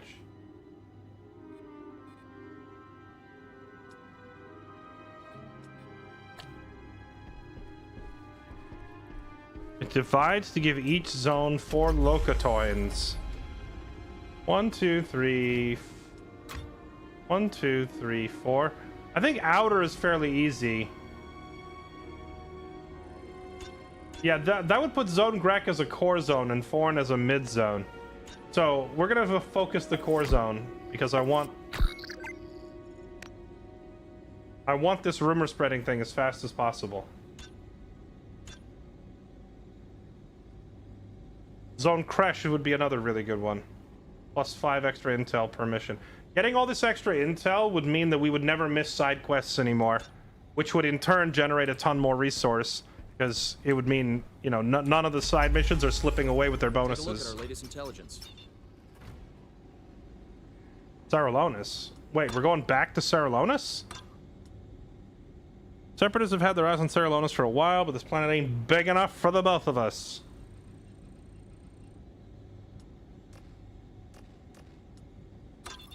Oh no, wait, wrong one. Casualties of war. Intel suggests Fathom is targeting a secret prisoner exchange. Infiltrate the prisoner exchange. Stop the call from sabotaging it. Get 2 more contacts. Difficulty extreme. Let's do this. When the coil attacks Bespin, we'll be ready. Infiltrate the Umbaran prisoner exchange. Intel suggests... Wait, I only get to send 1 guy? Bro, is this where the whole run comes to an end? Extreme difficulty, 1 guy? It's a Tabana gas refinery on the neutral world of Bespin. Can't go wrong selling fuel during wartime. We've learned the station is hosting a secret meeting between Republic diplomats and a delegation of Umbaran partisans led by the notorious Ryseska. What? The Republic is currently occupying Umbara, but there are still pockets of resistance in the fungus jungles. There's a reason we've agreed to meet with these terrorists. They have something we want. A Prisoner exchange. Is that legal? Legal? I got some really bad news for you about our little operation here. Okay, guys.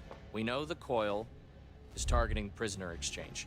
And we also know in the last 3 rotations, Seska made contact with both the Separatist Council and the coil. We couldn't break her encryption, but we have to assume the worst. Sabotage. Recover their people and attack the Republic delegates while they're Who's at the it. prisoner This we could want? be an opportunity to catch Fathom in the act. Your uniform should get you into the negotiation chamber. Nice. I look really good in a uniform.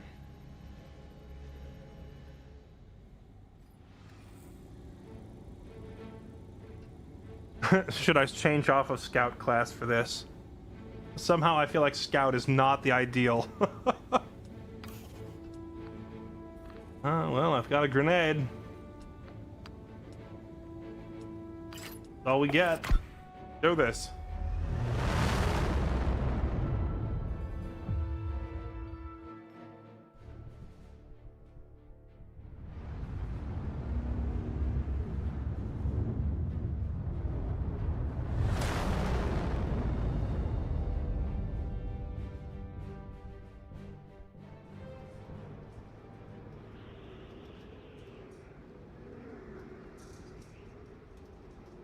Okay.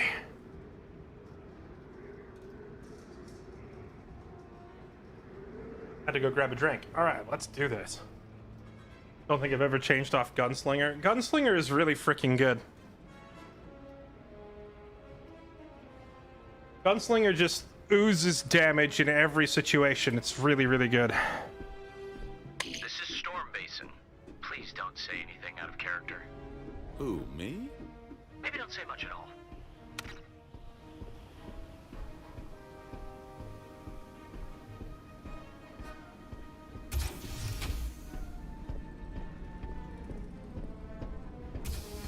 Officer, I was just checking the perimeter.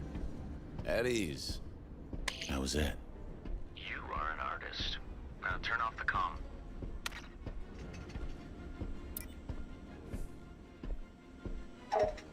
Gonk yourself. Gonk, yeah, gonk you, buddy.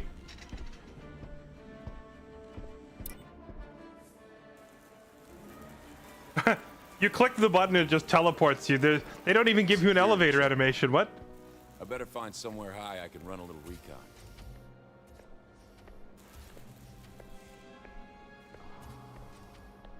Off limits. Can't go up there.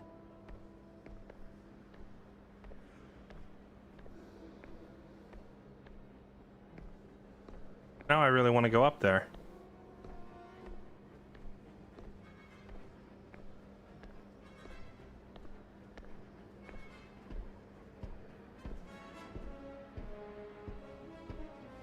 I'm the only white dude in the building. I feel like I stick out like a sore thumb. How are they not noticing? Don't look at me. I'm just being normal. Just casually strolling. I'm kidding. I'm gonna go click that because I want to see what happens when I click it. All right, hello. Clicking the thing. You're just gonna let me walk up and read your confidential data pad? That's nice of you. Okay. Republic Army recommended stricter security protocols, reminding our curfews, clone staff checkpoints. In the wake of the bombing of the Jedi Temple hangar, many senators want to know what the Army and the Jedi are going to do to keep Coruscant safe. Speaking to press, General Will Huff Tarkin declared we can no longer rely upon the Jedi for protection from enemies from within or without. Uh-oh, wait a minute. Chat, does that mean... Does that mean what I think it means? Execute Order 66 is happening soon. This ought to work. Let's see if someone drops a name I can use.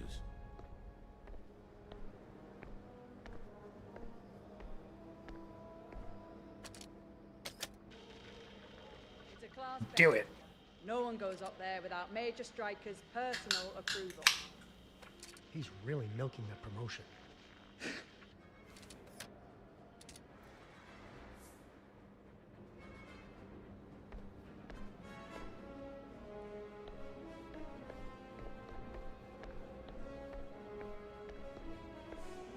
I I know the Lord Administrator thinks it's possible, but does any engineer think it's possible? Tried the game and got bored of the combat after an hour. Gonna watch for the story. Did you put it on extreme Iron Man mode? I bet you wouldn't get bored then. Back to your post. You know this area is off limits. Good work, Captain. That was Major Stryker's order to the letter. But now he wants me to do one last security sweep. Can't be too careful. What? He thinks we missed something? Dunno. If you ask me, he's really milking that promotion. Just go. Aye, aye. Easy.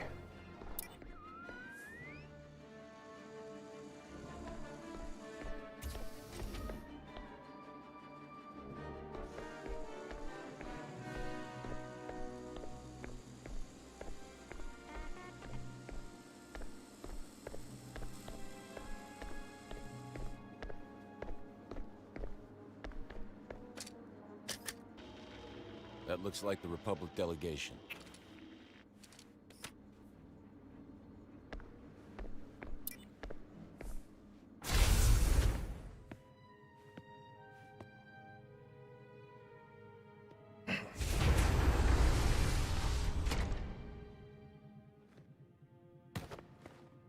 Oh!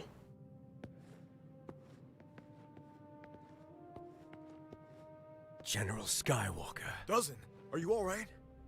I swear to you, if you've been starving him... Ambara has been starving under your occupation. These prisoners received the same rations as my soldiers. Let's just get this over with. I was not expecting... Like, I would have expected the briefing would have mentioned that a general would be here. I knew you wouldn't forget me, sir. It's good to have you back, Dozen. Wish I'd been able to see the Umbaran mission through.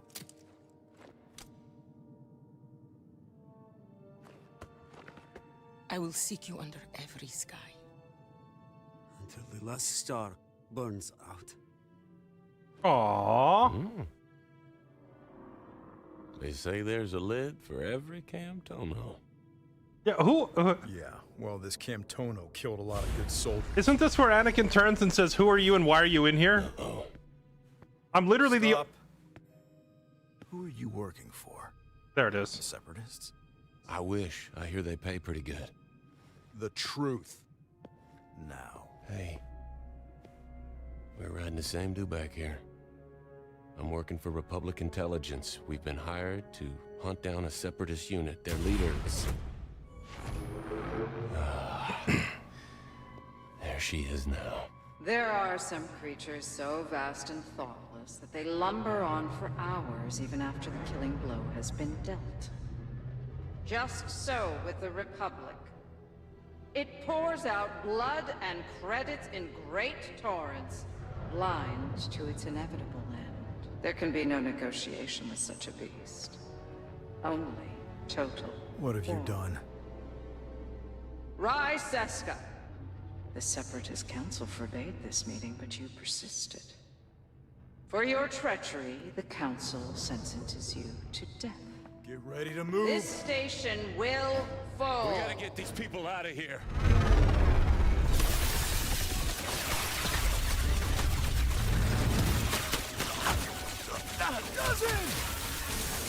Well, so much for that prisoner exchange.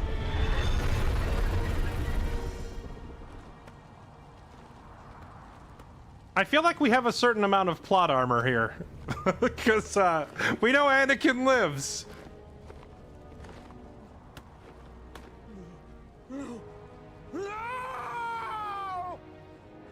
There's the future party member right there. Hire that terrorist. Back to finish the job. Is it? They have a spaceship. We have an Anakin. With me. Okay, I mean, I'm assuming he doesn't join our squad permanently, right? This is just like a one-time... He has 250 health!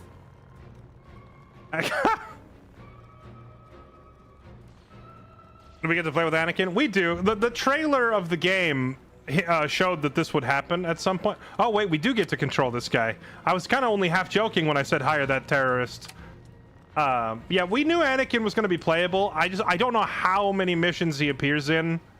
But yeah, he's obviously broken. He has 10 times the health of every other character, and his defense is so high that he was going to take like no damage. At your disposal, don't be afraid to get Anakin up close and personal. Use this lightsaber throw to tear through multiple enemies. Okay. Call for backup. Move. Okay, this is what a Jedi Knight should be doing. Yes. One hit with the lightsaber just kills everything. However, he's still limited to only doing it once per turn, which kind of sucks. But unlike I almost said Runa. Unlike Telria, he also has lightsaber throw for 2 action points. Spend your harmony to throw the lightsaber and add 8 damage. Oh my. If I could line it up right, I could throw it through all 3 of them. Push. Violently push an enemy, dealing force damage. So his push goes twice as far as Telria's and does double the damage as well. Okay. So Telria feels like kind of a weak character by comparison, and Anakin's obviously the most broken thing in the game so far. This is his movement range on a single... Wait, what? Okay, does that mean that he could just go stab this guy? He could. He can run across the entire map in 1 turn. That's that's freaking hilarious.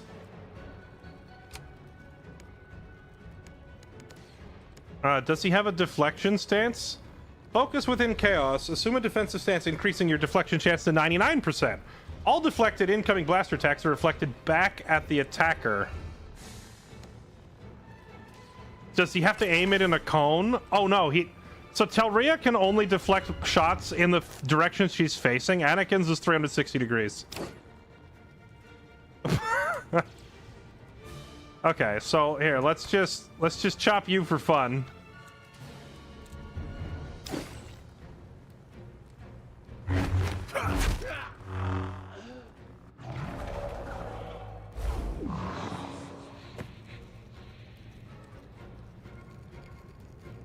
Okay, that guy is ranged. Is this guy ranged? This guy... No, that guy's melee. So that means we just go stand, like, I don't know, right about here in the open. And then just deflect. Okay. Combat gas. Okay, come here, Mr. Terrorist. If you go... this side.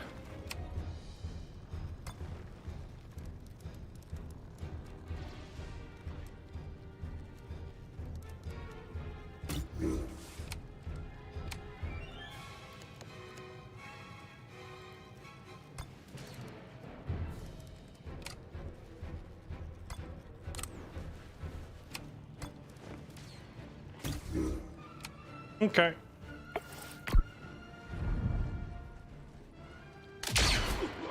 Doink!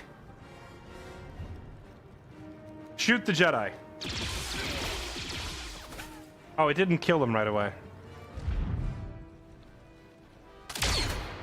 Dang, it hurts! Weakness everywhere!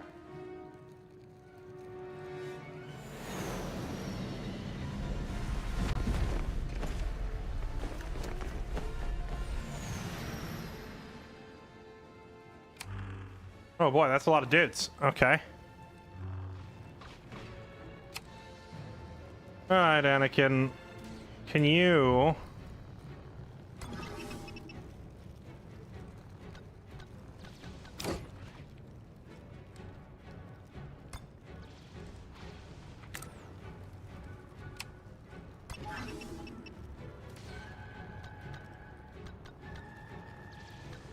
I don't have the angle to hit all 3, unfortunately.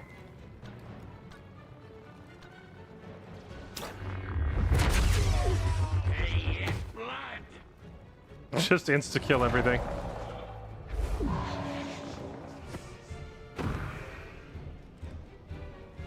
Going dark. Oh, Bravo 6 going dark? Watch those core.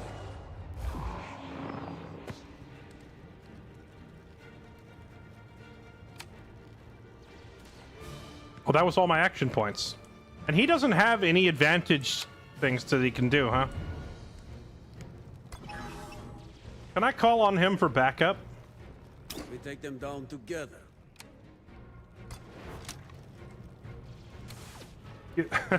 It's gonna be real funny when he just like force pushes from across the screen.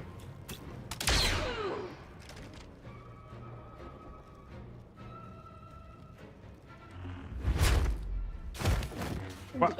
I didn't see what he did. Was that a force push or did he throw his lightsaber? The camera jumped away.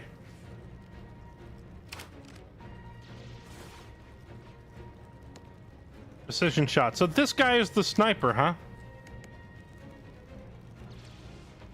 Gain 5 stacks of sharpened senses. Each stack increases chance to hit by 5, ranged attack by 1. 1 stack expires after every ranged attacks. So this guy is like the sniper, but better. Because he's got 0 in as well.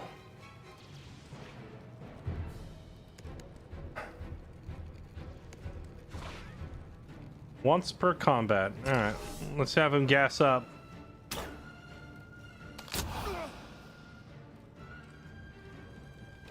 Juice yourself. And then use 0 in.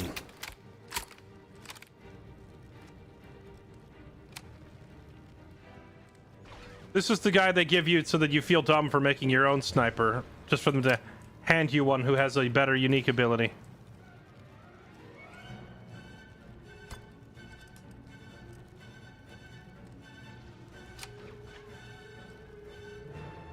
Wait, Anakin, he didn't use his lightsaber yet this turn, did he?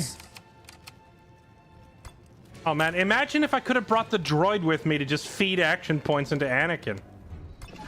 Here you go, Mr. Skywalker, sir. We'll just be over here watching. I got you. Here, kindly take my action points, because I don't need them. Obviously, we'll let you do it. Oh, are they really out of range? That's hilarious. Well, you know what? Now we can just deflect. This melee dude's gonna run at us, so let's just put this up.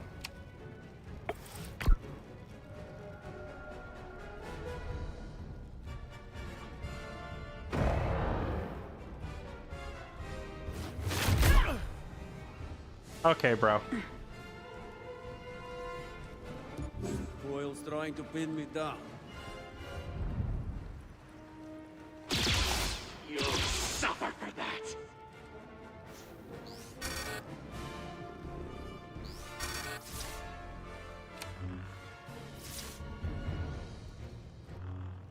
Oh, what's up? I'm just Anakin. I think I'm assuming we only get him for this mission. Basically, we crashed a meeting that and we didn't know Anakin was going to be here. We just got in the elevator and it's like, oh, hello. And yeah, he's grossly, horribly overpowered and can easily solo your entire squad and do whatever he wants. Let's... Can I reach this guy? Not without walking through the Overwatch. Let's stand here. Saber toss through them.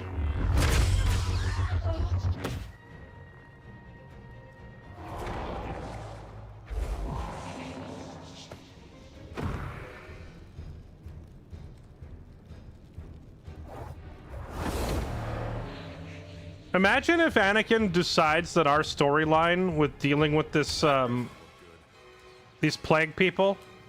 Imagine if Anakin was like, this is a dangerous threat. I'm gonna stay here and deal with it. And then he just like takes over and just wins the game. Please make me a tank. I'm tired of being useless. Fiend, I don't think you were in here earlier. I figured out what I was doing wrong. We had a mission where you probably put out more damage than the rest of the squad combined. Because I kind of figured out what I've been doing wrong with the sniper class. It's just now I'm getting a storyline sniper, and his ability is so strong that I think it's going to make him the best sniper in the game, because no regular sniper character can do that. That's also why I often swear off of using story characters in games like this, because I prefer making my own. On watch.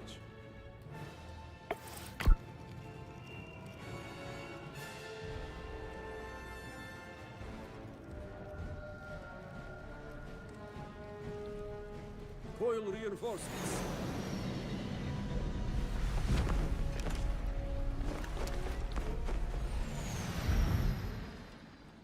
You think this will stop me? Figure it out.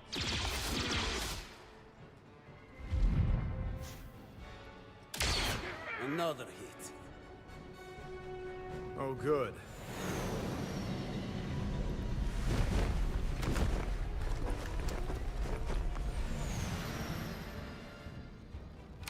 We got this. Okay.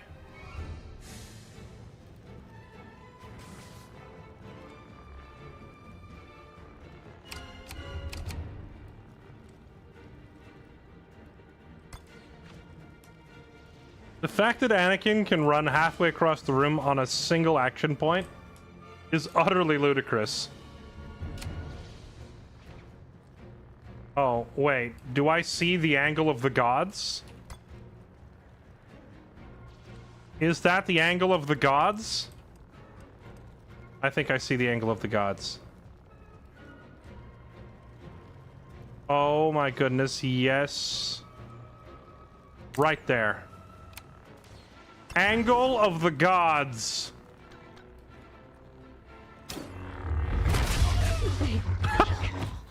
Oh, it didn't reach the last one. I'm so sad. Remember how the coil mechanic like buffs them to become like some gigaboss or whatever? Even the gigaboss is gonna get two-shotted by Anakin. It doesn't matter. That's nice. Yeah, you're getting buffed. That's cute. I have a Jedi.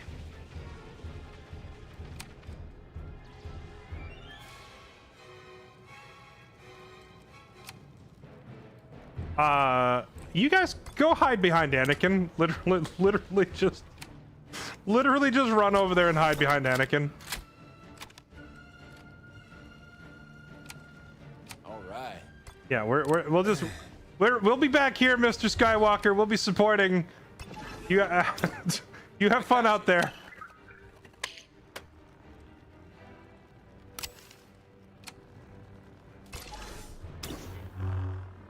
Put him in his laser deflection stance.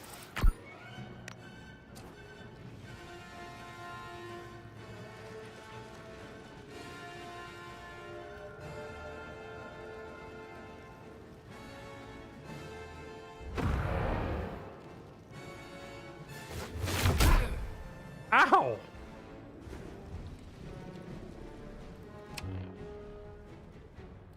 He has 9 harmony per turn. Okay. Imagine if he also had the thing where he's like regenerating HP for every harmony point as well. If he had the same regen trait as Telria, he would be regenerating let me do the math. He'd be regenerating about 75 HP per turn.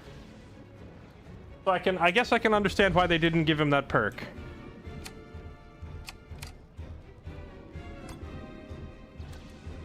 Okay, bro. Get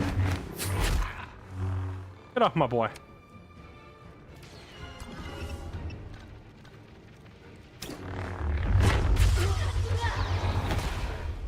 If I go, you're coming with me.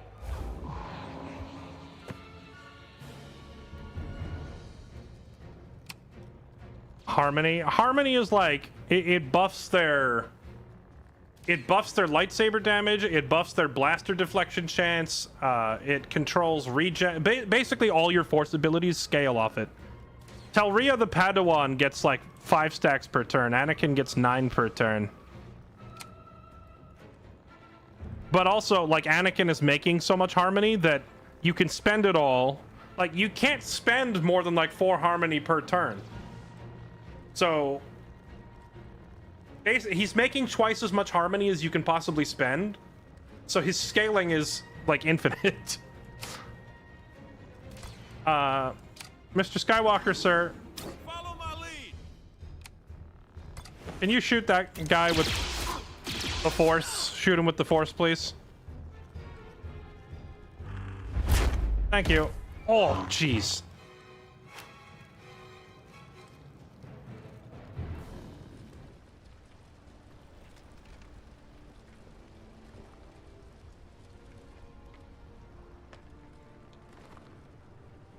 Under every sky. Bennick, we need to find out where the rest of those ships are headed. On it. Who are you? And who is that woman on the hollow? I'm Hawks, and that was Fathom. Leads a militant sect called the Coil. And I found she ain't in the habit of making empty threats. She says this station will fall, then... Case on to Hawks. Talk to me. The attackers have taken over the bulb at the base of the station. That's where the reactor is. She must be planning on blowing it up. And bringing the station down with it. I'm going down there. I'll help. You said there are more on the lower level. Yeah? I am going with you.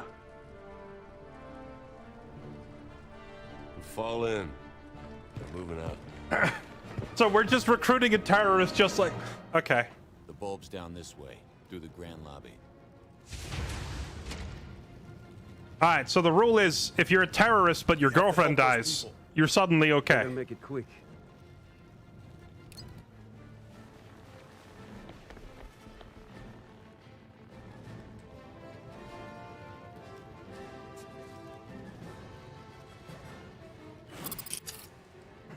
All right, here we go. Yeah, he gets a free pass. He terrorist 5 minutes ago, but his girl died, so you know now he's with us. Civilians in danger won't last forever. Rescue them before time's out, or you fail the mission. Rescue them within 6 turns. Well, how much time do I have remaining? Oh, do I have to rescue 1 per turn for 6 turns? Okay.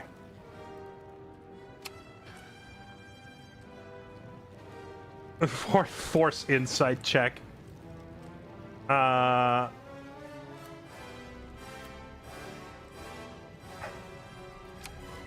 Honestly, I brought, like, the scout class is perfect for this because I don't need to do anything. I just need to farm advantage. So I just do that. I literally just scan these guys for advantage points. And then I just funnel all the advantage points into Anakin.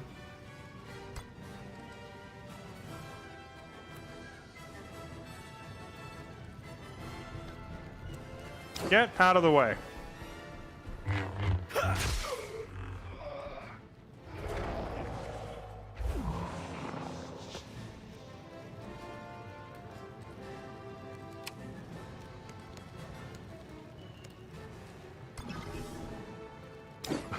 Be gone, nuisance! So I can rescue this person. Oh, well, I got one here to grab. Wait, send in the terrorist to rescue this person.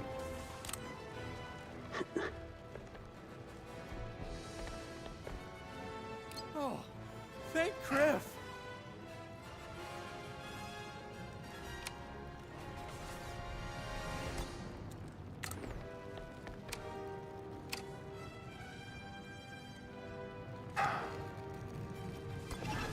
And this is why we farm the advantage.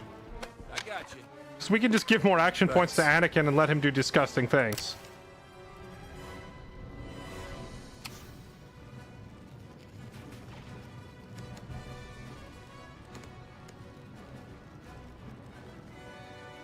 Yeah, I'm just gonna have him take out the bad guys. I don't care. The other 2 can run around and free the hostages.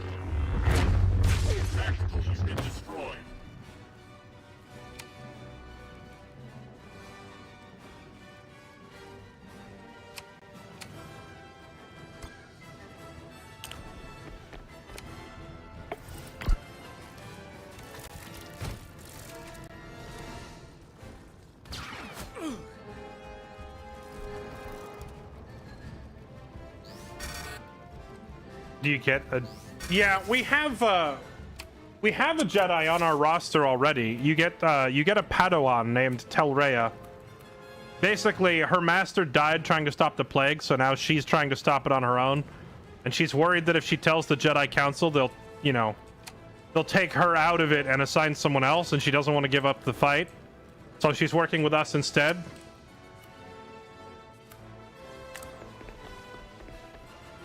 However, her stats are like 1/10 of Anakin's. Like Anakin, it's a lore-accurate Anakin over there is what that is. He's the main character. He's the strongest person in the room by a colossal margin.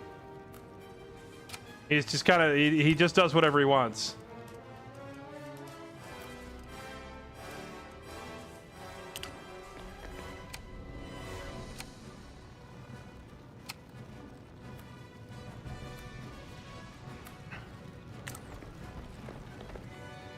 Thanks.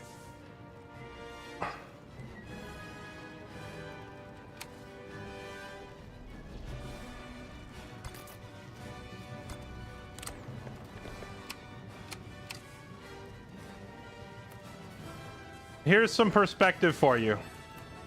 Look where I'm standing and look at my movement range.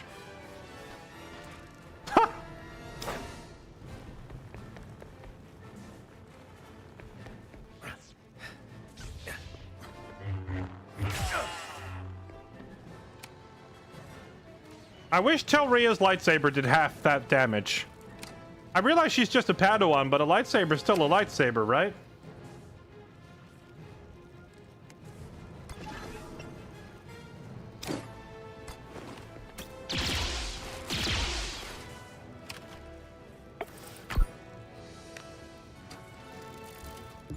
Flankers have me under overwatch.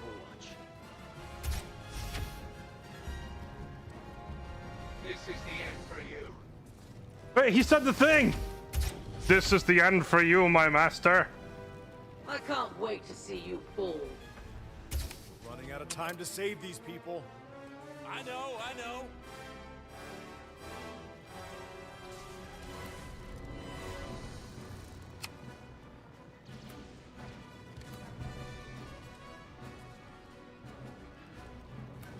She has 30. Last I checked, she did 22.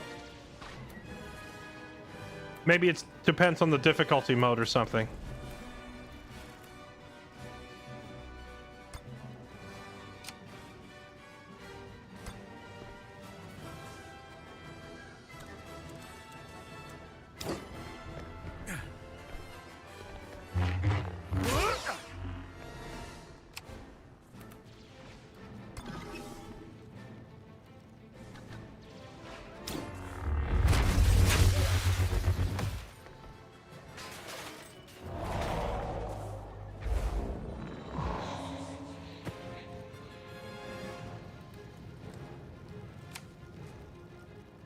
Ready.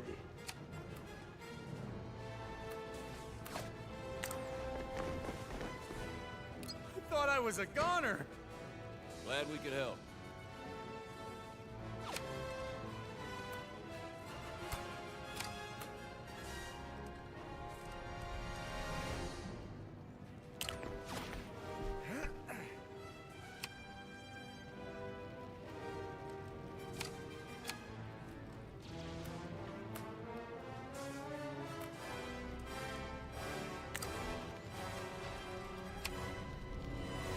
Oh, that didn't rescue? Oops, I must have misclicked.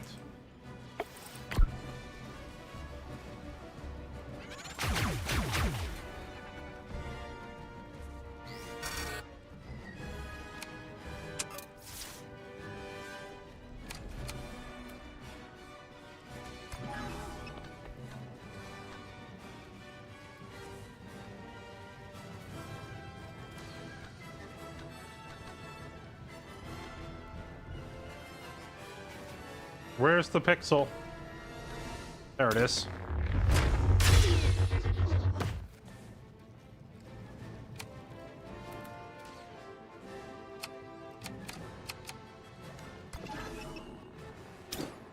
This'll help. Here you go, General Skywalker, sir. Mr. Skywalker, sir. Have an extra action point. so you can run all the way across the map. Oh, Anakin is regenerating his HP from something. Just very slowly. You saved my life. Yeah, when it comes to, like, you know, cameo missions where you get control of an ultra-powerful unit, this one's pretty fun, because it feels like you are useful. You're at least running around accomplishing the side objectives and funneling action points into the hero. But yeah, Anakin's busted, obviously. I gotta get out of here. Anytime.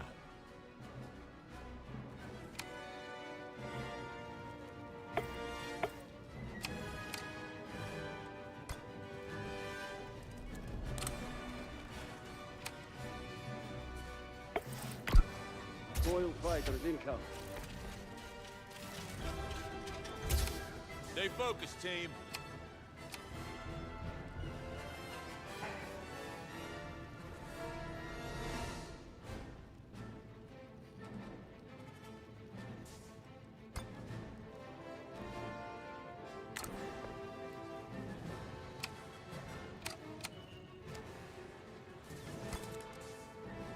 It takes me like all 3 of my action points to keep up with Anakin each turn.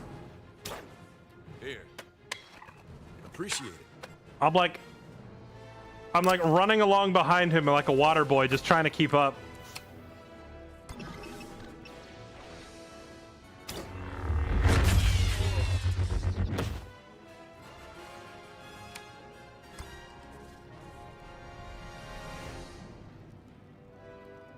He's really out of range.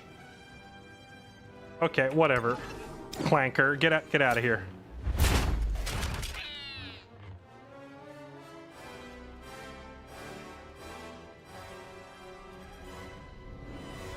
So, that's what happens when you blow the reactor. Too late to help them. Let's get to the turbo lift. Double time.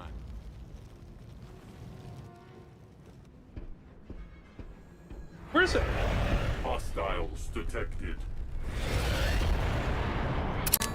Shouldn't Anakin have like his own personal squad or guard with him or something? I guess he doesn't really need bodyguards, but like, why is he here solo if he's supposed to be a general of the army? Hostiles detected. Stay out of that gunship droid's sights. Don't have to tell me twice. Let's get those charges defused.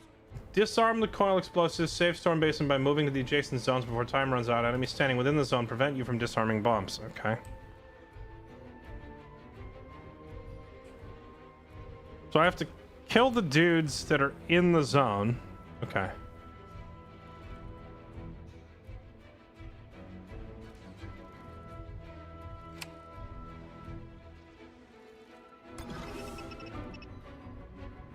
Can I throw the saber through a wall?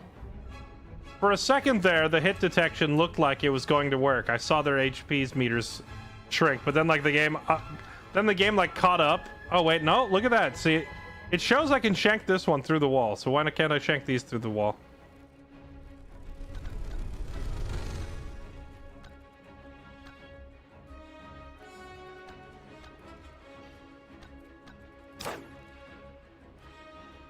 How many turns? I have 7 turns to get all of them.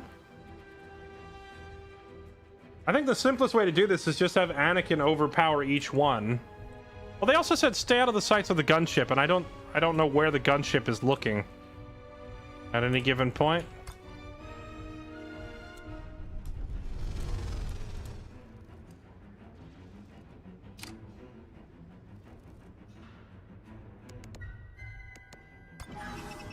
What if I were to just, I don't know, say, force push you into a wall, apparently. Oh, this guy is so tanky, he actually survives a hit from Anakin.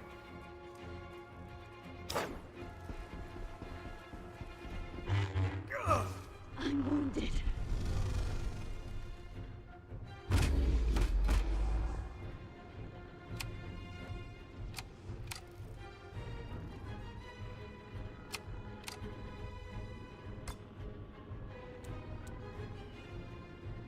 Does this terrorist guy we just hired know how to disarm their own bombs?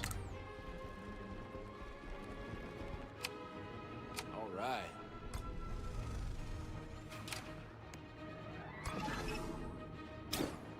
Here. Thanks.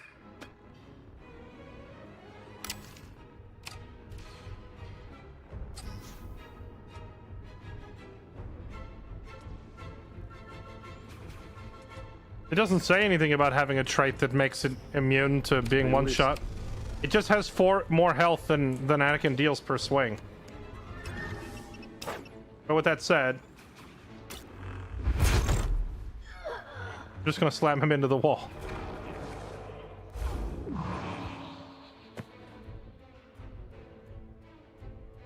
Yeah, I mean, it's Anakin. They just kind of do whatever he's gonna do whatever he wants. It's just that they referred to him as General Skywalker. If he's a general, that kind of implies that he's commanding troops. So the fact that he's here by himself is a little weird.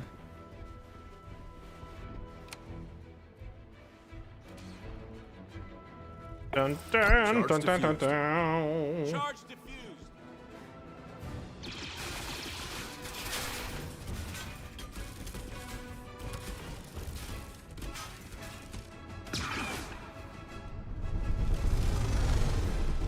Expanding attack area.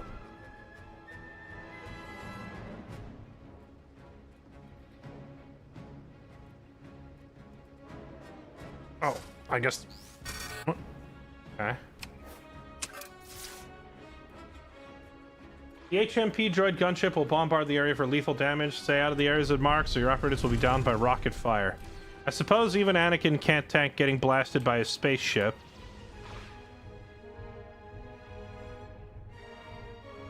I mean, as long as we just go objective by objective and have Anakin, like, slice and dice whoever gets in the way.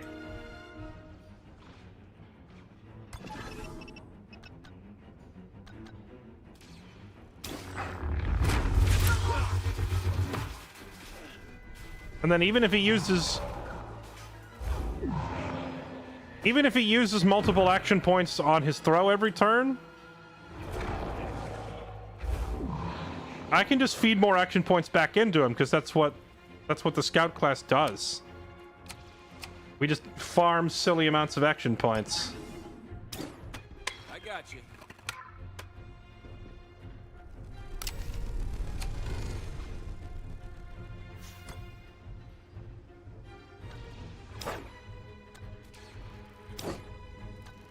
How come I'm only doing 28 damage all of a sudden? Oh, did I... Oh, right, the lightsaber throw consumes all my harmony. So if I throw the lightsaber and then I attack, my follow-up attack is going to do way less. So I need to do my swing, like, melee with him first and then throw it. So we're not burning up our own harmony.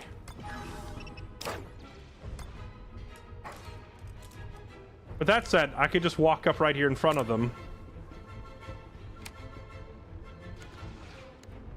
And just do the defensive stance, so while they're looking at him, the other two can go disarm the bomb.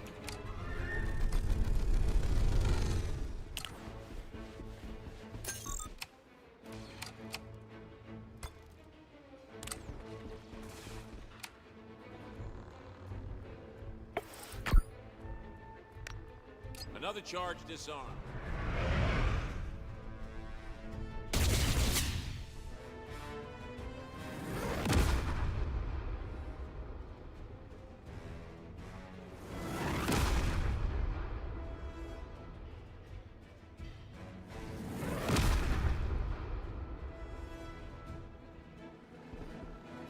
Yes!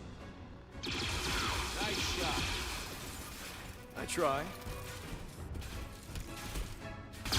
Not too bad.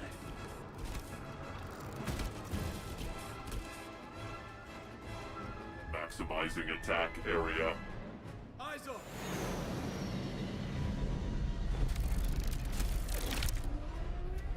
Can you guys stay right there by the ledge?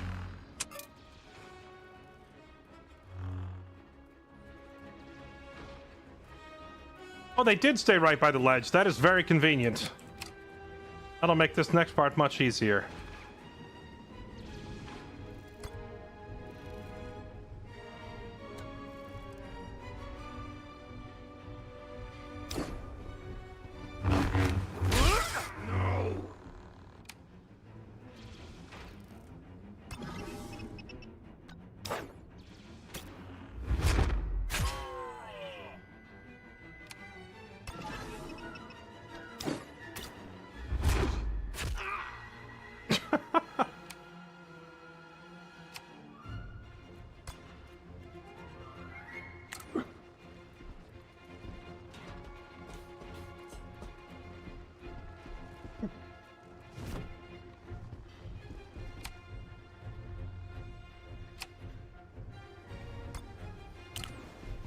Dun, dun, dun, dun, dun, dun. I realize I messed up though.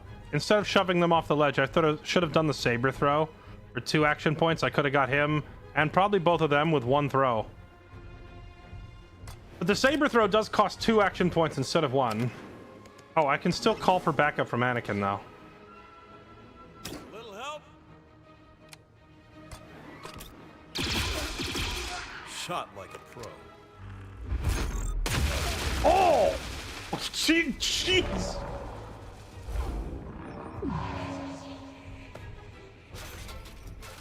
Anakin, Lord of Murder.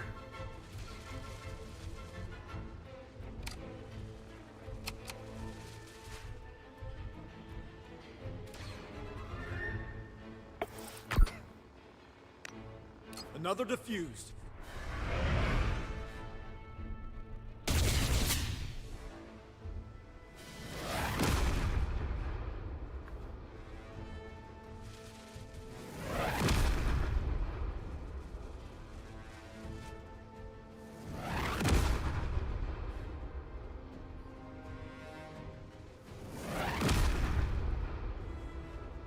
Dun, dun, dun, dun, dun, dun.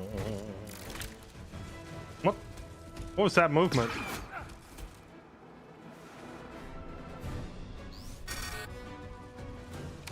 Let's get to work. Wait, did the rockets go off at the end of my turn or the end of their turn? Because, like, what if I just force push this guy into the rocket?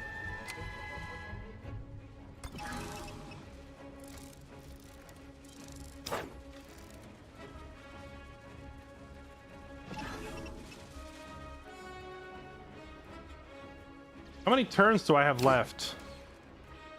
I have 4 turns left to get over there to that.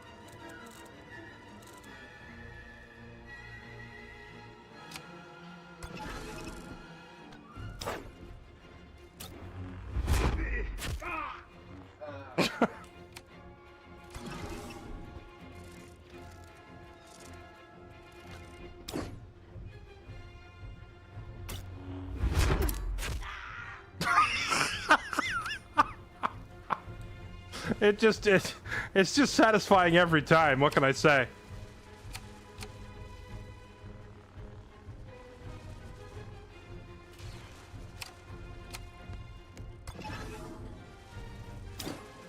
I got you. Appreciate it.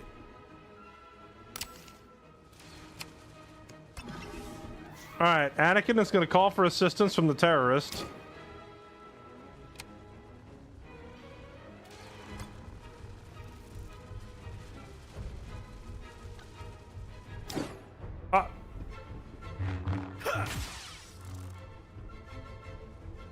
Keep the pressure off. Thanks. I may or may not have put Anakin into a rocket launcher. I thought it was going to give me a chance to confirm or select my movement more carefully. I wanted to see the camera angle. But it just did it. It just did it immediately. So I think Anakin's about to explode. Maybe we failed this mission. That'll be hilarious. We'll be the first person on the planet to fail a mission with Anakin.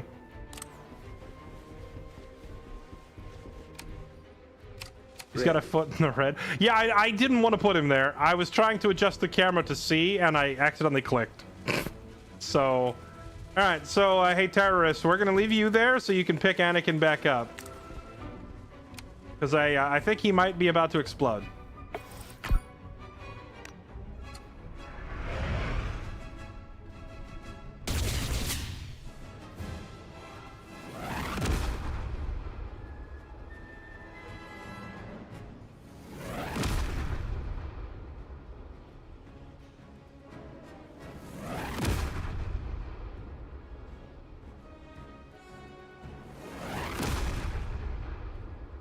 Wait. Little help over here. Oh no, it got him. Did I say it did 900 damage?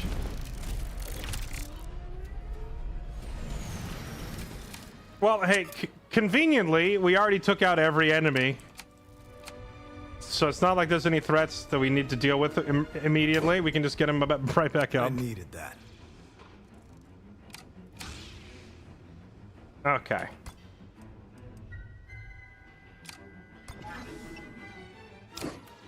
Someone's really gotta tell these, like, separatist guys to stop hot dropping into combat zones with Jedi and then standing right near the edge.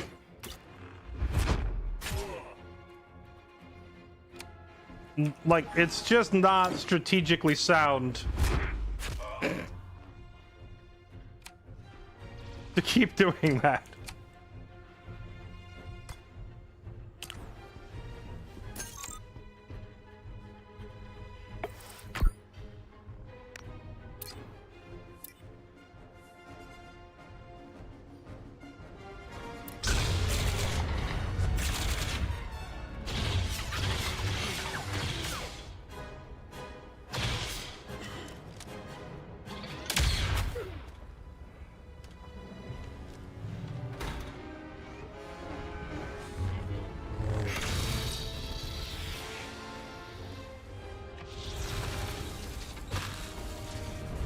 Okay, Legolas. Nice shot.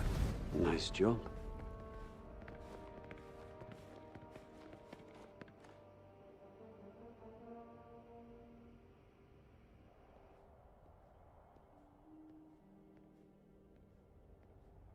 Republic intelligence confirmed your story.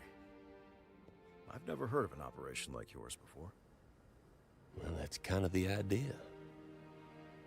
We could use more like you, Hawks. People who think for themselves. That's the difference between us and the droid army. And it's why we're gonna win this war. Well, I appreciate the kind words, General. I hope you're right. We'll be in touch, Hawks. May the Force be with you. Yeah. You too. You. They're playing the music in the background. You are after Father. That's right. I want in. Well, we sometimes work with the Republic. You live with that? As long as you don't expect me to call you sir. You're gonna fit right in. Oh. Wait a minute. So hold on. So you mean to tell me that when the Mandalorian bounty hunter shows up and she's like, I want to join you, the game pops up and is like, do you wish to hire the bounty hunter, yes or no? And it lets me choose. But when it's a freaking terrorist who just tried to blow up a building, the game is like, you're taking this terrorist. Yeah. All right, we got a terrorist. Let's go.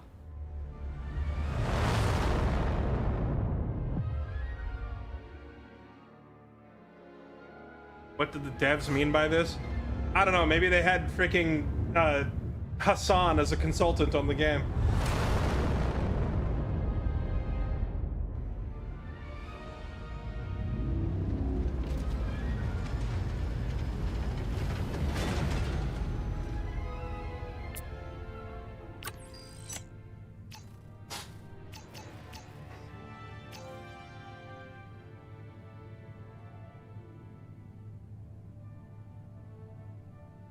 +2 focus points. Wait, secondary specialization? What does this mean?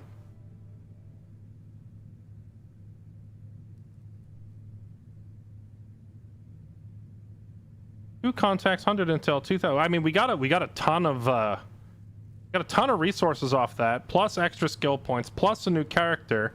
But then this, which I don't even know what this means. Does this mean our characters can have 2 classes at the same time? Hawks, we have an unexpected guest. They're welcome to schedule an appointment. Hello, Hawks. Oh. Funny, my schedule just cleared up. How can we be of service, General?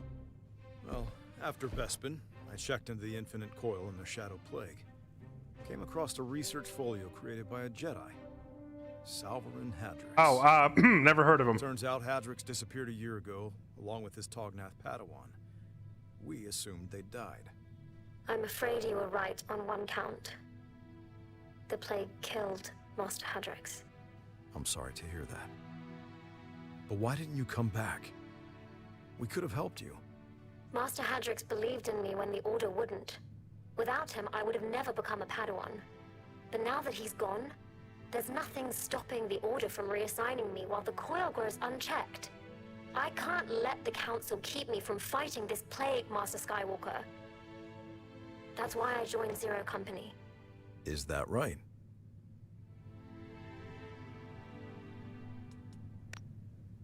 Tell Rey has earned her place, General. She helped Zero Company foil a Separatist invasion on Cortilius before it even started. Impressive. Most impressive. He said the thing! Here to bring me back. The Council would want to see you return safely to Coruscant. Of course, the Council and I don't always see eye to eye. Take this holocron. It contains all of Hadrix's reports on the plague. Maybe you'll find something useful. I'll buy you some time. I expect to see you back at the temple once this is done. I'll be there. No one can walk your path for you, Tel. No matter what your teachers and masters say. Thank you, Master Skywalker. May the Force be with you, Tel.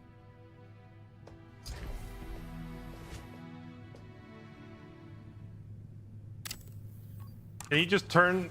Oh, I was going to say, he just turned to me and folded his arms and then ninja vanished out of the room. No, he just ninja vanished off to the side.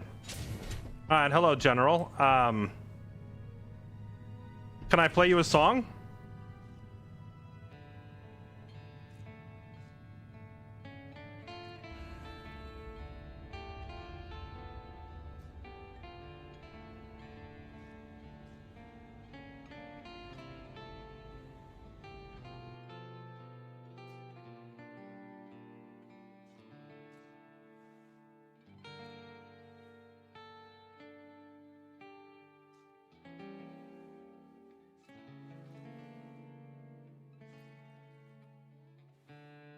Anakin dude seems like a cool guy.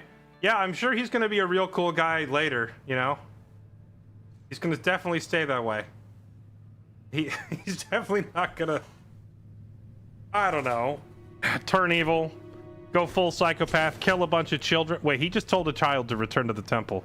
Wait a minute. Wait. Oh no. Tell Rhea, don't go back. Don't go back to the... Trust me on this one.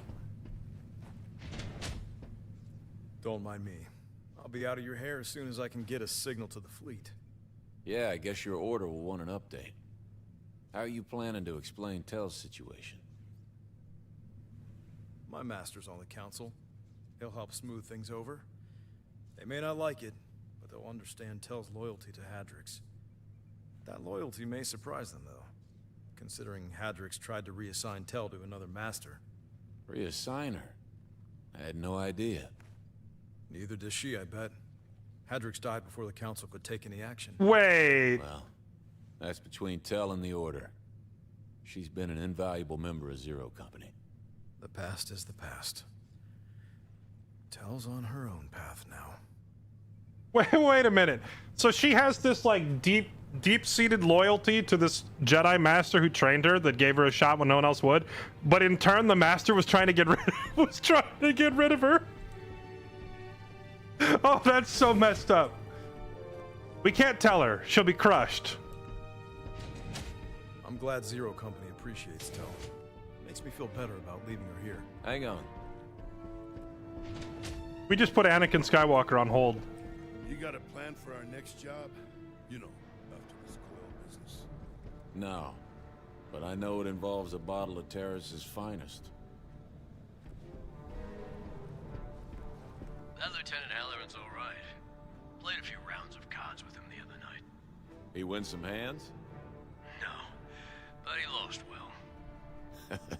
That sounds about right. Hey, Clyde, guess what? I was given an option whether to hire you or not, and then I had my arm twisted to hire a terrorist. How do you feel about that? Your team's growing. I mean, yeah. Yep. Okay, that's it. That's okay, cool. I mean, if that's the extent of your thoughts on the matter, fair enough. Team numbers go up. So, Hawksy the Republic dog's body being now? The old fife and knife, eh?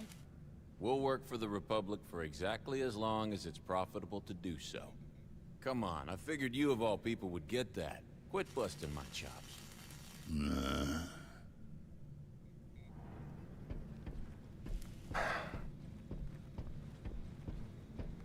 Is the clone trooper still alive?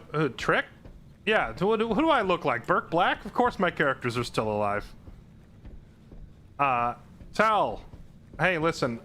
I don't know how to tell you this, but that's why her name is Tell. It's because you're not supposed to tell her about her master. Got it. Any luck with your master's holocron?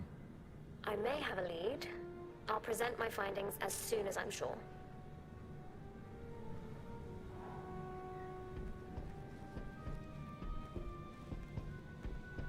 I've been wondering something. Kenro said that the two of you were in exile on Lunata. Is that true? It's a self-imposed exile. I wasn't banished, but I can't go home until I've extracted the heart of Lunata. Why not? Shutoran is a harsh world, and my family's position is uncertain.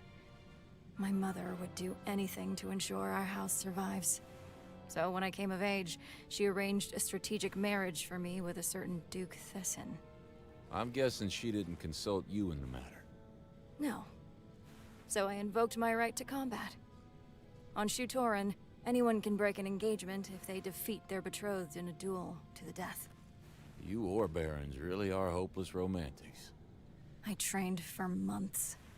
Thessin didn't. Thought I would be easy. The crowd cheered as he bled out. But I saw we were pawns in the same game. You killed your fiancé? My first fiancé. The next day, my mother showed me 3 holograms of 3 more suitors, each one richer and more loathsome than the last. Who wrote this she garbage? said she would betroth me over and over again until I submitted, or one of them killed me. Criff. So I set out for Lunata to make my own name. Once I extract the heart, no one will be able to deny that I'm worthy. No one can deny it now. You're a hell of an operator. And a terrible fiancé. Thanks, Ox. She's telling this story with a straight face, but it's so stupid. You can't take that kind of writing seriously. That kind of idiocy feels so out of place. My mother keeps betrothing me to multiple men, so I have to keep killing them all. Down with the patriarchy. Ox, I'm searching for the person who betrayed Rai to the Coil. Any progress? A few leads, nothing definite. But I will find them. And once I do, I will give them an unforgettable death. You know, this is like the 4th time I've been playing this game, and like the voice actor suddenly hits me that I know this voice, but I'm trying to place where it's from. Want to talk about it? He doesn't strike me as the type to want to talk about it. Keep working.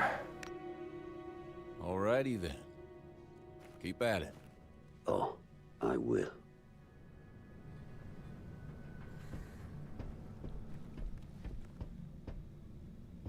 Chat, someone look up the voice actor. For the... what's... Luco? Is that his name?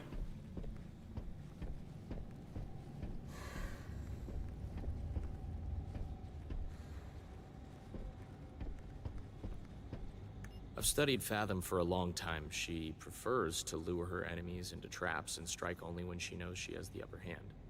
But the Storm Basin attack was incredibly aggressive. She must be growing bolder. Let her. It didn't pay off this time, did it?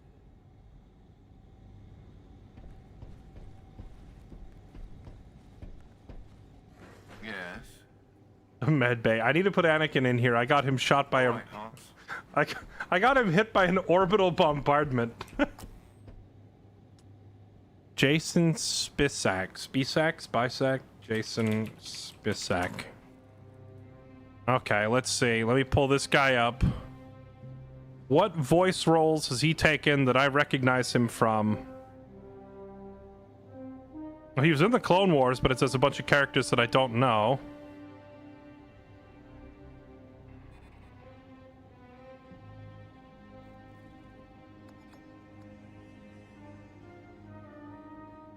He played Alistair Smythe in Spider-Man.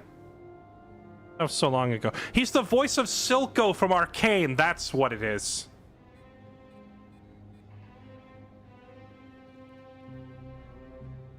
Yeah. Yep. Let's see. He's got a bunch of other voices here that, like, some of them might be recognizable, but I'm pretty sure for me, it's Silco. Wow, so they got Vander and Silco from Arcane in this game. That's funny.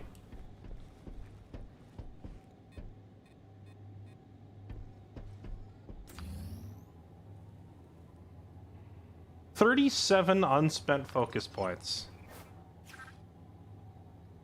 Sharpshooter.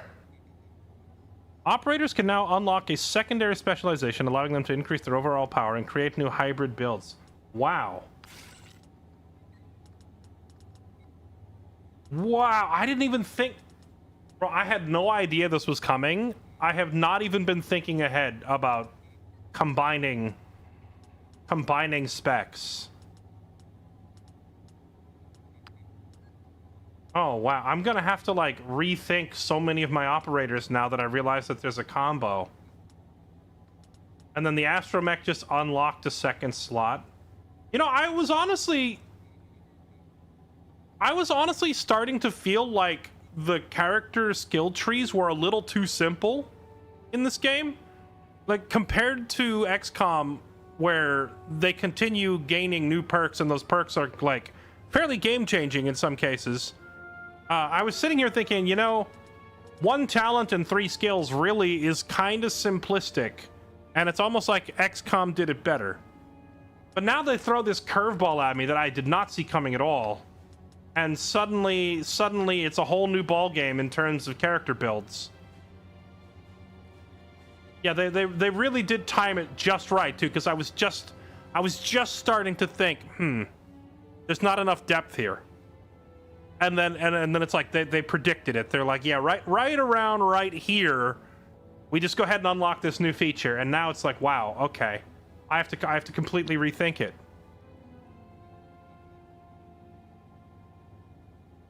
Gamer girl, are you fat fingering all over your keyboard? Sniper medic, scoundrel gunslinger. Yeah, there's a lot of combos. I think scoundrel gunslinger is going to be really strong because the passive. Do you get the passive of both classes? Because, like, I have my gunslinger guy with all his gunslinger perks maxed out. He doesn't even need the actives from Scoundrel. He just needs the passive. Let me see. Can Chompy get... If Chompy gets the passive...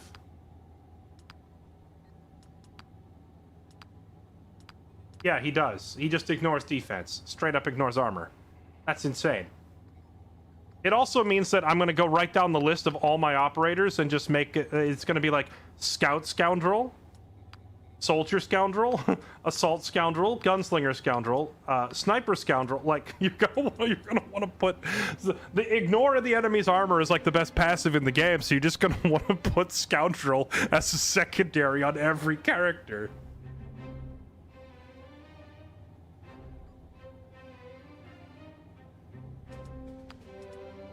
What about Telrea and the droid and Cly? Like, we have a bunch of characters with unique classes, but do they just unlock a second skill tree? What does Cly get?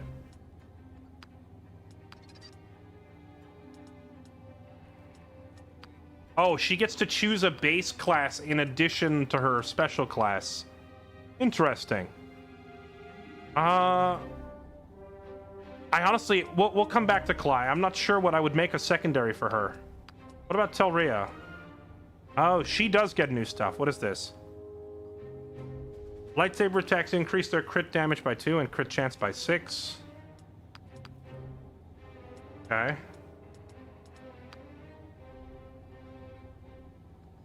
Oh, there's force pull. Okay, when we first met this character, like the mission where she's introduced, it says Telrea can push and pull the enemy with the force. But then she only has push. So I was kind of like, why is the tutorial for this character saying you can push and pull when you can only push? So she can pull, it just wasn't unlocked yet. It really does come across like it's a typo or an error, though. I feel like they just shouldn't have even mentioned the pull in the tutorial. Like, why do they even bother telling you about pull if it's not visible yet? It just looks like it's a mistake. Throw both lightsabers, dealing colossal lightsaber damage to all enemies in the path. Colossal damage. You can't call this colossal after I just played a mission with Anakin doing literally 10 times this damage. But still, 4 damage per harmony. Right now I have her at 4 harmony. So that's 16, plus 10 is 26. So 26 damage per throw. It takes all 10 advantage points, though. I don't know if that's ever going to be worth 10 advantage.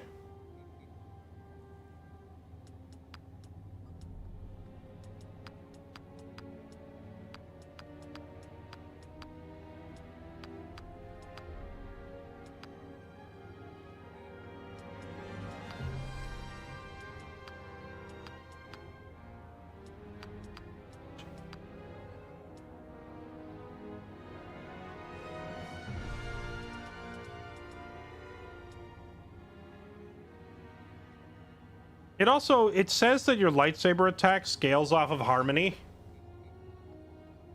but it doesn't say by how much. Like, it doesn't, there's no way to increase her base lightsaber damage here anywhere.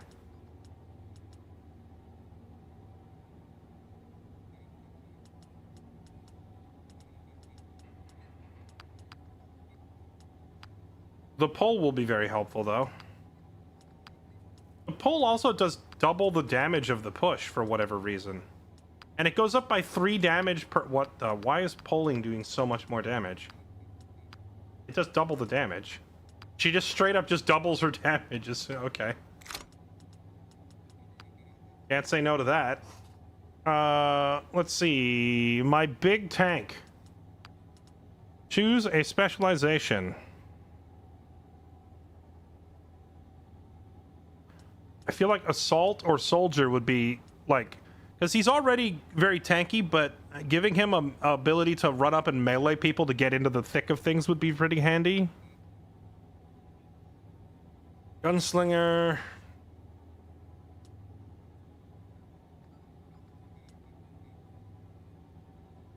I could make him medic as a secondary, and then he could just juice himself.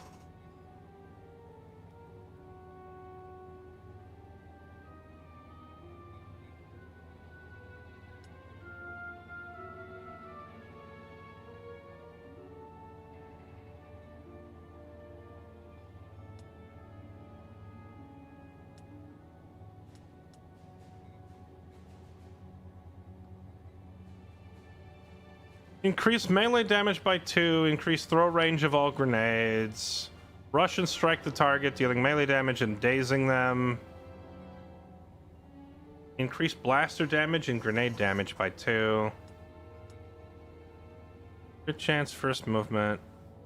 Bull Rush has a push to it, so shoving people off cliffs would be nice, but everything else, Soldier is better.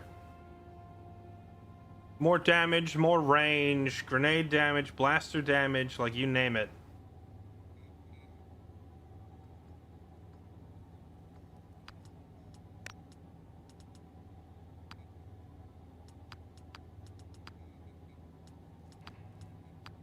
You can really scale your melee damage up super high if you do this.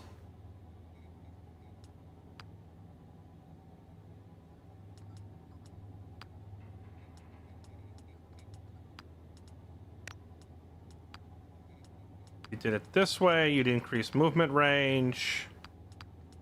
Increase the melee damage a little bit, but more importantly, you can shove people off cliffs. And then sweeping salvo. So, I mean, salvo is just a fantastic ability in general. I think for him, we're going to go heavy and soldier.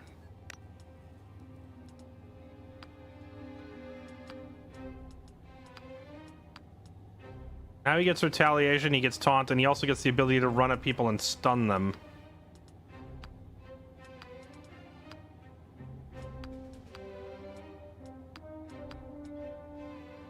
Wait, do you not get access to the final tier?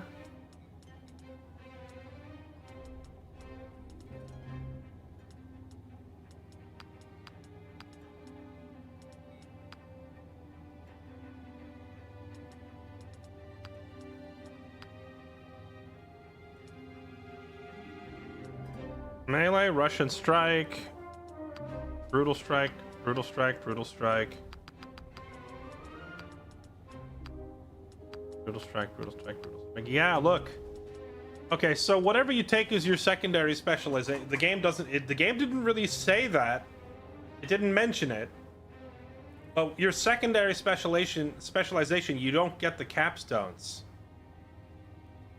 Because almost all of these abilities, they gain something special at the last level. Like, for example, Unstoppable, he gets to gain retaliation attacks, right? Then it's retaliation attacks with bonuses. But then at the final level, it's he can grant the retaliation attacks to a different teammate, right? And then for Bulwark, he gets increased defense, but when he goes to the maximum level, he also gains immunity to being knocked back and immunity to status effects, but it's only here. So whatever you put down here. So what that means is, realistically, for your secondary specialization, what you are looking for is either strong passives for just stat bonuses, or you're looking for 1-point wonders that are just really effective at their base form and don't require any point investment. So with that in mind, I'm never going to get the stun if I take Soldier. Does that mean that Assault would be better? Let me look again. Now that I realize I'm not going to get it all. We cannot have our cake and eat it too.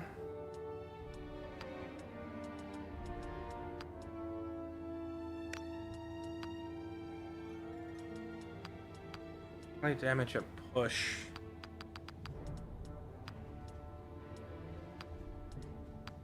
Weeping Salvo loses the ability to crit. Bull Rush at final level actually doesn't have any special ability.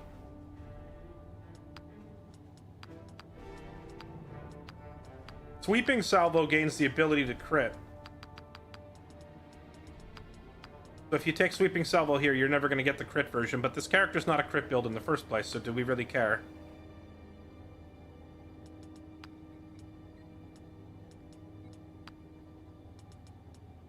Probably not.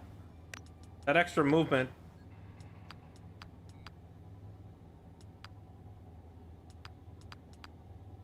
Yeah, I think I'm just gonna stick with Soldier. Because he's never gonna get the stun, but he can daze the enemy, which means the enemy's gonna run away.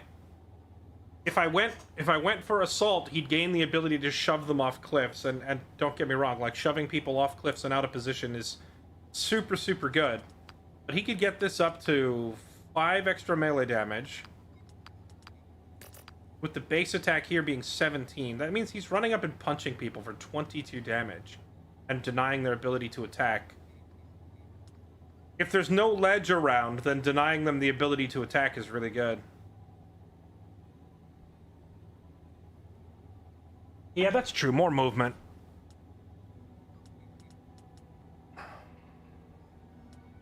Soldier heavy, better than heavy soldier. Let me see. I'm not sure because I really want this immunity to knockback and immunity to status effects eventually. Because this ability only costs 4 advantage. I'm going to be using this ability all the time. Because it's so cheap.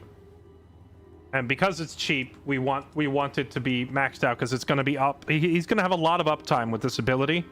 So always being immune to status effects and always being knockbackable and perma-taunting is too good to give up. So heavy should definitely remain the primary. And I think I think the extra movement is what really seals the deal here for going with Assault, though. Yep, alright, Assault it is. We're gonna do that. Because bonus movement, too good to give up.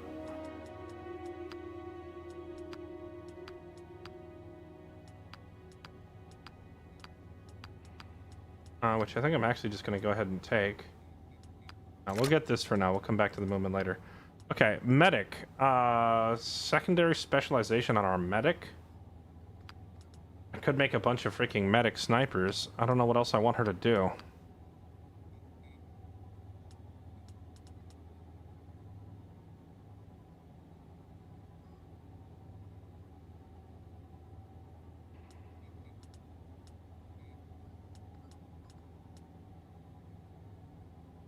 I could guess I could give her scout.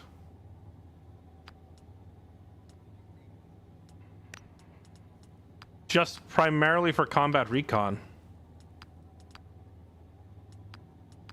Being able to farm advantage all the time. She could farm advantage and then pop morale boost more consistently. And if she really needs to do some damage, she then has like the ambush ability to focus it through, so I think that's good. The droid gains a whole second tree. What does this do? When you're hit by an Overwatch or retaliation, you gain an extra action point? So I can intentionally drive this thing.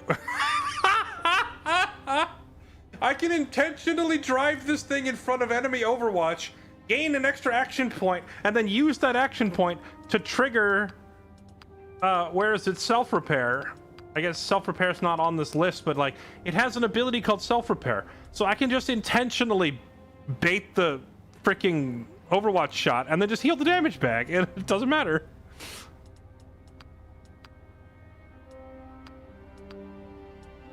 Increased chance to hit for every operator by 5%. When the astromech is attacked, its data increases a random teammate's defense by 1 for the rest of the combat. Every time? So as the enemy keeps attacking this thing, it just buffs our whole team constantly? Bro. I need to build a tank droid immediately. Scan and spot the enemy, removing all evasion. All allies gain 2 defense for the rest of the turn. Takes 8 advantage points to do that, though. At its base level, it's not worth using, because spending 8 advantage for 2 defense is lousy. But spending 8 advantage for 6 defense on the whole team, that could very much be worth it. But you kind of have to max this ability out to make it worth it.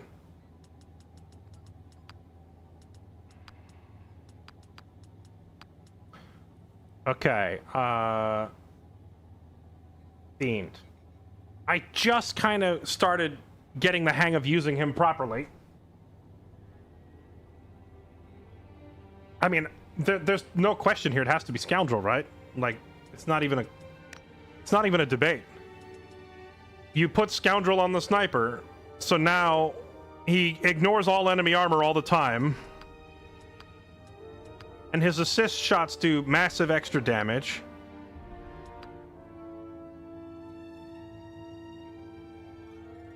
And you can mark an enemy, and then when one of your teammates shoots them, you follow up with another shot. This alleviates so many of the problems with the sniper, because the biggest problem with this guy is that his rifle's too heavy and getting him into position to shoot sucks. But with like easy mark and assist damage and Overwatch shots, you don't even have to care about all that. You just run up there, hit them with the advantage attack, somebody else shoots them, and then it triggers this guy's reactive shot. Yeah, I think we're gonna start seeing this character crank. He's going to start to the crank.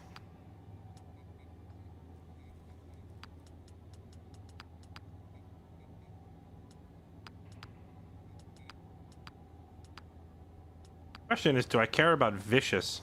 I might swap out his cold-blooded talent because it takes an action point to do this, and he has too many things on his turn that he wants to do, so he never has spare action points. Is there a better talent that we could put up there?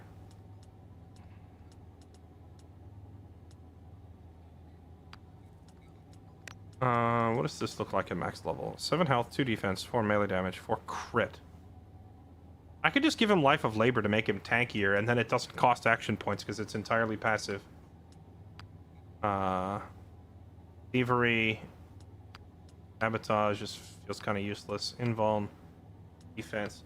Honestly, I could just put him on intel farming or cash farming. Give him thievery. Just let him make me some money. I'll do Life of Labor, I think.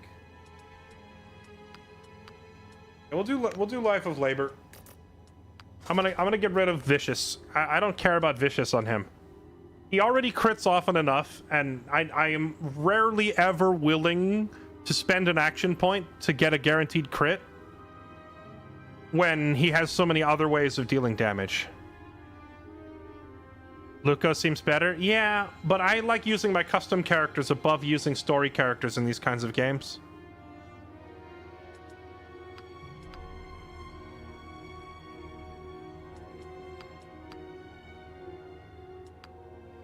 Just a passive instant gain of 5 health and 1 defense is nice.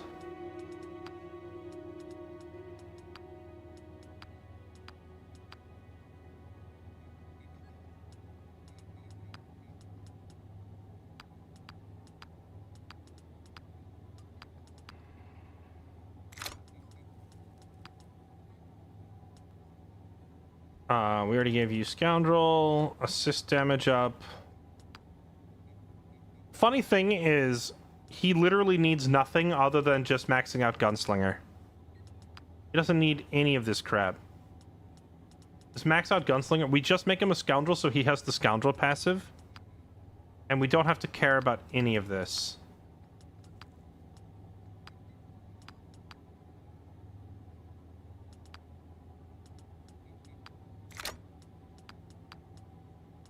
Because Gunslinger as a primary class is just that good. Alright, Jay, what do we want to give you?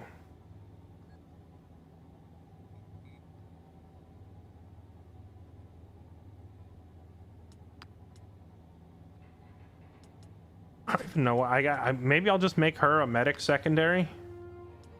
Because right now we literally only have 1 healer. And Jay is kind of like an all-arounder. She doesn't do a ton of damage. She doesn't do a ton of anything, really. But she is very generically useful. So having her toss on a heal is not a bad idea. Plus, it means she gets a free utility slot to always have a first aid kit on her. They'll say soldier plus assault. Oh, don't you worry, that's coming, because Trick is up next.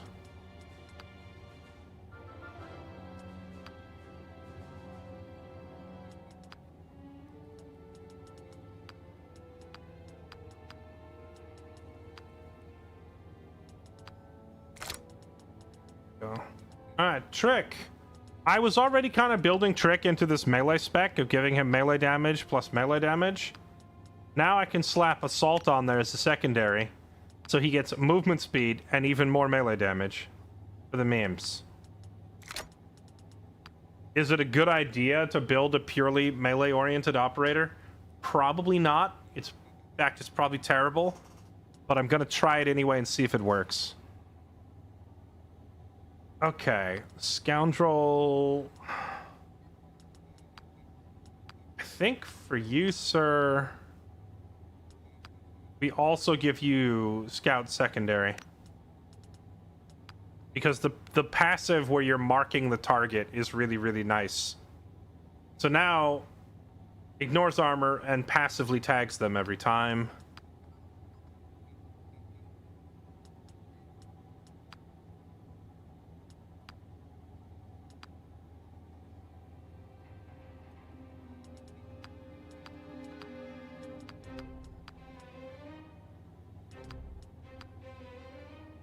Dun, dun, dun, dun, dun, dun, dun.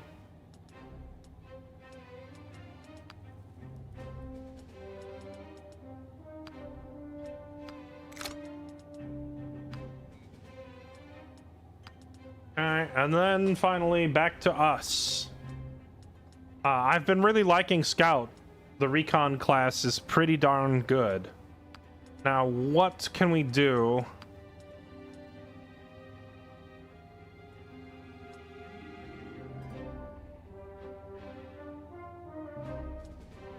Bum bum bum bum bum bum. The assault class could be good here. Just the push and the extra movement speed. Alternately, medic. You can never have too many medics around. Scout gunslinger. Yeah. Scout sharpshooter seems kind of pointless. Well, actually, that 10% bonus accuracy on every single shot from sharpshooter is a really strong, like, handy passive.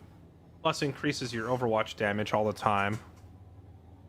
But setting up a position for lethal is never something he actually is going to want to do.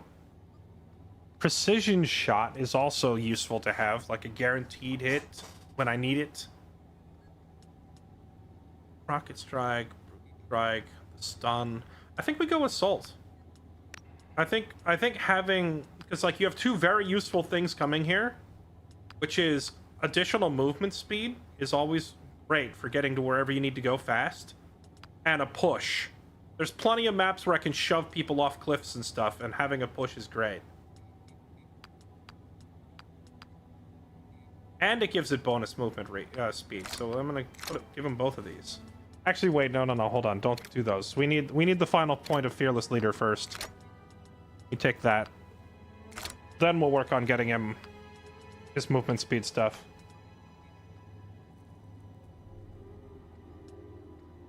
That's a good question. If I hit someone with salvo, will it trigger the passive and mark every target in the area? You know, that actually makes me wonder, if you were to make a soldier scout and they fire the bazooka, would the bazooka inherit the target marking power? Because at the max level of the rocket strike, it gives vulnerable to every enemy, so that's guaranteed crits. If it also marked the target, that means guaranteed hits. So, or not guaranteed, but like greatly boosted. So a huge accuracy and then if you hit, guaranteed crit seems insane. But I don't know if it works that way. I don't know if rocket strikes and the salvo attacks inherit the secondary passives or not. Okay, well, we have a whole bunch of more complicated build stuff to go test now, but that's huge. There was someone I didn't get around to doing. Who was it? It was Cly. I was going to go back and look at her, right?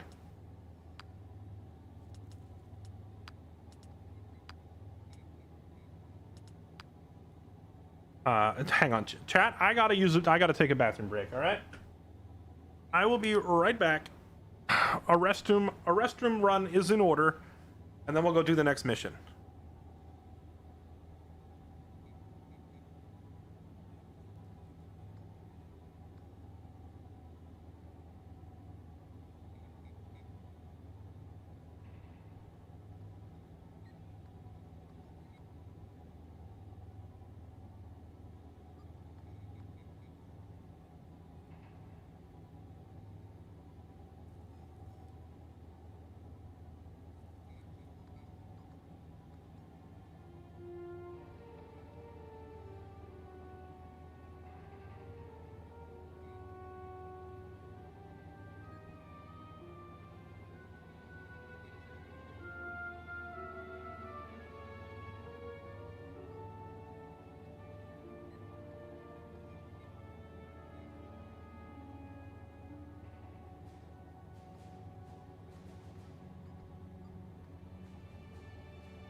All right.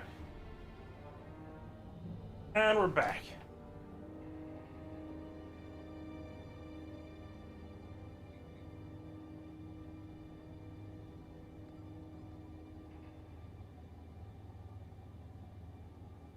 Okay, let's see. For Cly, what do we want to do with her? Caridifer, thank you for the 125 months, by the way. Farmok, thank you for the brand new sub. Festus, thank you for the tier 3 sub. You're a legend. Appreciate the 125 months. Blue Hawk, Two-Face Sloth, Orexis97, and Mac McBulldozer, thank you all for the resubs. Did you wash hands? Why would I wash my hands? I'm not eating right now.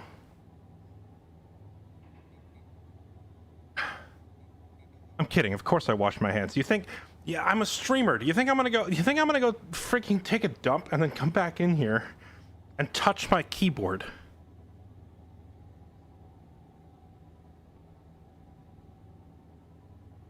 I'm not gonna come in here and pollute my keyboard with poop fingers. Come on now.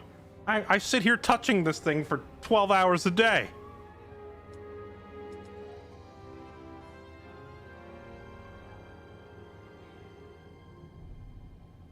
Okay, let's see. Cly is a heavy. That would be pretty funny. Health, defense, taunting. It would honestly be hilarious to have her jump in, taunt a whole bunch of people, and then fly away. Because, like, how are they gonna do... They can't chase her down to shoot her if they're all taunted and she's flown away.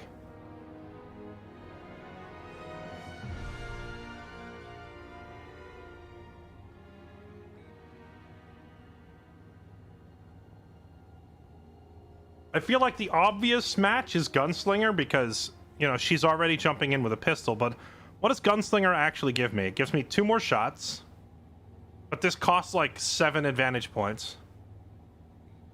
Gives me quick draw, so like potentially another pistol shot.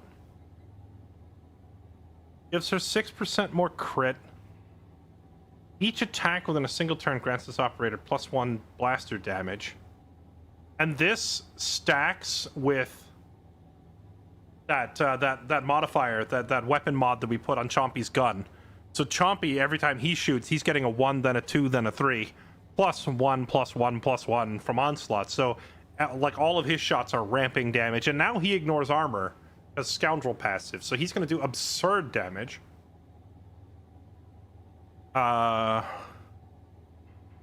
We could do the same thing for her, or we could try to be more creative. I could also put Scoundrel on her. I feel like if you're in doubt and you're not sure, you just put Scoundrel on everyone so that all of your team just ignores armor, because that passive is ridiculous.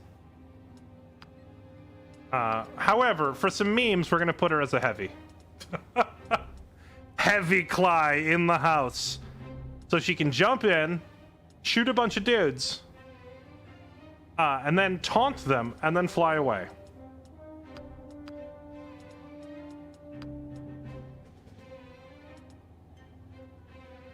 Yeah.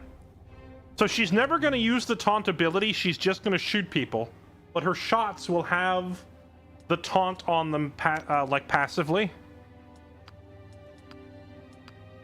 Retaliation, taunt. Yeah, we're quite literally never going to use any of this. We're just going to continue maxing her standard Mandalorian warrior.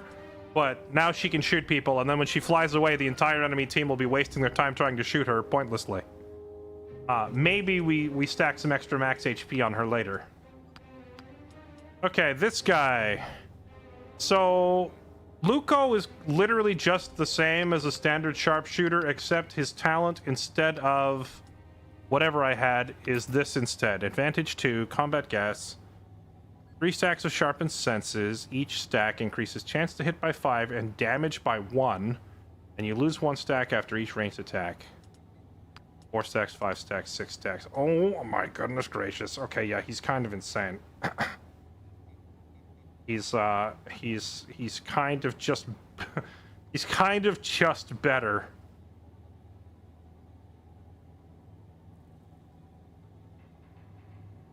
Oh, but this is only once per combat.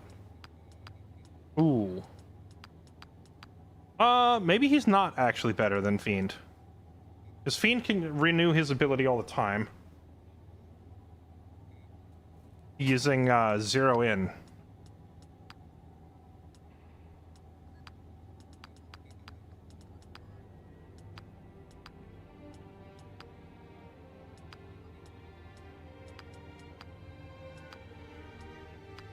Alright, well, at least to distinguish my two marksmen somewhat.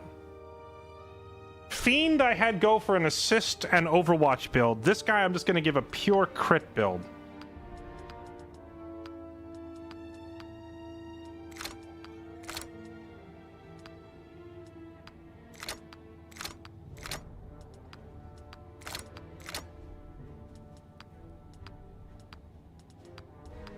Dun dun dun dun dun dun.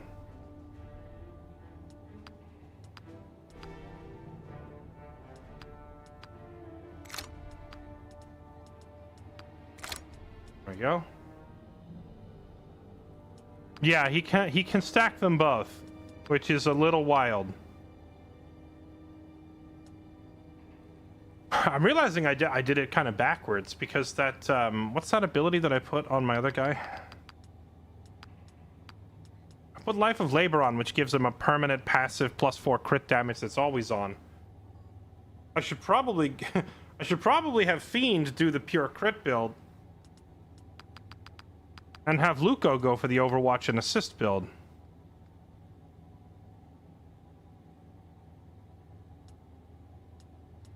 At least the combat gas doesn't wear off when he moves. It also doesn't expire per turn. It only expires when he shoots. That's just that this ability is kind of insane. He's just very, very strong. Oh, right, but I didn't pick his secondary. If he's going pure crit build,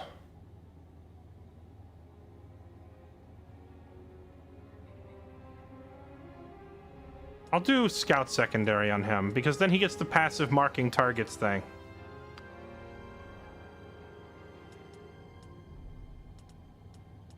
Okay. How good is Jedi? Did Jedi get another spec? She got 3 more abilities on her base Jedi spec. Every proper gang of roughs is a proper arsenal. I'm actually going over here to check and see if our little Jedi friend gained more meditations. She did not. Here if you need me. Let me know if you need anything, boss. In Crushing Grenade Mark II?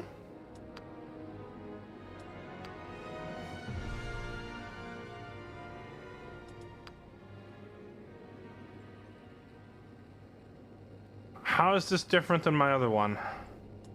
Done. Alrighty. Yeah, take a look.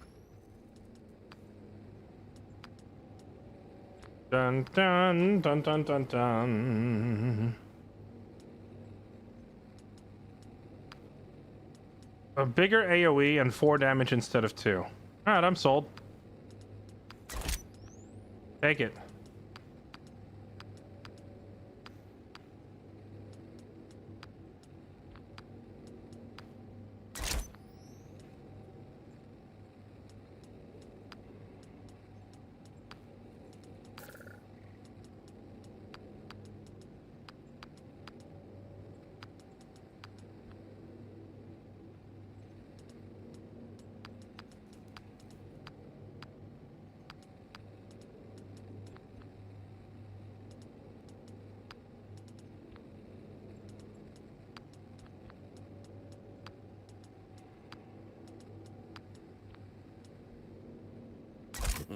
Mean-looking thing, isn't it?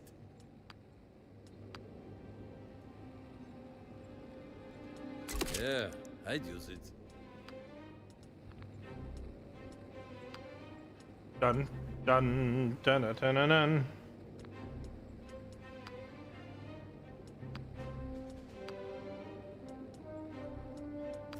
Here's the hardware. Shout if anything catches your eye. Okay. Progress. Now I have no money. Oh wait, I didn't do my bond training.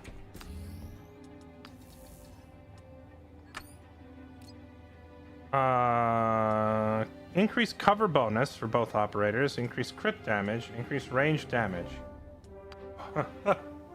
She doesn't use any like, do you think ranged attacks? Oh, it says includes force attacks. Okay, sure. Luco and me, HP, focus points, bond XP. We love health. We in this house we like health. We are health point enjoyers.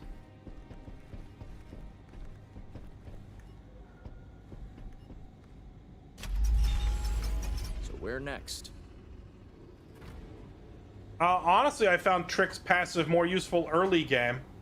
Games like this tend to be harder at the start because you don't have a build at the start. You just have the characters out of the box. But by the time you get to late game, you should have some well put together builds, and you shouldn't be dying as often. So Trick's like ability to self-res, I think, is less relevant. But with that said, there's a reason that I made him. Who do you think our most valuable operator is? Aside from you? Oh, shut up. He's not even an operator. What does that even mean? I would say there's a reason that I made Trick my melee guy, and it's because he can self-res. So he can run in and start punching dudes, and if he gets KO'd, he just gets back up, you know, and then I can tell him to get out of there. Catch a race last night? Quatanaros is on a tear lately. Cool, thank you. Can't miss. Hey, I didn't know you liked pod racing. Yeah, who doesn't? True. Now this is pod racing.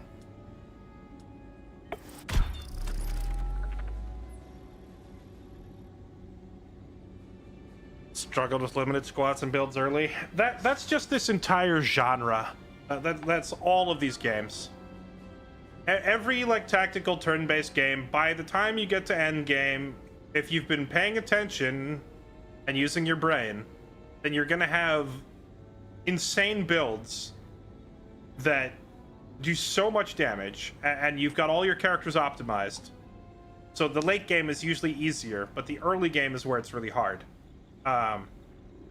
Baldur's Gate 3 on honor mode, same thing. Final Fantasy Tactics, same thing.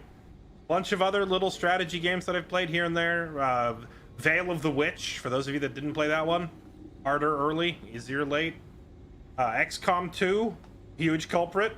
The first mission's one of the hardest in the game. So it's just, yeah. Generally, by the time you get to late game, you've put together a competent build, and then you can steamroll. But before then, it's hard.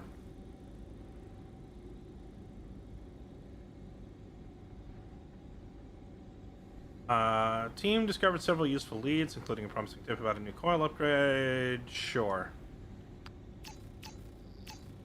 Oh, great. Oh, hey, I picked up a little handheld shotgun for somebody.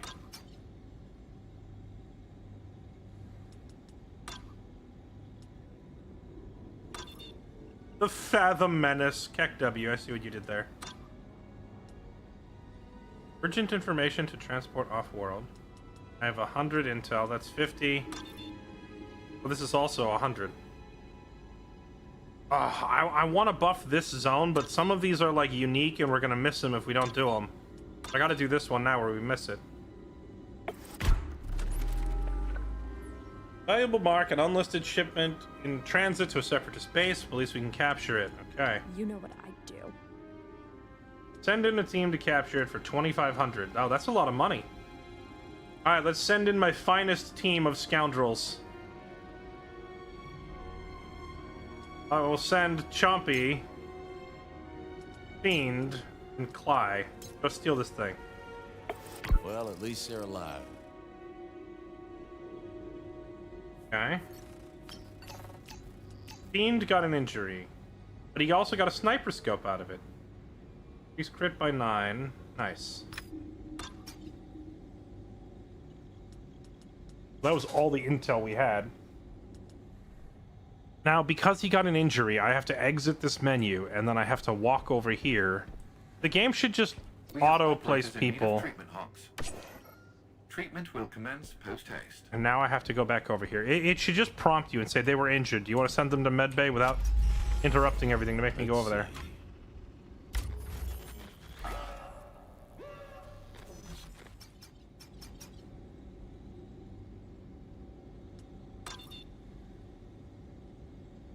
Oof. Battle droids increase HP by 6. Damage increased by 1 if near other B1 battle droids, and it stacks. Oh no. No, I don't want them getting this HP increase. You know why? Because right now these things are easily one-shottable by basically everyone in my squad. Everybody we have can just one-tap these things. If they start getting enough health to where it takes 2 shots to kill them, suddenly it's twice as obnoxious to get rid of them. So I would rather that they get a little bit of extra damage. As long as I can still one-shot them, we're fine, right? So let's go deny this health upgrade.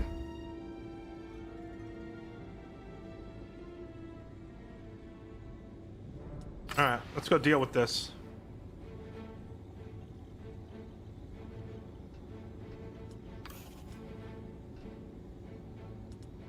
How many people do I have now? 1, 2, 3, 4, 5, 6, 7, 8, 9, 10, 11, 12.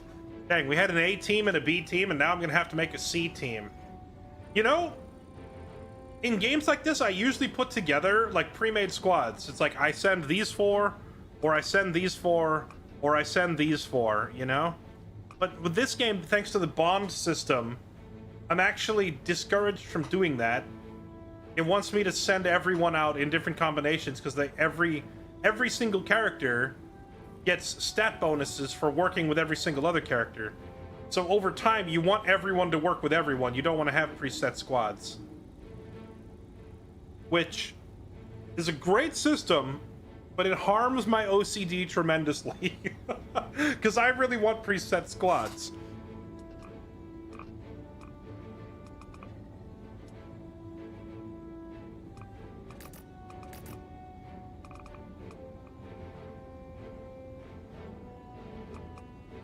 Dun down, dun down, dun dun dun down, dun down, dun dun dun dun down.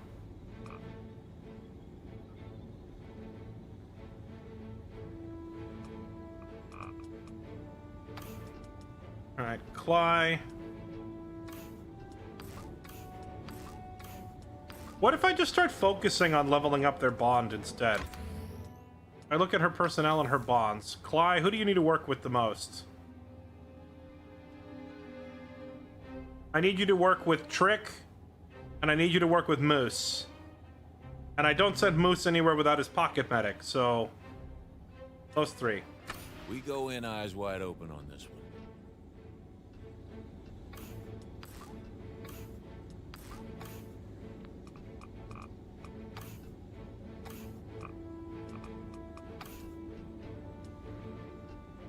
All right, get her done.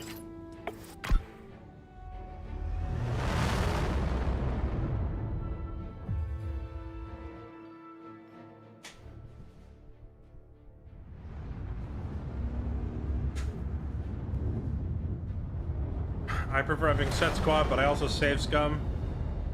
Well, I think that if you're gonna... first of all, it's not save scumming to simply save and load your game if your characters die.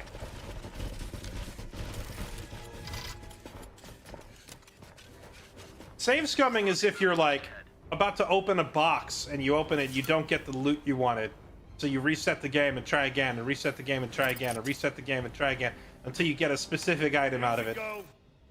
That is where it starts to get silly. But if you're just like, I don't want my character to die, so I load my save, more power to you. That's what save games are for. Now, with that said, I am all about the permadeath. I like high stakes. I like tension in my games. I think for me as a player, it's more interesting, and as a streamer, it's way more entertaining to watch when you know everything is on the line in every mission.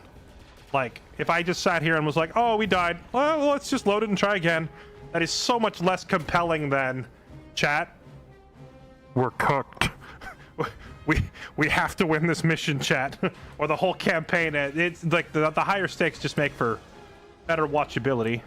And for me as a player, It's just so much more fun that way. Okay. Rescue the astromech. I didn't even read the mission briefing to know we were rescuing an astromech. I was too busy talking to chat and not paying attention. That's a lot of dudes to get through and only 6 turns to do it.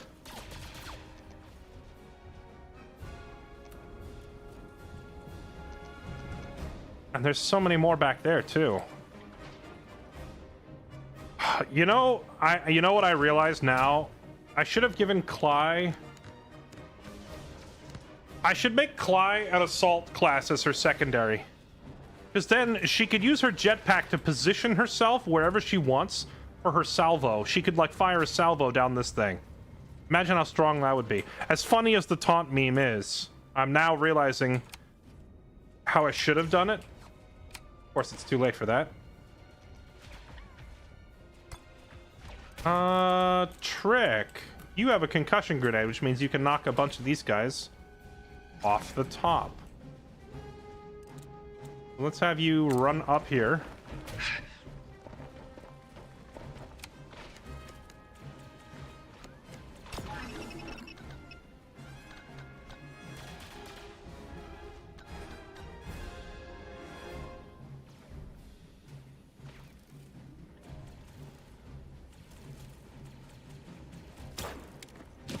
There's the spot. I'll make you pay! My systems are failing! Okay, we knocked them all off their high ground little perches and did some good damage too. Oh right, he has salvo now, and he got so many points from what he just did that he can already fire the salvo. Unfortunately, he's not going to hit that super battle droid in the back, so let's hold off on that for a second.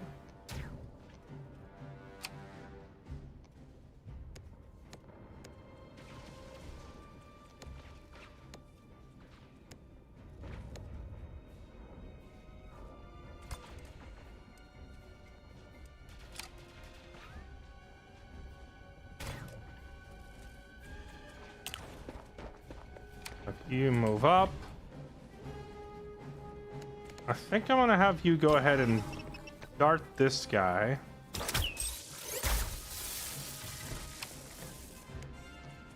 Have you also dart this melee guy.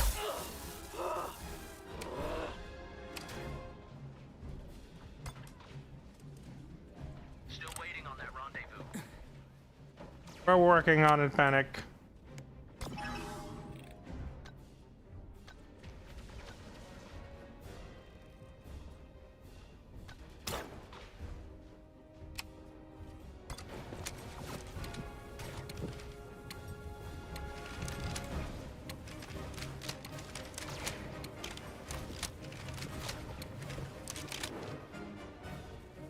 Do I really not have a shot on that thing from here? Well, that's entirely awkward.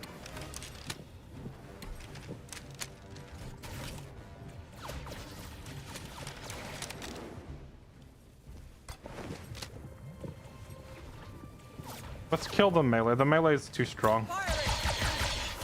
Nice.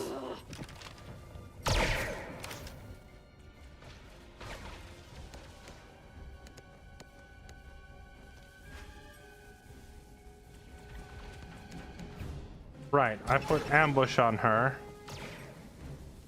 That's almost enough to kill it right now, but that would burn all my ambush points if I did it.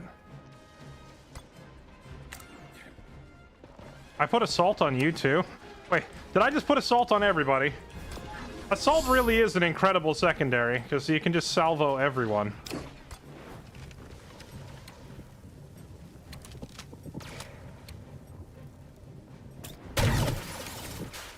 Bruh.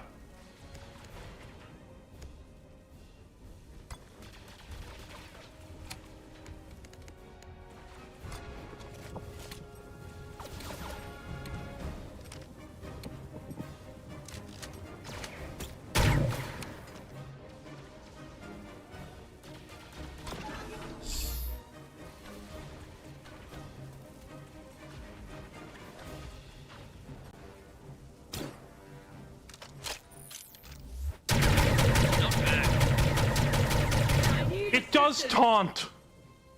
Holy fudge. When he fires the salvo as a heavy, it just taunts everyone that it hits. Oh, wow. Okay. That is crazy.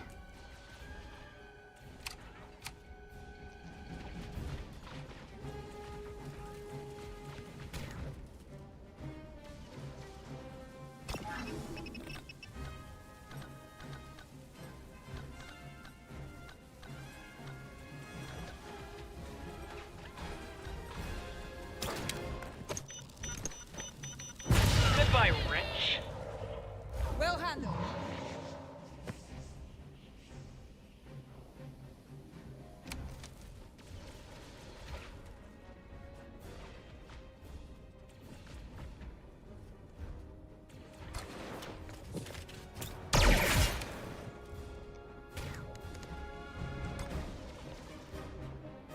I hate that she can't use the web surge when she's near a teammate. That's so annoying.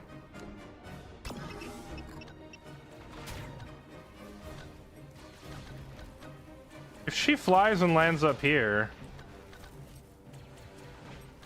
with the correct positioning, she could knock these guys off. Not this turn. We'll have to do it next turn when she has more action points to spend.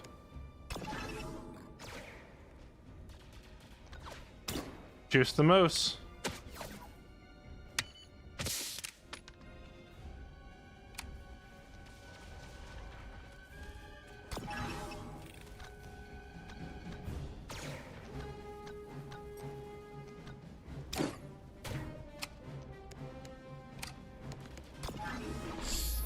Yeah, that guy's just slightly out of reach of everything. Alright, end turn. Applies to flame mods too? Oh, wow. Okay.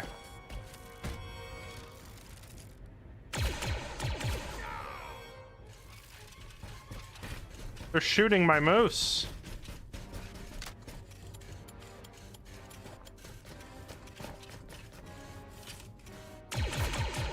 I'm hit.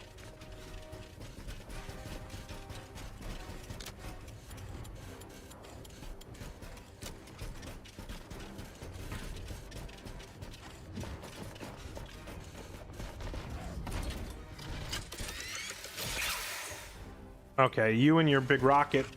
Gonna need you to stop that. I'm hit.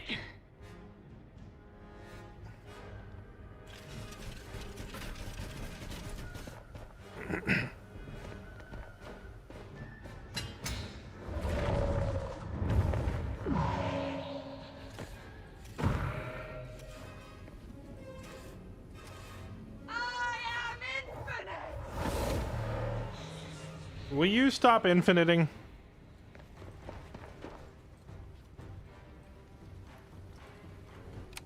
Keep the pressure up. Let's finish this.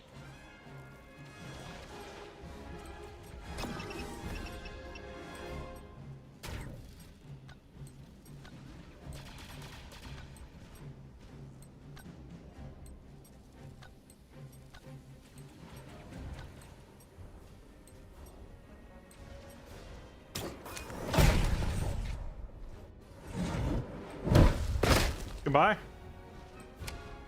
The client's ready to go.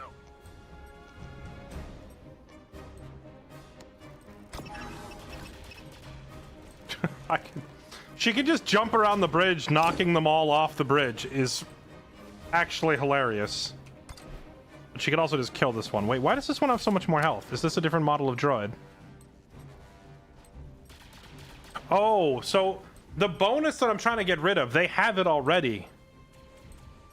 Like, they have the extra 6 HP. This is what I'm trying to avoid, is battle droids with all this health. But we have to deal with it for this mission. System's critical. Uh-oh.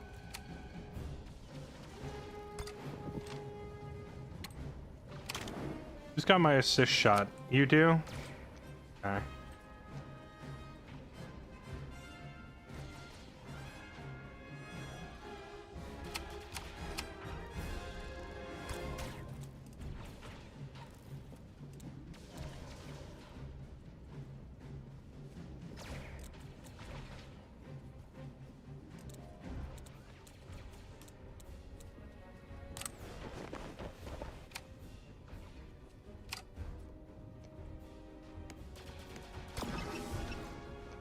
On my target.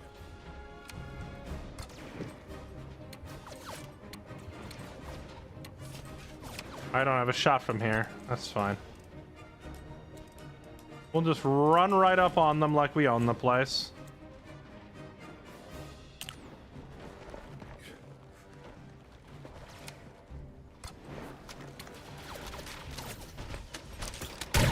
Good. There we go. Oh, dude, that's so good. So every time she shoots someone, she tags them with spotted and she lights them on fire with burning because of that weapon she's using. And if I call her in, oh, you know what? Did I put Scout as a secondary on Crab? Sorry, I don't know why I keep calling him Crab. On Cab. Because he's like my dedicated assist shooter, right? So if I give him assist shots that also tag people and light them on fire, like, I need to give him the same build she's using because he does 10 times as much damage as she does. She's a medic. He's a killer. I need to mimic this on him and he'll just murder everything.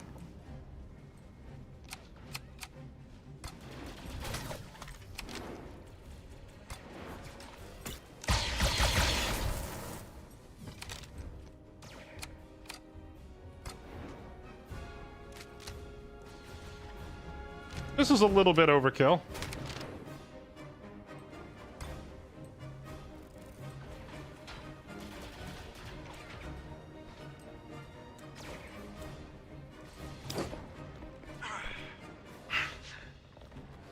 Go, melee build guy.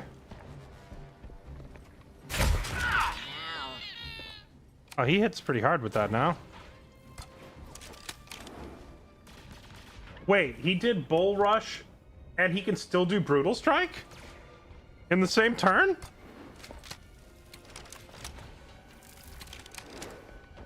Bruh.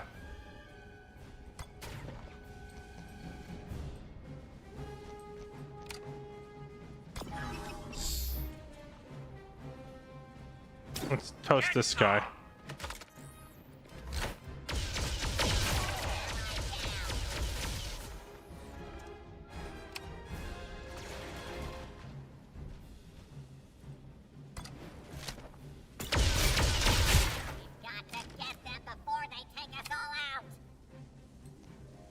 Get them before they take us all out. They're all so far away.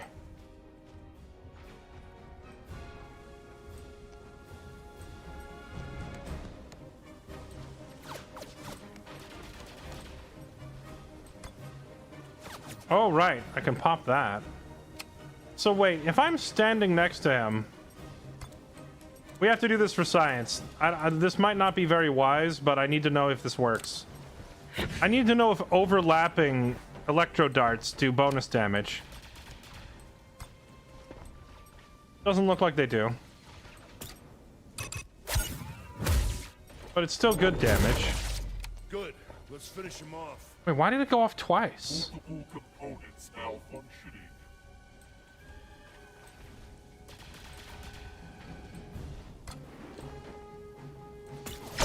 Solid.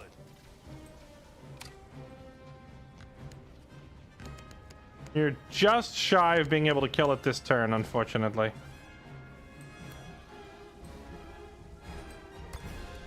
Maybe we can kill it with an Overwatch shot when it tries to move.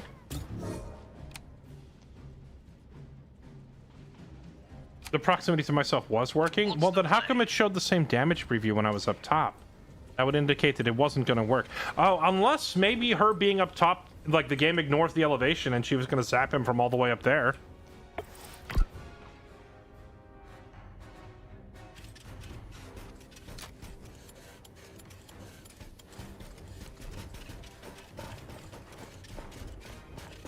Yeah, but that thing didn't have multiple, but like Cly herself counts as an electric pulse. So if you dart someone and then just run up and stand on them and then activate it, it's as if you shot them twice, is how it seems to work.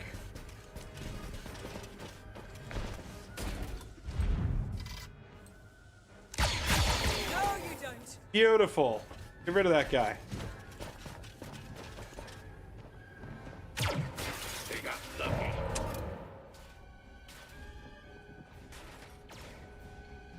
Because you're gonna hit Trick. What does Trick have to do with it? I'm well aware that Cly herself counts as extra damage. What I meant was, if she's standing next to the enemy, is she gonna hit it and it's gonna hit itself and do double? It looked like the answer was no, because the damage preview when she was up top was the same as the damage preview when she stood down there next to him, right? So if it doesn't make a difference whether she's next to him, that tells me she's not doing any damage. But in hindsight, I think maybe she was doing damage, and maybe the game is just ignoring the elevation, and the fact that she's way up here just didn't matter. I'll have to test it again. We have plenty of time. We have 4 turns, and we've already cleared out the entire first wave. Now we have, what, like 6 more to go? And I think I still have a couple of tricks up our sleeve in form of grenade on one guy. No, I used all my grenades.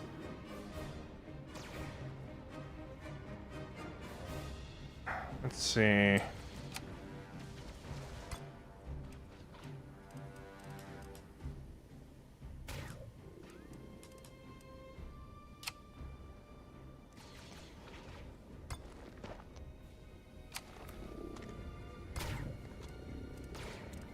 Roger, roger.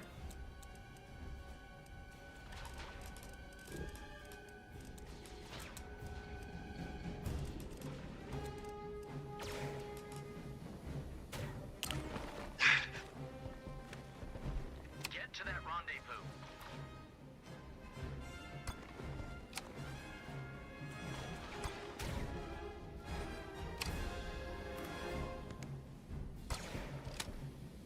Oh, wait. I forgot you were back there. Hey. On Zero Company! Stop living.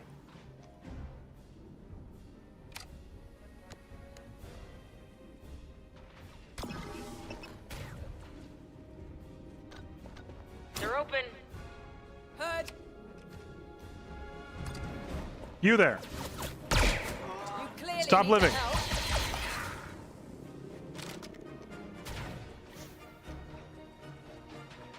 You call?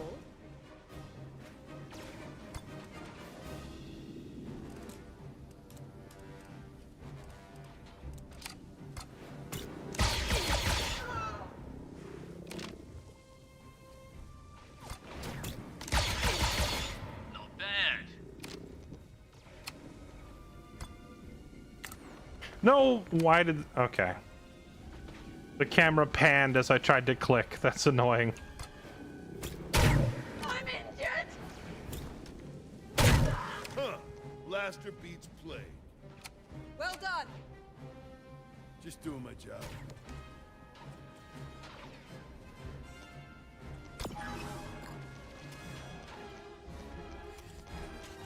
What do you mean no line of sight?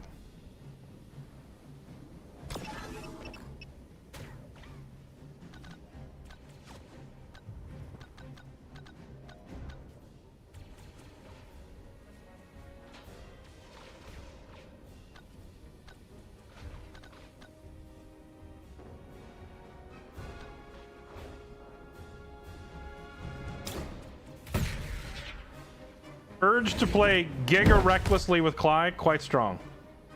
Good stuff.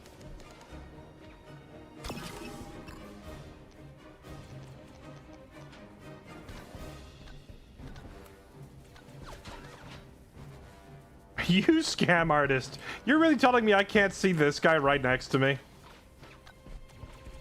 Fine, start with him.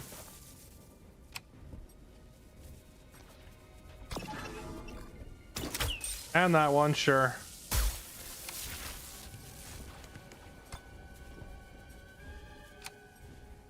Can I see this one?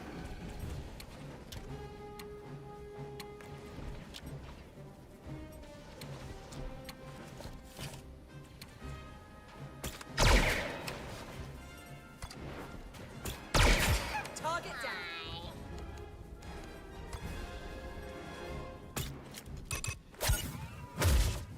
Enemy hit! That's a freaking lot of damage she does.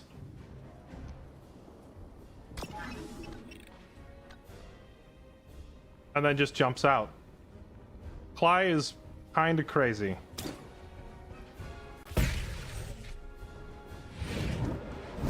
canonically accurate Mandalorian just jumps into the middle of the enemy team and does whatever she wants and then leaves. I've got this.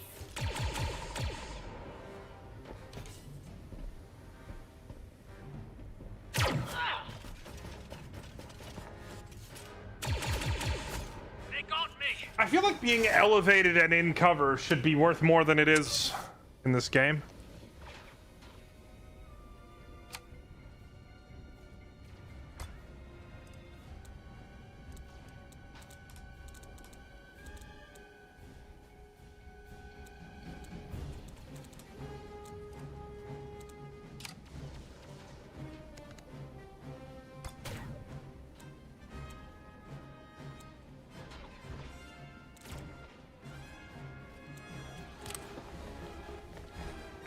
Although, maybe I should be glad that's not the case, because I feel like almost half the missions in the game, the enemy is elevated and in cover at the start. So I should just be grateful that cover doesn't really matter as much.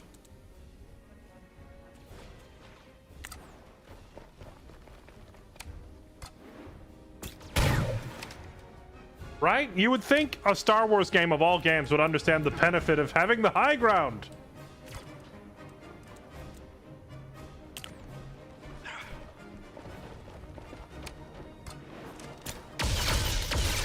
You'll regret that. You'll regret that one, laddie. I forgot to use his backup call. You know what? Call for backup anyway. Use a hand, Clyde. Understood. Well shot, Clyde. I'm wounded. No, you're dead. A miss. She missed? What does it matter when you have an ability that never misses and always kills? Okay, never misses and sometimes kills.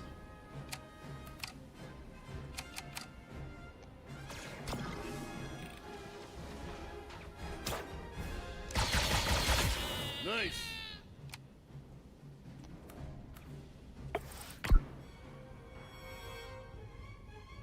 I'm willing to be aggressive.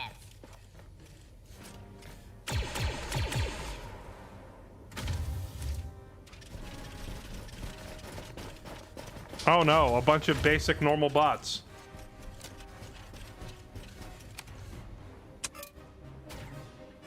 Only benefit when Obi-Wan has it because it did nothing from Maul. That's true. Darth Maul had like the ultimate high ground advantage when he was standing up there and Obi-Wan was like hanging off a ledge.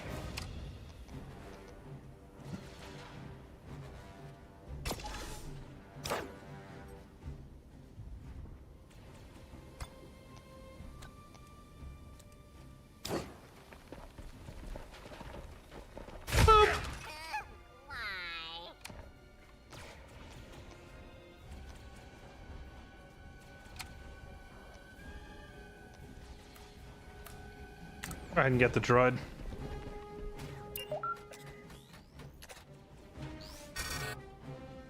Of course.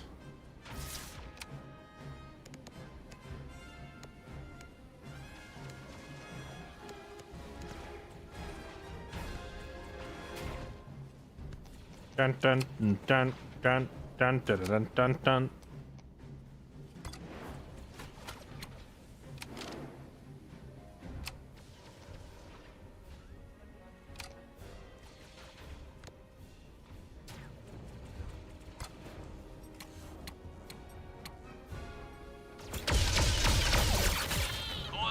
Oh, down. Nice, he landed it.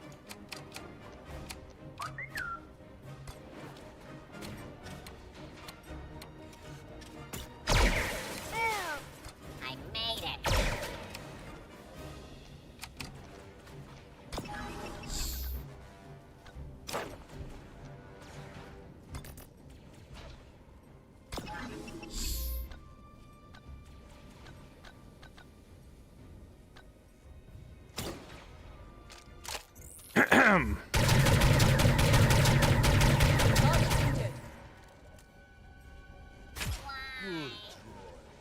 Why?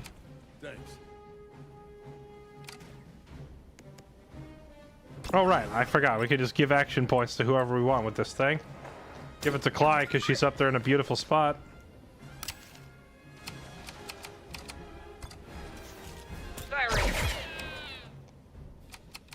I think that'll do it.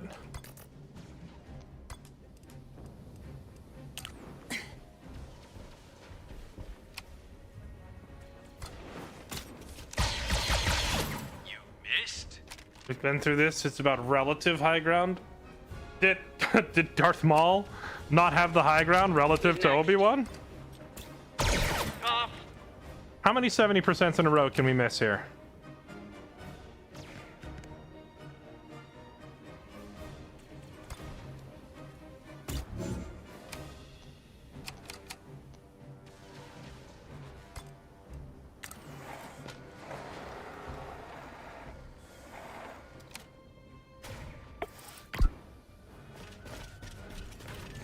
I'm sorry, you just blatantly ran through my Overwatch.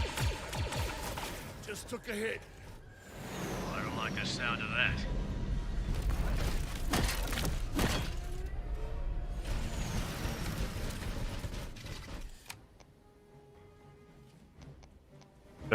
There a reason you just completely ran directly through my Overwatch? Damn it! Miss on a 90. Miss on a 90. Thank you. We're circling back for the pickup.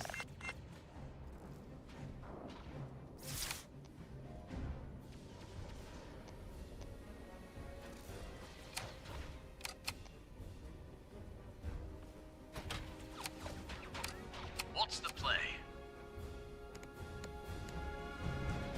Really wish I had a grenade.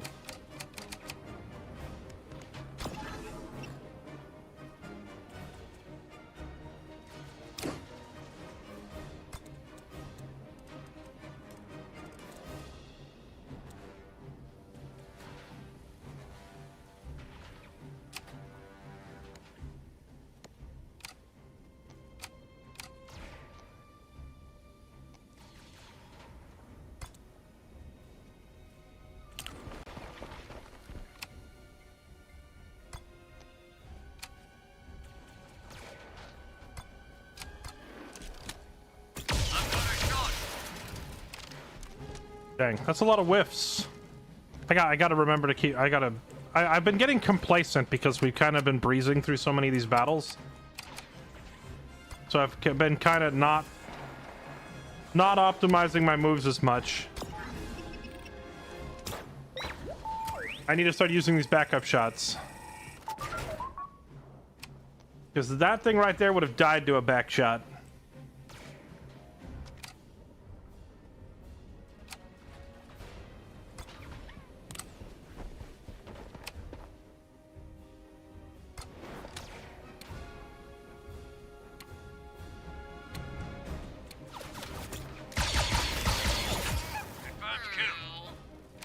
Thank you.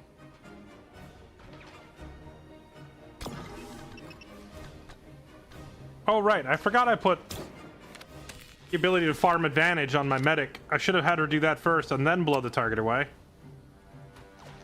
Because if she scans the target before she blows them, we get more advantage. Ready.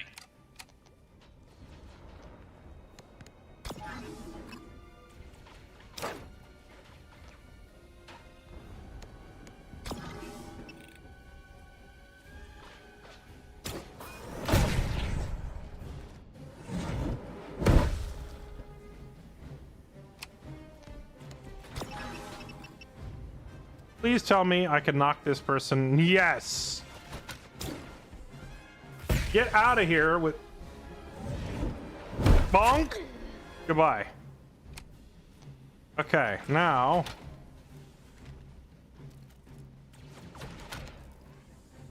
Be 1 dart per target, and then 4 to detonate. We have 3 action points.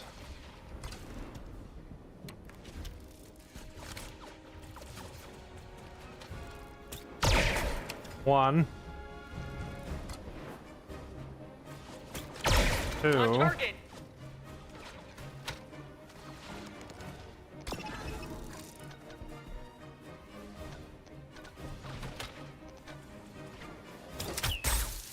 3.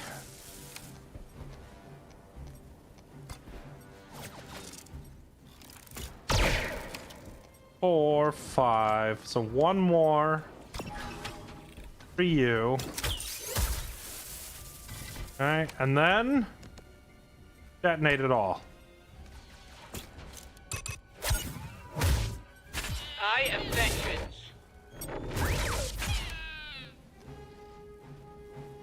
Very nice. Get to the evac point. And now I can give her one more action point so she can back up and not get KO'd. Thanks to the droid's action transfer, we just give her that. And now she just GTFO.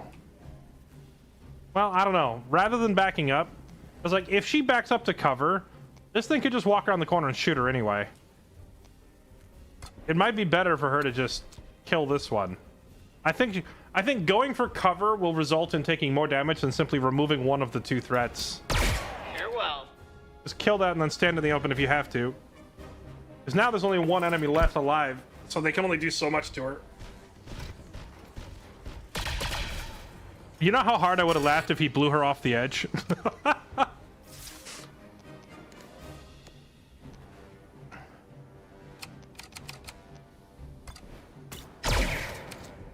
A whiff. A hit. Target locked. A hit.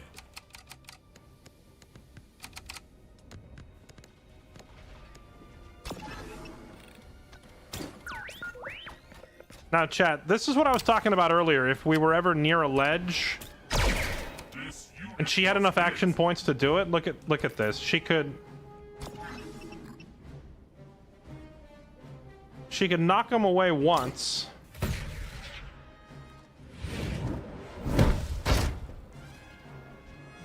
And then knock him away again. And just slowly move him towards the edge.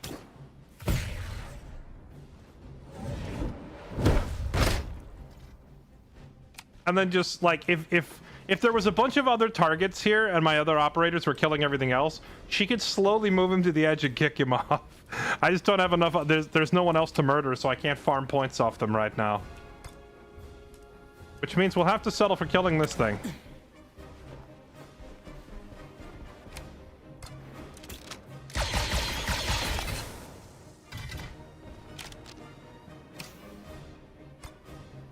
Wow, Moose, you are way back there, buddy. Start running and catch up.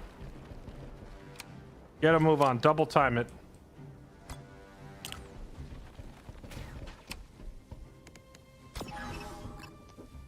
Focus fire on my target.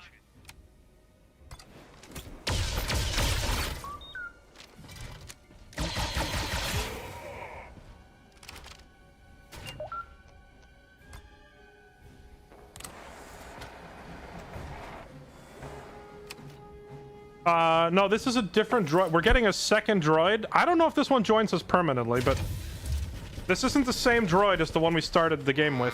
Who's going to deal with this?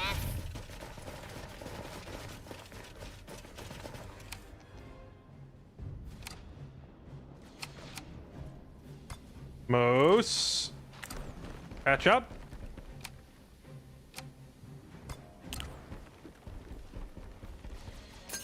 Let's go.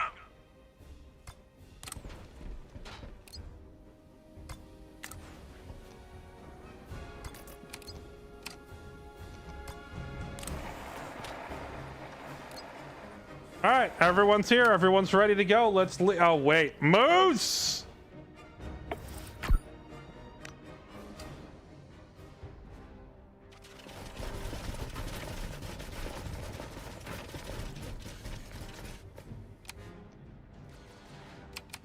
Moose, please. Come on.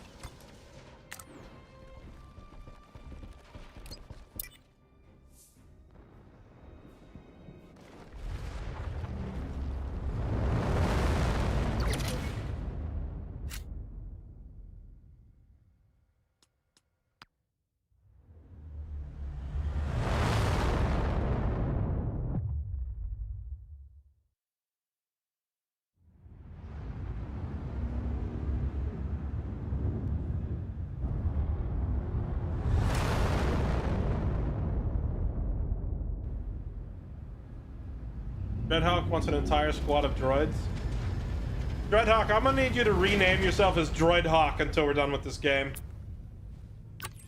But you get to change your Twitch username, what, once a month? Droidhawk, let's go.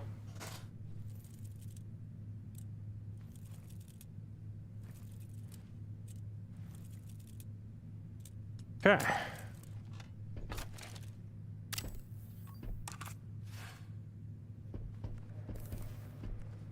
Roger. New customization items unlocked. Rick, you were on Umbara, right? That was after my time. Bet a lot of your buddies were there, though. I know the fighting on Umbara got ugly, but they were soldiers following orders. Following orders? Is that what you call invading my home and murdering my friends? A lot of my brothers died there too. And died well. Screams were so real it was easy to forget you're all just grown in a vat. Yeah. You want to pull that trigger, don't you? Huh? But you're a good clone. You wouldn't. Not that good. Drop by when you're ready to pick up where we left off, brother. Gee, who would have foreseen that hiring a terrorist from the enemy ranks would have immediately backfired? I still think it's hysterical that the game did not ask me whether I wanted to hire this guy, but it did ask me, are you okay with like hiring the bounty hunter? Of course I'd hire Cly. She's cool. And we have no beef. Why would I hire the freaking terrorist from the other team?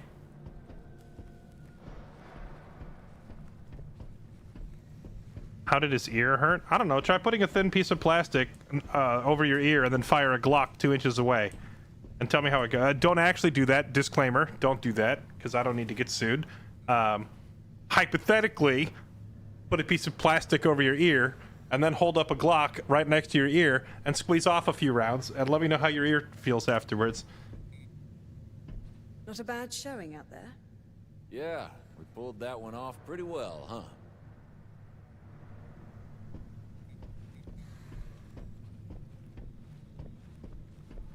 You're not gonna pull a blaster on me, are you? I'm sorry.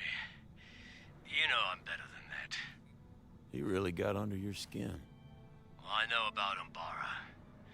When he looks at my face, all he sees is that hell. But if he thinks he can treat me like some clanker who... You sure about this? Having him here? No, not really, actually. I was kind of forced by the game. Tell you the truth, not really. But as much as he hates the Republic for what happened, I think he hates Fathom more. I hope you're right.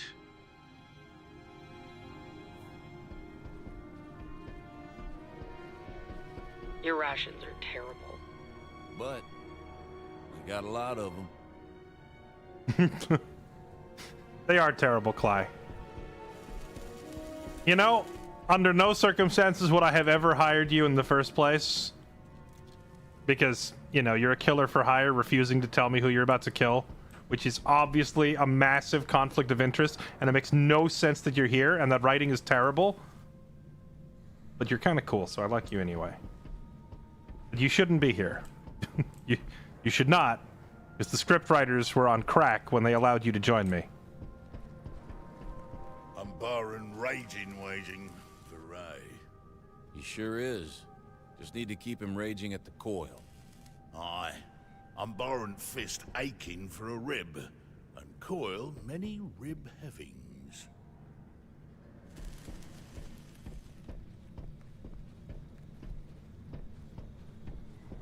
Tempers are certainly running high, aren't they? You just worry about you.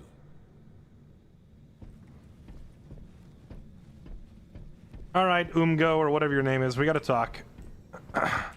Before you get on my case, I'm gonna make this clear.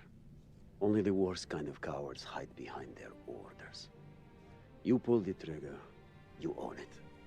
But I guess that boy gets a pass, huh? Just following his programming like the rest of them. Yeah, I'm gonna make this clear. Don't cause any more problems or I'll kill you. Listen, we got people here from every side of the war. I can't have fights breaking out on the team. If that's gonna be a problem, then you gotta go. Yeah. All right. Yeah, I know. I know that the game wants you to be super Mr. Nice Guy and pick the other option. And you can't ever be firm with people because it's 2026, and if you tell it like it is, your bonds will go down and the game will penalize you. And you know what? Screw that. Don't make a problem on my ship. I didn't invite you here. You make it out into the ring at all? I hear there's a couple of good cantinas nearby. I'm not much for nightlife. Gotta stay sharp. Of course you do, Fiend. Of course you do. Gotta line up those headshots, huh? The caisson will need a full diagnostic after your next mission. Mark of a good engineer. You know what the ship wants before it does. Oh no. Inaccurate. It told me directly. Wait, what? I speak fluent binary. I was raised by droids. What? Oh no. She's come full circle, chat. She's repeating her dialogue from the very beginning of the game. Hiya.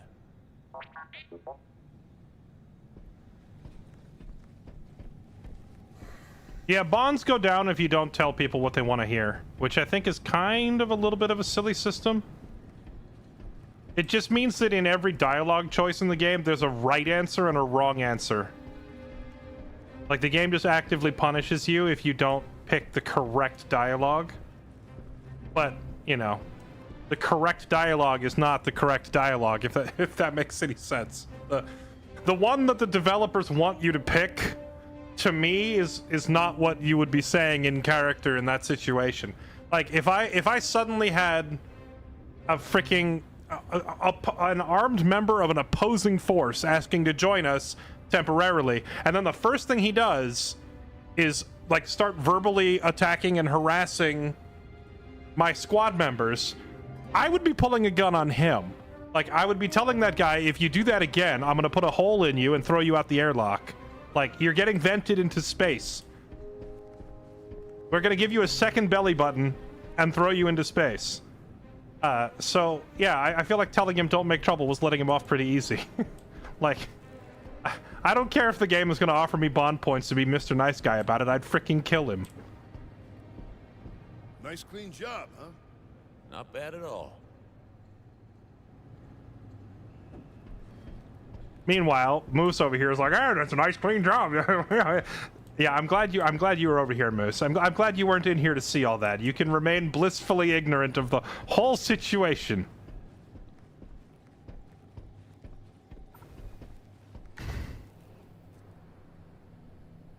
You know, I haven't really messed with customization since like the second mission of the game. Wonder if any of these newer characters have other stuff. Jade can't be customized at all. What about her uniform? You got any alternate uniforms? Oh, we can put her in a Rebel Intelligence uniform so she can match. Oh, wait, you know what? We're trying to hook these two up, right? We're trying to get ye old Rebel romance going. Give them matching outfits. What else she got? Smuggler look. She's supposed to be nobility. Where's the noble looking stuff? Oh no. Oh, it didn't revert back to, what was it by default? Was it this one? Is this her default? That's her default, right? She's supposed to be nobility. Where's my noble clothing? Where's something fancy?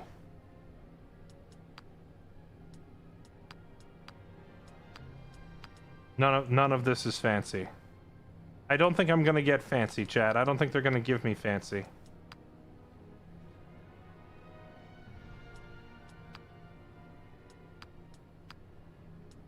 What's with her arms? Wait, is it like male armor and female armor? Is that why you like you swap it and suddenly her shoulders are like puffed out? Here we go. Some nice girl armor and then some dude armor. Yeah, look at my arms. Oh. What else we got? None of this looks all that much different. You know what? Screw it. I'm gonna make her rebel intelligence like the other guy. There you go. Chompy, we already customized your stuff. Oh, we unlocked some new thing. What's the new thing we unlocked? Oh, did we unlock all of these? These are all new? Arc Troopers? Okay.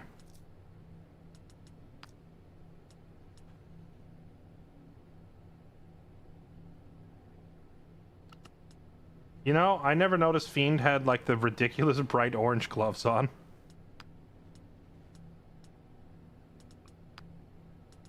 Why are you wearing the bright yellow? Is that like a caution sign to your enemies or something?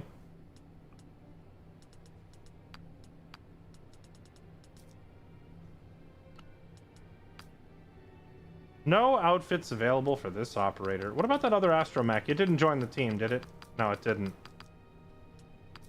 Can we customize the droid? Oh my goodness. Wait, hold on. There's so much droid customization you can do. Can we change its name? Or is its name set in stone? Oh, I can rename it. The S1 N0. The S1N0-W.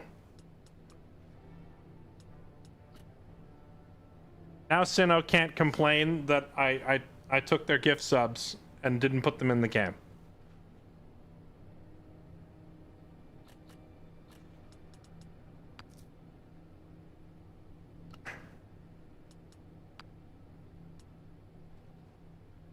Wow, is that a transparent? You can get...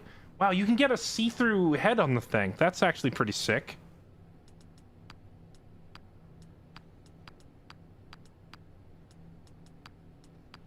You can actually just do the straight-up R2-D2 build here, too. You can actually just make a carbon copy of R2-D2 if you want. And since it lets you change its name, you could name it R2-D2. Wait, hold on. Okay. What? I'll change it back to Sinnoh later, but listen, just for tomorrow, chat. Just for tomorrow, because I'm about to call it a night here. I'm gonna rename it to R2-D2. And we're gonna try to recreate R2-D2. Hold on, I gotta pull up a picture. So I can make sure I pick the right parts. R2-D2.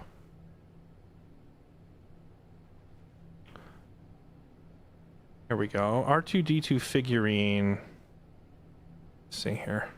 Okay. Hear me out, chat. Tomorrow, when we get back on to do some more of this is going to be the ultimate clickbait. I'm going to put like R2 unlocked in the title, and then people are going to be like, you got R2, and then I'm going to show them this, and I'm just going to have his name changed to R2-D2. Wait, do I have the right helmet? Is there a specific one that looks exactly like R2? This one. Or this one. Yeah, there we go. That's R2's head right there. Except the light should be red. I'm looking at... I have a picture of R2-D2 on my other monitor, so I can...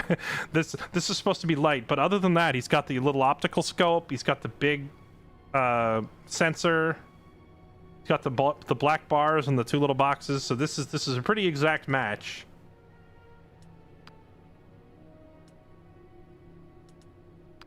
What's the difference between these? They look the same. Oh, it's like the paint on the back? No one knows what the back of R2-D2 looks like, do they? Yeah, do you know what R2-D2's back, like the painting looks like on the back? I don't think anybody does. Yeah, the body. The body for regular R2-D2 is largely unpainted. Here we go, this one here, mostly unpainted.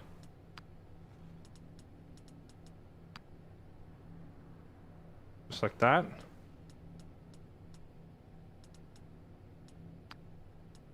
There we go. Okay, and then the legs.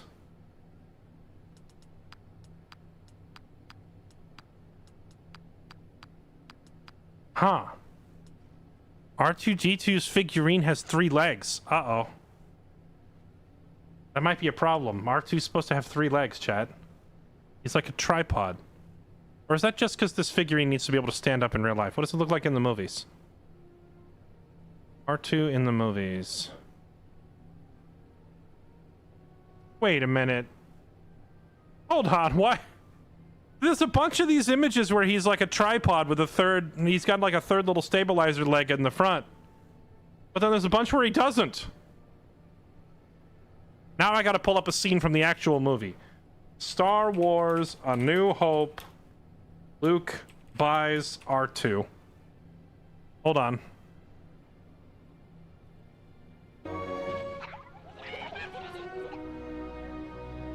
Which to me, I'm as fine. Will you? I want them clean. You can waste. Clean up. Take this. Take a second. Can you find your program? Flicking through the video. Okay, wait. Okay. In Star Wars: A New Hope, it looks like he has. Oh, here's a clean shot. Yeah, he has only 2 legs in A New Hope. Okay. So unpainted. Change this to white or blue.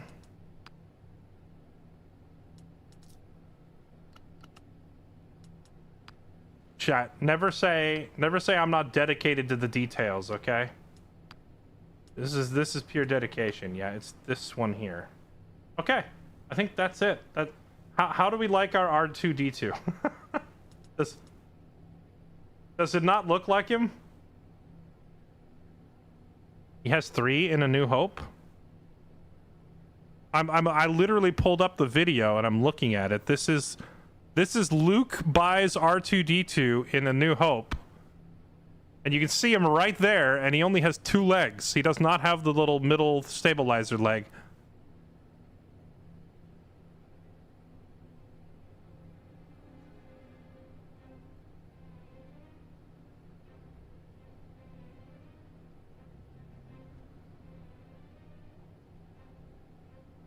Third leg is retractable. Well, if the third leg is retractable, then it doesn't really matter whether I pick it or not, does it? Because then it will be 2 in some scenes and 3 in the others, you nerd. So I'm fine this way either way. All right, we're good. Now, tomorrow's title is going to be some pure clickbait because I'm going to put R2-D2 unlocked in the title. All right, chat, that's it for tonight. Thank you all for watching. It's late. I'm going to call it there. Let's save the game here. Honestly, I was a little worried that the game's builds and such for the characters were a little too simple. And right as I was starting to think, man, this is kind of lacking some depth, that's when they smack you with the all right, you can pick a whole second class and layer a whole new group of abilities on top. And suddenly it's like so many new build possibilities just opened up, and the depth that I was worried was missing is definitely there. So game is good. Game good. Game good, chat. If you were wondering, if you came in here to say, is game good? Answer, game good. El Macello, thank you for the 52 months. Gamer Girl, thank you for the 52 months as well. Toast, thank you for the 22. And I think that's everybody. Thank you all so much for the support. Appreciate it. You are all amazing. Except for whoever it was that was just nitpicking me like 2 minutes ago. Okay, you're all amazing except that guy. I will see you all tomorrow. We'll be back on for some more Star Wars Zero Company. Hope you enjoyed the show. If you're new, feel free to hit follow. I'm live on Twitch, Kick, and YouTube. You can follow whichever platform you like the most. Also, join my Discord or follow my Twitter if you want to stay connected elsewhere. And that's it for me. I'll see you all tomorrow. You all have a lovely evening, chat. See you tomorrow for more Star Wars Zero Company. Bye-bye.